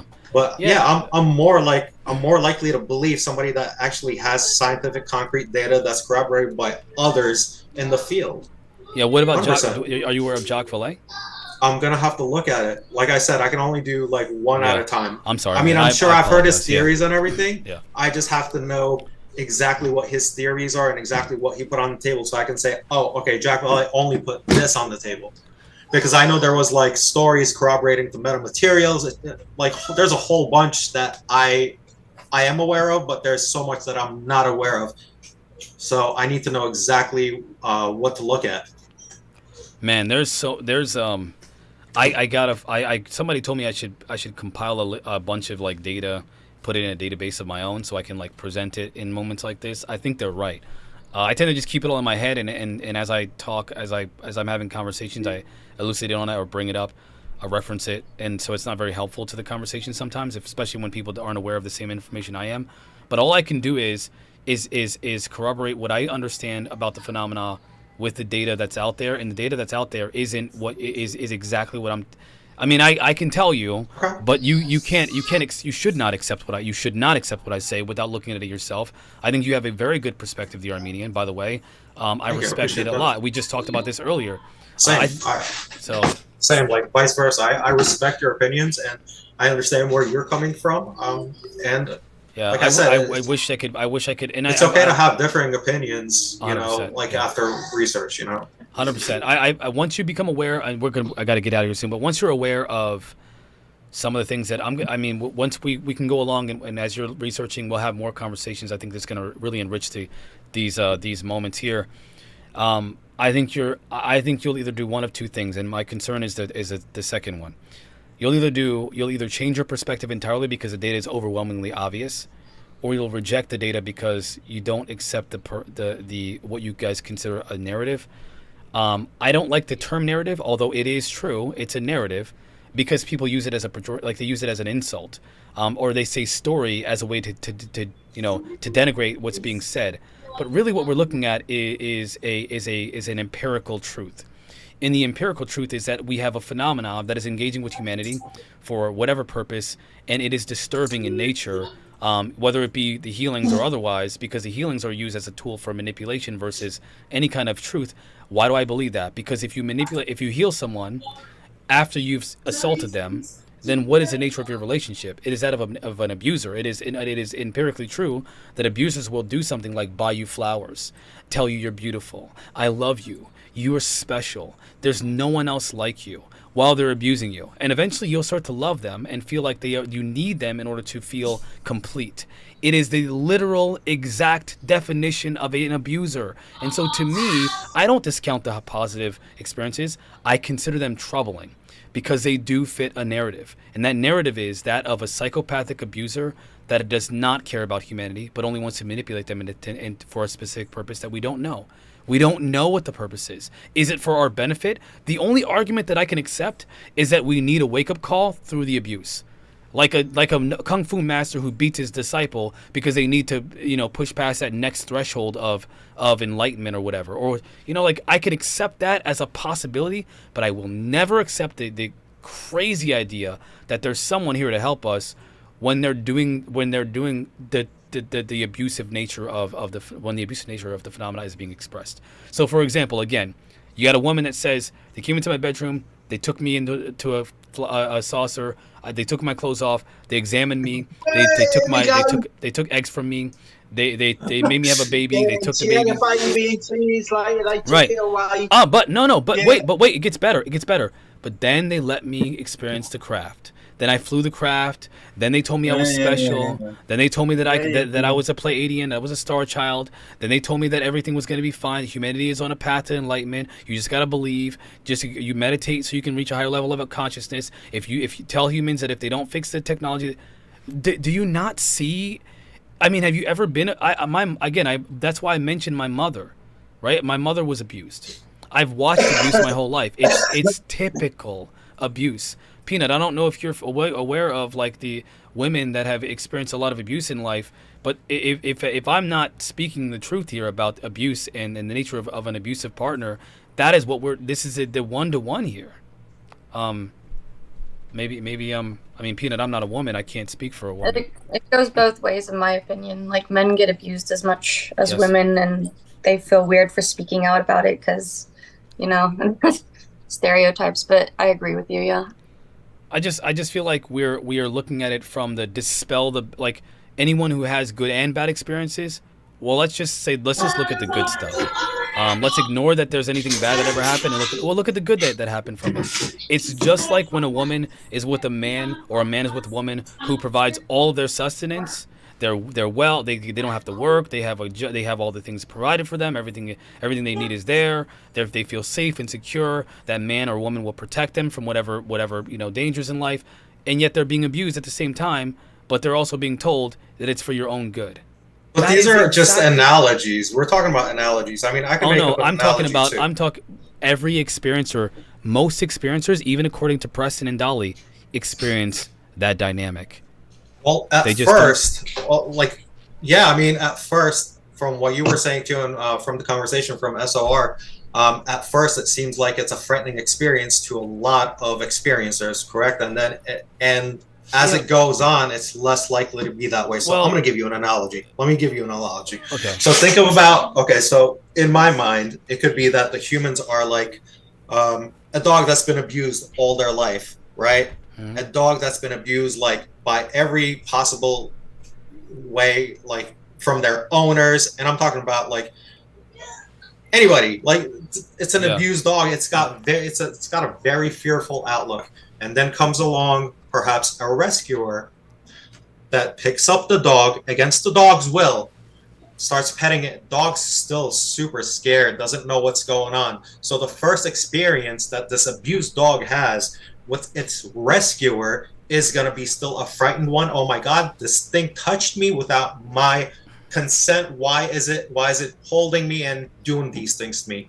So that's an analogy as well. We can draw all kinds of only inferences if you from this. raped the dog and then No, got not it raped pregnant. it. No. I mean that's what's happening, dude. No, I'm talking about, like, in my analogy, that's what's happening at first. And the got pregnant. Yeah, if and you my ignore baby the was rape, stolen. if These you were, ignore like, the assault, but we're yeah, talking about of data course. points from, like, okay, from what source are you specifically citing that I somebody mean, got pregnant and they took my baby? Dolly, dude, oh my gosh, the guy No, please, I last just night. wanna- Every, what do you mean? Which state? I'm not making up abduction accounts. I'm talking about real. No, Dolly, I'm just Dolly, asking for which- example. Okay. Dolly said that there was 2 of us. Now there's only 1. They took her sister, dude. Like, what are you talking? I'm just asking. I'm asking which one, so I can respond to it. The thousands of people that report to report abduction experiences that I just mentioned, thousands of them. So some of these experiencers, like in Jacob's books, that were pregnated, and then they were saying Forget about that, Jacobs. Forget about Jacobs. Dolly. Okay. How about Dolly? How about I don't know Dolly's full Linda experience. Porter? How about Linda Porter? Linda Porter. I went into the Dolly SOR thing like halfway through. I missed a lot of the beginning. I didn't know that she had her sister stolen, so I apologize for that. Yeah, she said there were two umbilical cords, but only 1 baby. Like, dude, it's not the analogy you're drawing is it's, if it were that, I'd agree with you. I would 100% agree with you, because I'd not be on your side. We're talking about little girls who are being assaulted, little girls that have never experienced life, experienced the trauma of anything, and then having that happen. We're talking about people that are being assaulted.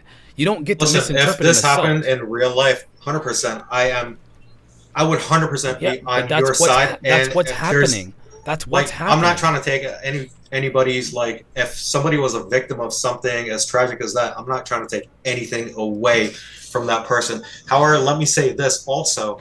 If somebody had a negative experience by a gray ET, right? By a gray ET, impregnated this person, did all of this crazy stuff, right? If I were to say then, oh, guess what? This race person mugged me once, they did this to me, and so all the rest of that race is bad, would that like hold up in reality? No, Michael Carter, actually, he's black, by the way. He says the same thing to me. He says that, do I paint all grays as bad? I don't care. I don't care if all grays are bad. The ones that are doing these things are. Do you understand? Like, I don't know. Right, and I'm saying those are the threats, and I'm not saying that they are all benevolent. I'm saying there are ones that 100% could be bad. Yeah, what are they? What But are the ones you're doing? asserting mostly that they are bad. And I'm saying not, that any experience that is like the ones that I describe and the ones that people are describing themselves is bad. Okay. And that the majority of them, according to, I mean, unless again, the overwhelming majority of cases of abduction, as we go along, as our relationship builds on this show, and we talk more, and you look at some of these other materials that I lead you on to, and you're gonna see that there is something going on here, that's much bigger on the side of there is a problem than the other one. And by the way, I don't think we should fight happy-go-lucky Pleiadian aliens that want to help us.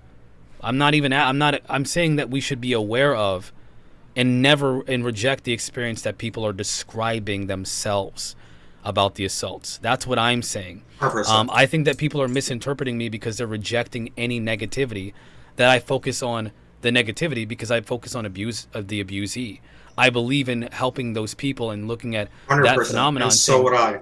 Whether they're abused by UFOs or like people, by Earthlings, yeah. I would 100% be on the side of the person that needs the help. 100%. That's my focus, though. That's what I focus on because my fear is that the UFO community is saying, forget about all of that. Only look at the happy stuff. Like, yeah, okay, yeah, they took me. Yeah, they gave me a baby. Yeah, they took it.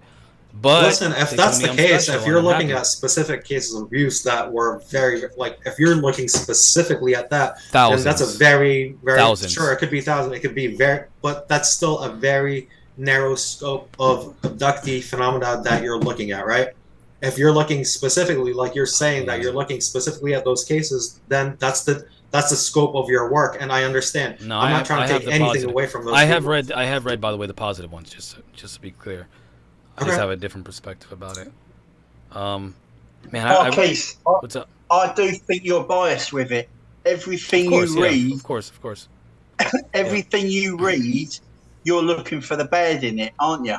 You're looking for the negative side. Why do you think that?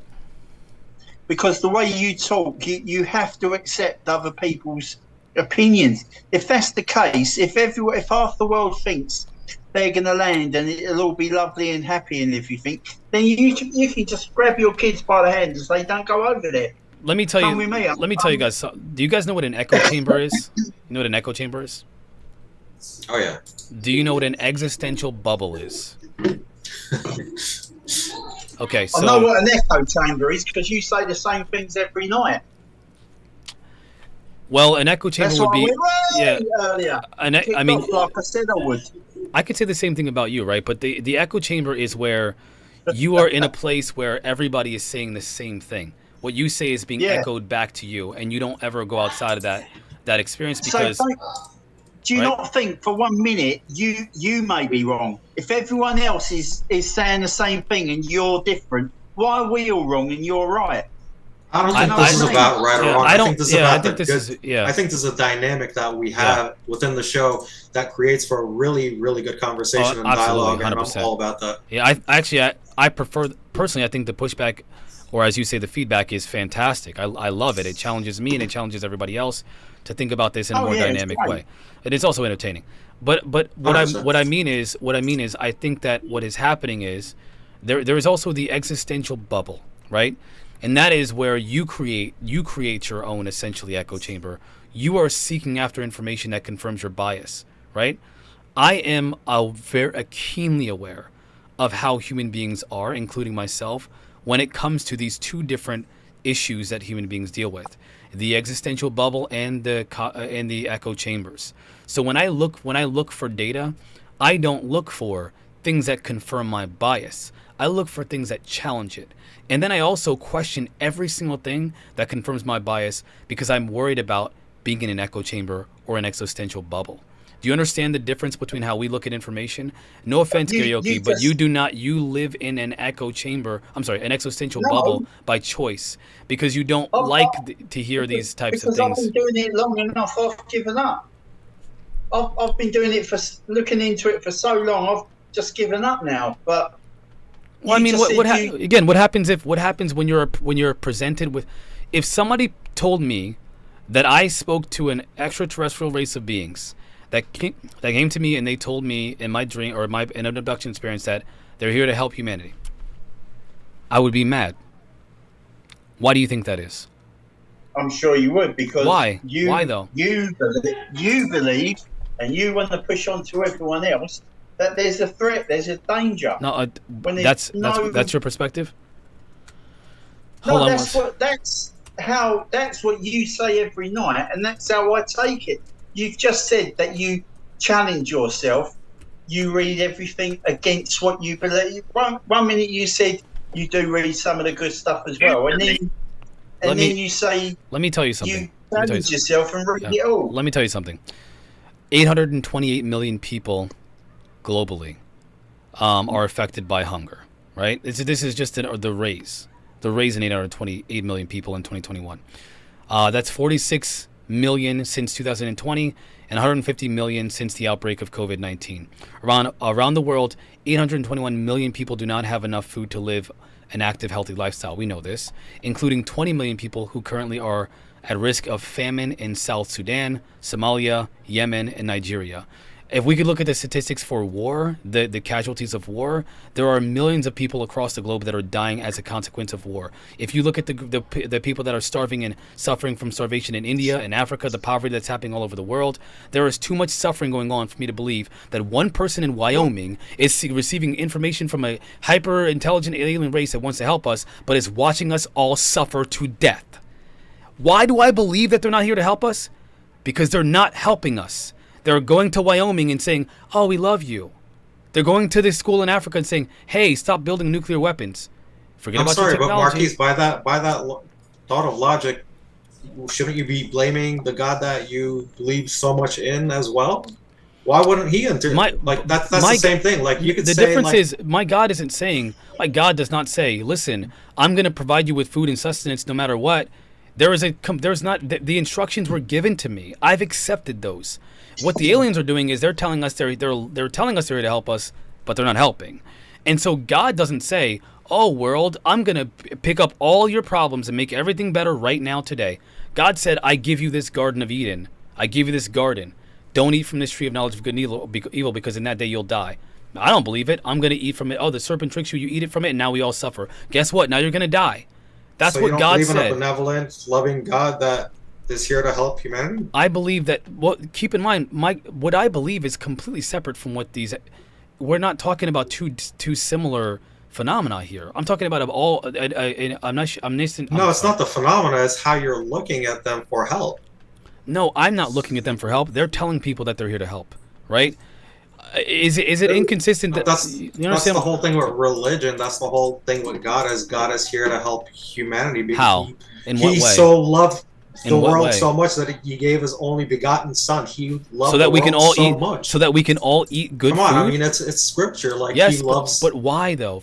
So we can all eat good food, or so that we can have the promise of everlasting life. At least not go hungry. Forget good food. No, that's not what God said. That's not what God said. That's not what God said. It is so that we can have everlasting life after death, man. So we don't have to suffer the consequences of our actions in this life, the mistakes that we've made in this life, through essentially giving up the desires and the desires of our flesh, so to speak. That's what we're promised. We're not promised everlasting happiness in this life so we can eat so we can survive. That's not what is promised. You know, Jesus fed a whole bunch of people with fish and bread because they were hungry and poor, right? Am I wrong about that? Yes, but he didn't feed the whole world, did he? He couldn't feed the whole world because the whole world wasn't at his feet. But whoever was right there, right by him, he fed because he cared for all these people. This is a massive false equivalency, dude. It'd be like if God came down and told, some chick named Jennifer, hey Jennifer, I'm here to save the human race from their own destruction, and then took off. I would be very skeptical, because why would God tell Jennifer that and then look at what's happening to the world right now? Really? That's not the God. That's not the same God that I'm talking about. The God that I'm talking about says this life sucks and you're going to die one day. And hopefully if you follow these tenets, you'll be able to go to a place where you don't have to worry about these things that you suffer from in life. Not we're going to save the world from destruction. God said he's going to destroy the world again because of all the bad things that are happening. This is the God that I believe in, not the God that you're painting. You're painting a false God that I've never believed in this. So the God that you believe in wants the world to be destroyed?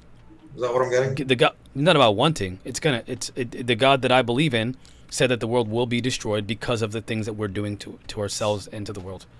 I mean, that's a message that like a lot of people echo anyway. I mean, like, yeah, if we're gonna be evil and wicked amongst ourselves, and 100%. I mean, is that inconsistent? Is that what he wants? That's what I'm saying.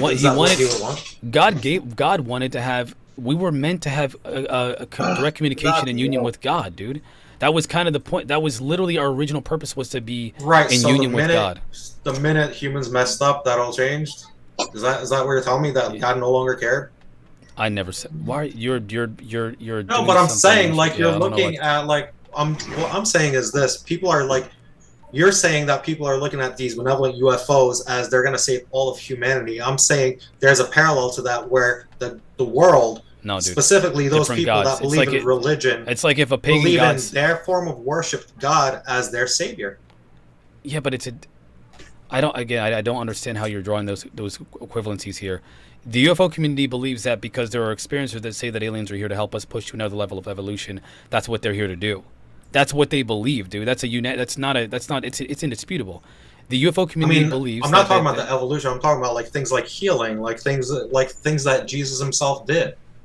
Like we're talking about like being able to heal people, boom, like right then and there, like heal the sick. Like these are very specific things. I'm not even talking about evolution. What's the purpose? What's the purpose? I'm talking about med beds that we don't have right now. I'm talking about like. So you're saying why if I'm upset with the aliens for not solving all of our problems, why am I not upset with God for not solving all of our problems? Correct, exactly. Because the aliens didn't make a promise to me. Like they're not promising me. So here's what the massive, I don't know, again, this is a fracture in logic here. And I'm going to explain why I think that. And if I'm wrong, call me out on this one. Or maybe I'm misinterpreting what you're saying. The God that we believe in, right? And again, this is separate from the conversation of UFOs, but just because you're bringing it up, the God that we believe promised us that we are going to suffer in this life, and that one day, if we persevere through that suffering and stay true to Him, to God, by following those 2 commandments, love your neighbor as you love yourself, love your God above all other gods. If we follow those tenets and suffer go through the suffering in this life, that there is a promise of something afterwards. A reward, for example, right? That is what we're promised. Do I believe that? Yes. If God, is it inconsistent that they're suffering in this world? No. God told me that. I believe Him. So the difference is aliens are saying they want to fix the suffering, and they're doing nothing. They're not doing anything. Oh, we don't like nukes, but they almost caused mutually assured destruction in Russia for the whole world. That is documented. It's not a conspiracy theory. It's not something that people have said because they went to sleep and were hypnotized. It is a fact. So one time they turn them on. So you're getting mad at aliens for not following through on their promises, right? I'm getting mad because there's a clear deception. I'm not mad at them because there's a clear deception. It's more than obvious what happened there. They turned the nukes off in Russia. They turned the nukes on in Russia. They turned the nukes off in America. That was obviously just to show us what they could do. Oof, man. They didn't intend to launch one or attack you or me. That's or not whatever. That's not what military personnel say, though. That's not what. Do you know about that account? Do you know about that account? They said we were almost all dead. Military personnel will only tell you what they want you to believe. Well, that means that you're making up the narrative. Then now you're making up your own narrative. Zoom out. It was just to show. It was just to show a strength. It was just like to show us what they can do. Fuck. Turned on the nukes over here. Turned off the nukes over there. They're basically saying, if you try anything, this is what we can do. So that's the way I see that. Sorry to interject there. No, that's okay. But let Peanut talk, because you was getting really like... Yes, please. I want to hear her point of view as well. This conversation is like so crazy to me. You guys are like blowing my mind right now. I'm struggling to even figure out what I'm going to say here. Because I thought I had the answer to this a few days ago, but then I said it out loud and it didn't make any sense to me. So I'm kind of like revisiting where I stand on a lot of things. I don't know. I don't really know what to think anymore. Some things are that I thought I had a solid surface to stand on. It's just been right out from under my feet. And next time, interject. Just jump in because we please. Will yes. talk, yeah. We talked so much. They had thoughts back then, but now it's all just running through my head right now. I'm sorry. Next time, please. We will all shut up if you jump in. I do agree with what Garioki said, though. That was a show of power. That was always been my thought too. Yeah. Would you do that to your kids, knowing that they would kill themselves? If there was something that could kill your children, and you knew that, and you did it just to show them your power, what would you be? Well, obviously I don't have access to nukes, but sometimes the best way for a kid to learn is to touch the stove and see why it's hot. And then they'll never do it again if they really learn. I mean, it's like giving kids a knife and saying, "Yeah, duke it out and see what happens." But I don't want you to, because I just want to show you how bad it is. Like, look, you know how your brothers killed them. Yeah. I think it's the analogy would be more like, hey, you know how your brothers killed each other with those knives? Well, here's some knives. Don't do it because look what happened to them. All right, let's see what happens. Right. Like, It is a good analogy. It's a little bit different. Marquise, hang on. There is an analogy. Two kids are in the back garden fighting and arguing over a ball. No, it's mine, give it back. Mummy or daddy comes up and just takes the ball away. So them kids know to play nicely, don't fight over the ball, because if they do, mummy or daddy's going to come and take it. They didn't take our nukes. They left us here with them. They didn't take anything. But the message is, or the message could be, if you two don't stop fighting, we're just going to turn yours off. It literally would be like, it would be like making your kids play Russian roulette to show them how dangerous guns can be. You guys are using the wrong analogies here. I'm sorry. I think just the use of analogies but anybody using them, it really leads to inaccurate associations or assumptions. Okay, let's use it. Because everyone's making analogies. Let's use an accurate analogy. It'd be like threatening the destruction of all humanity to show how bad the destruction of all humanity could be. That's dumb. And what I think is most dangerous is that we think that, I mean, again, they didn't take the nukes, they let us have them. All they did was turn them on, turn them off, and then tell us they didn't want us to destroy ourselves. And even if that's true, by the way, I am just so that to be clear, I think they don't want us to use nukes. I believe that 100%. I'm not against that at all. I think they don't. I think they recognize that there's a danger to it, and whether it be to them or just to us, I think they don't want us to use nukes and destroy ourselves at all. But who the heck turned them on?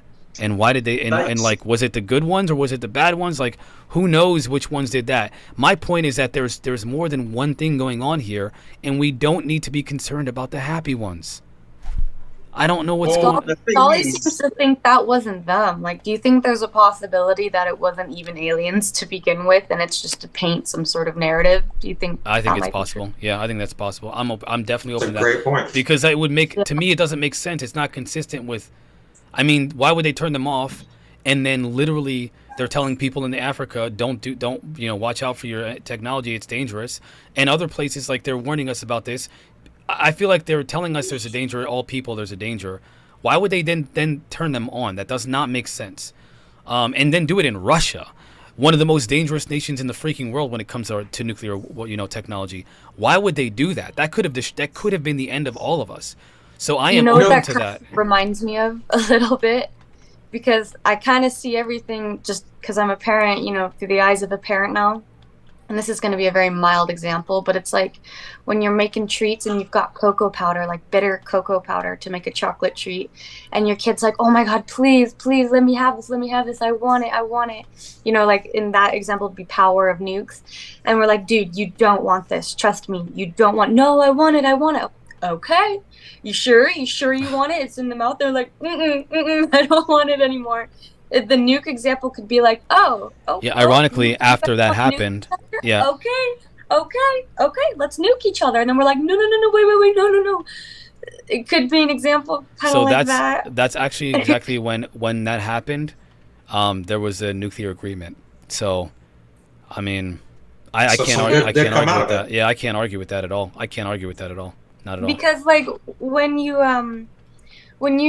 not necessarily get upset, but you're skeptical of why aliens don't just come down and help us and heal us or whatever exactly. Well, it's more of a contrast. Like, why are they doing this and then also doing that?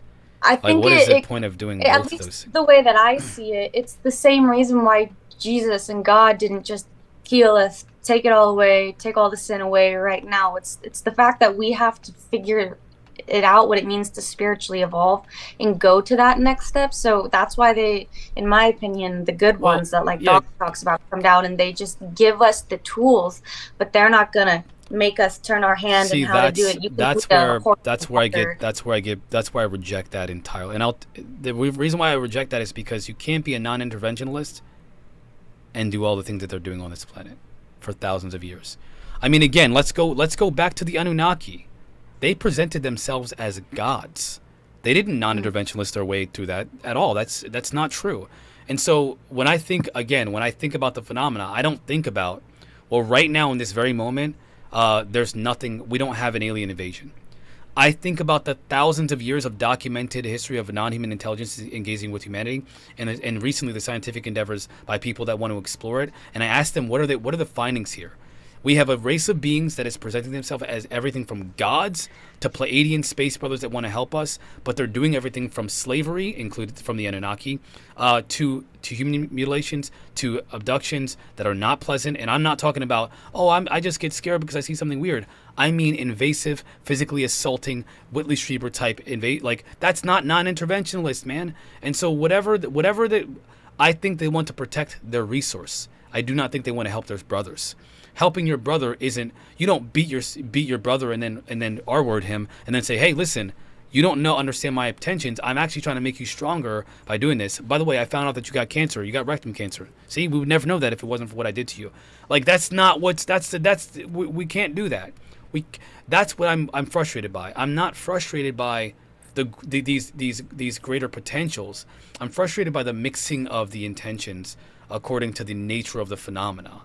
If that's totally fair. I can see why you'd be upset about that too, because it doesn't make sense at the end of the day. It's very confusing. I just had a thought when you were talking, like how Dolly was talking about like even grays being spiritually evolved and moving on to the next dimension, next ascension. What if aliens can also work with demons the same way like demons work with people? What if I told you? I have a question. I have a question.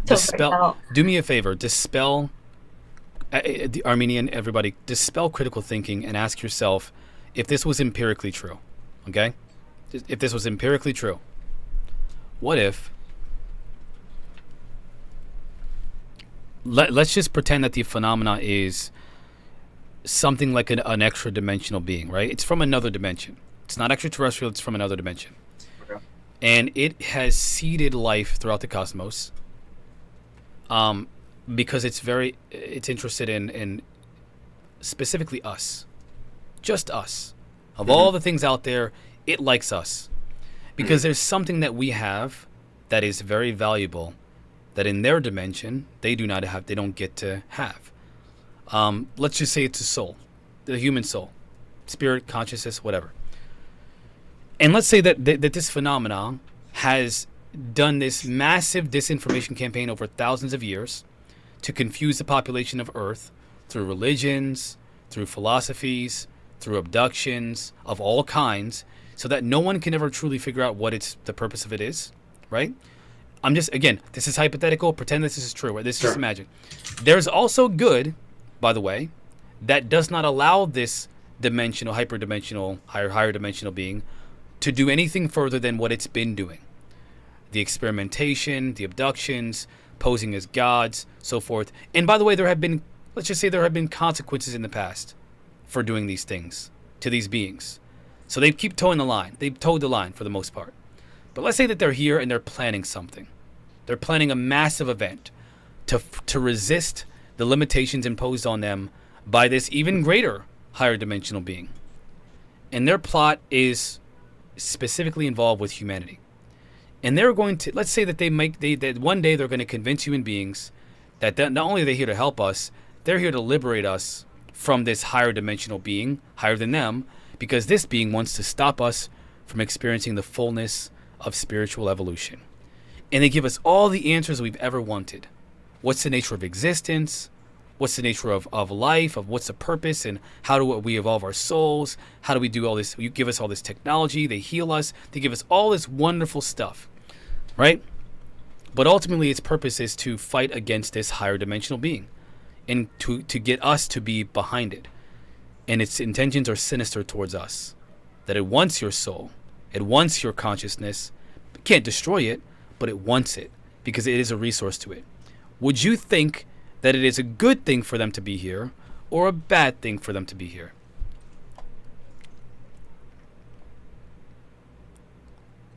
That was a big hypothetical. There was a lot to unpack over there. So basically what I'm gathering is like the bad ones are using us to get to the good ones that are kind of over their heads.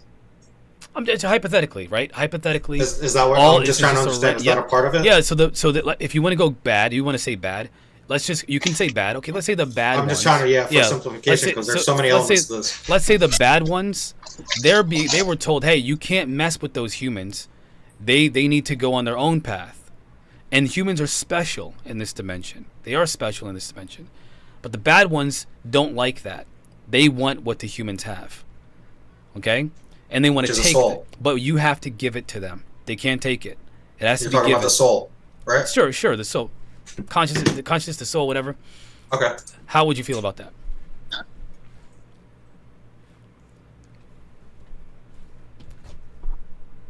I mean, I would feel like that's very crazy in the makings. That would make a great sci-fi story, but it also sounds very much like a plot that if I were to go, okay, so this is my take on it. So if the devil ever wanted to get back into heaven in such a covert kind of way, it would use human souls to get there. Kind of message is what I'm trying. No. It can't get to heaven. Let's just say that this being can't get to the higher dimension. You want to use? I don't want to use God or anything. I want to use to talk about the phenomenon. So aliens, good or bad? The bad aliens want to. They can't get to where the good aliens are. They're not capable because whatever they are, they can't resonate at that frequency. They're stuck. They're stuck. And they need humans to get to there, or no? They just want to take human souls anyway. They just want human souls because, hey, listen, they don't like the fact that humans have this special quality about them, right? The ability to exist forever, to live on forever, to have eternal life, so to speak, because your soul doesn't die. They don't like that, and so they want that. Hence the hybridization program and so forth, right? I'm just, again, all hypothetical. Let's say this is let's say that this is true, that's what's happening. Do you think it's a good thing or a bad thing? I'll expand on this scenario, and then I got the final thing to say. I don't know what to say about that. Anybody else? I think that's a bad thing. Seems like it, I guess. I mean, maybe you don't. Maybe you're okay with it. Maybe you'll be okay with, giving up your soul. Maybe, right? Some people would. Some people would be like, take me. Some people said, yes, take me with you. Bryson, what do you think? Do you think it's a good thing, Bryson, or a bad thing? Man, I didn't want you to call on me. All I've got to say are jokes about it, and that's just me. Jokes are welcome. We are adults here. Oh gosh, I mean, if the ALMAOs,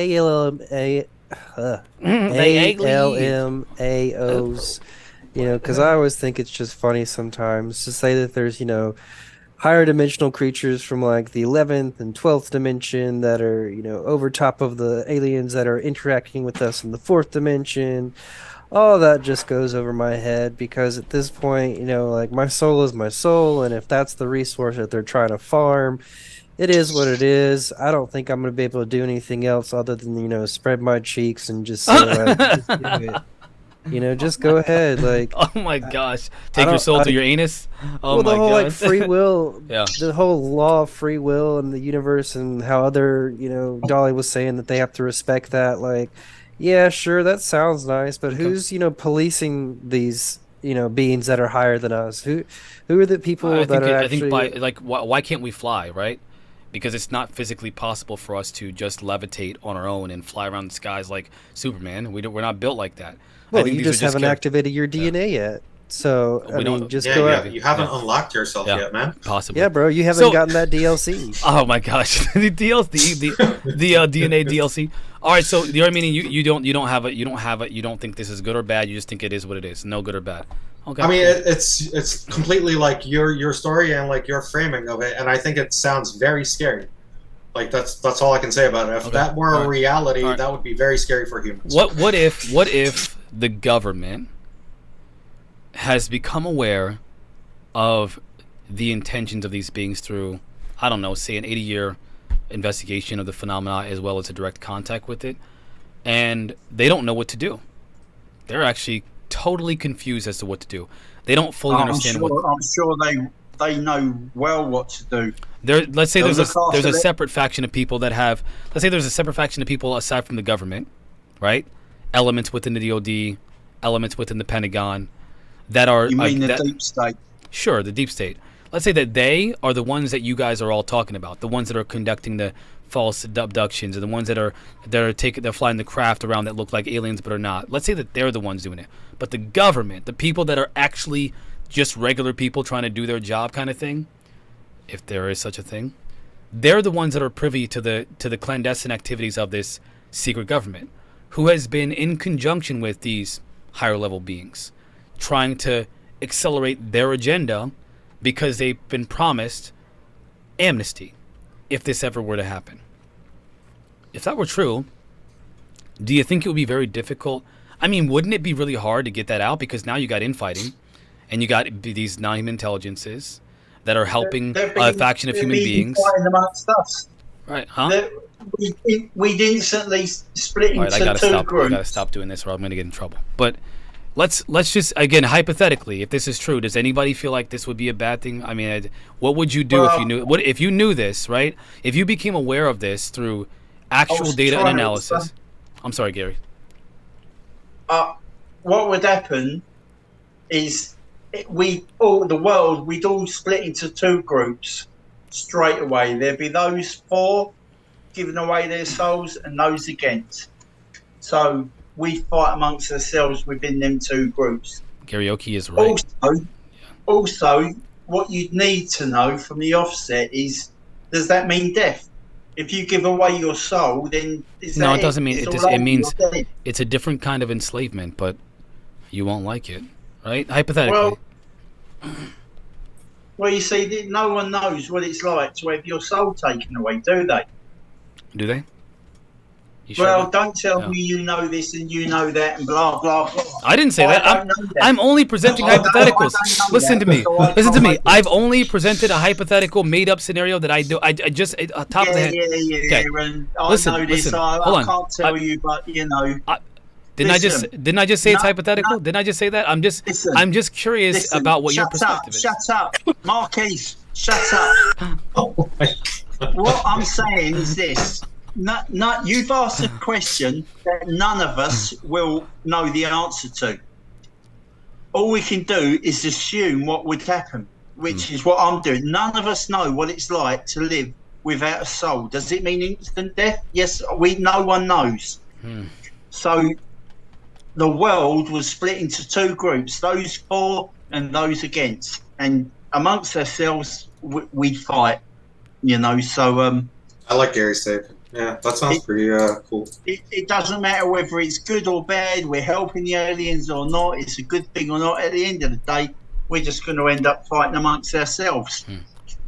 Let me ask you the final question of the night.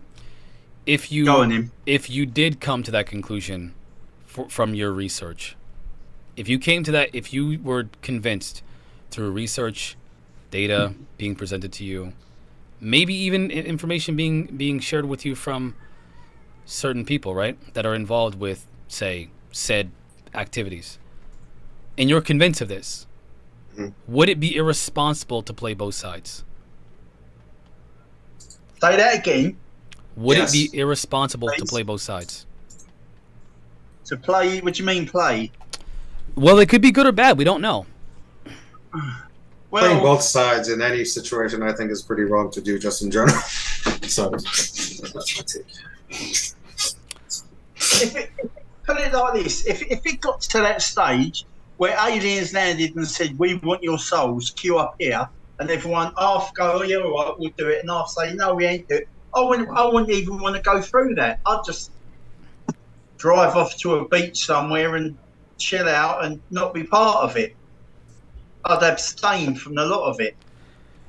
I will say, let's just pretend that there's a hypothetical person in this scenario that's been trying to... You're going to keep asking questions until we agree I'm done. with you. No, there's no way. No, you guys are never going to agree with me. That's the point of this conversation. It's not to... I do not want you to agree because I know you never will. I think it's actually great. I think that the purpose of my time here is not for any specific person. It's for the people that are open to learning about data that I present, information that I present, and perspectives that I present. And they think, hey, listen, that guy's, I like the way he talks about this. I get his thinking. I think the way that he logically processes information is good. I'd like to know where he's coming from and why he thinks what he thinks. And through those conversations with the chat, with you guys, them hearing me debate about these things, they will learn both your perspective and mine, and say for themselves. These individuals out there will learn for themselves. Oh my gosh, I see what he's trying to say. I don't think you're going to change your mind, Gary, ever. I think you're stuck, man. And I think not necessarily a bad thing. It's just ask everyone that, and ask chat as well. will we all ever change our mind to? You will Marquise's you way will of never change your. Even no, if an alien showed up and said, "I'm from Zeta Reticuli here to take your soul," you wouldn't believe it. You'd say it's a government. I mean, that's my take. You guys are definitely on that. Not you, Peanut and Bryson, but Armenian. What? Not you. No, that's ridiculous. That's ridiculous. I think you would call it my That's lives a or ridiculous assertion.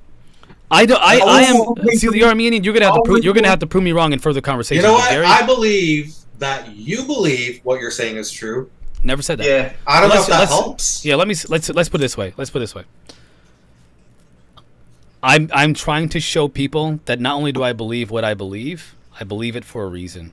And so in this my final thought is that in this hypothetical situation, if there were a person like myself, for example, just a random guy out there just trying to have conversations about these things who might be privy to this information and didn't do what I'm doing, I would say that he is irresponsible.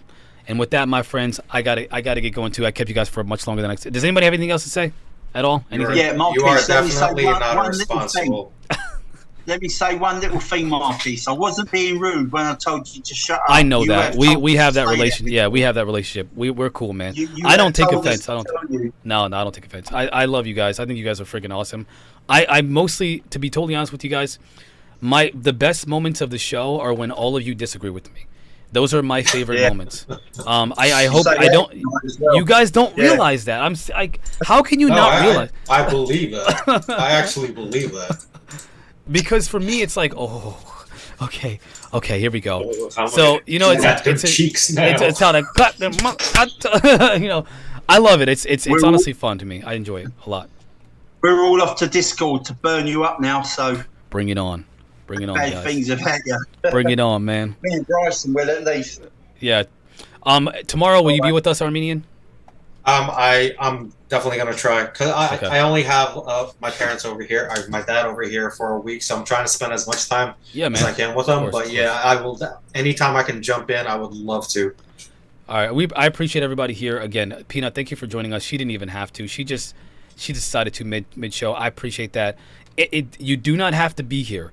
It's just fun to have you here, and everybody appreciates when you guys join us. So when you guys are on here, when we're all together, I mean, this is like a thing now. You know that, right? It's definitely fun. It's definitely fun. Yeah, it's fun, man.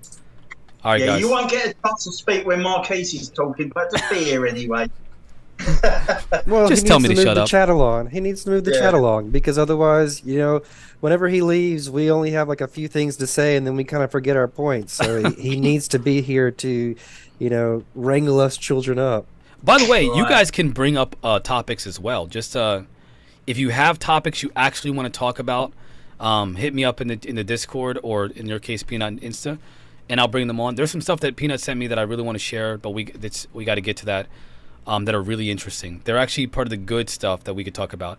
The phenomena, I'm not with the good stuff, but there is good stuff out there, and it's different. And I think that if Peanut wants to ever have a show where we talk about that stuff, I know you guys would love that because I think that's what you really do want to, see the what is the good that we can focus on so we can make our lives better. That is also important. That is, I do lack in that aspect of my content, and it is fear driven. So I think that we do need to change. I personally need to change and add that perspective to this conversation as well. So I'm going to go and find that video about the human mutilations in Wales. I can't play it on live. I sent you guys a video that somebody sent me.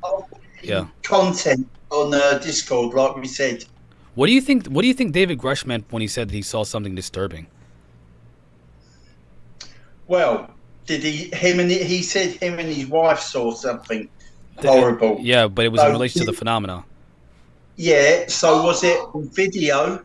Was it a video he brought home from work and they both saw it? Or was it an incident like 10, Yeah, 20 we don't know exactly. No don't one knows. We don't The know. purple people eaters, But what man. we do Probably know, them. he said him and his wife saw it. So Okay. So I'm guessing it was in a setting where if she doesn't have clearance, that had to be Personal. something that was Personal. not classified, right? Yeah. All right, guys. I appreciate you. I'm gonna get out. I'm gonna let you guys go. And again, I thank you so much for adding value to my show, man. You guys No are problem. freaking awesome. All Take right. care, everybody. Peace, Okay. everybody. Have a good see day. you tomorrow. Later on. Good night, all. Freaking awesome. Freaking awesome. My favorite moments are when you guys disagree with me. Period. The best moments of the show are when everybody tells me I'm wrong. my favorite part. Tell me I'm wrong and spank me. Pull my hair. Clock them cheeks. All right, y'all. Listen, I gotta get going. It's been a pleasure. You guys are awesome. I appreciate the conversation. I appreciate all of you in the chat participating in the conversation. I know I didn't focus a lot on chat. I'm sorry about that. We will get into it, y'all. Lex, Platonic Zombie, I won't. Momska, I didn't mean to leave y'all out. We got intense there, y'all. If you have a chance, if you haven't already, please consider donating to my GoFundMe. It is what keeps me doing these things every single day. Is anything as low as even $1? I hate doing this part, but I got to do it. Please consider supporting the show financially if you can, when you can. And with that, my friends, I will catch y'all tomorrow.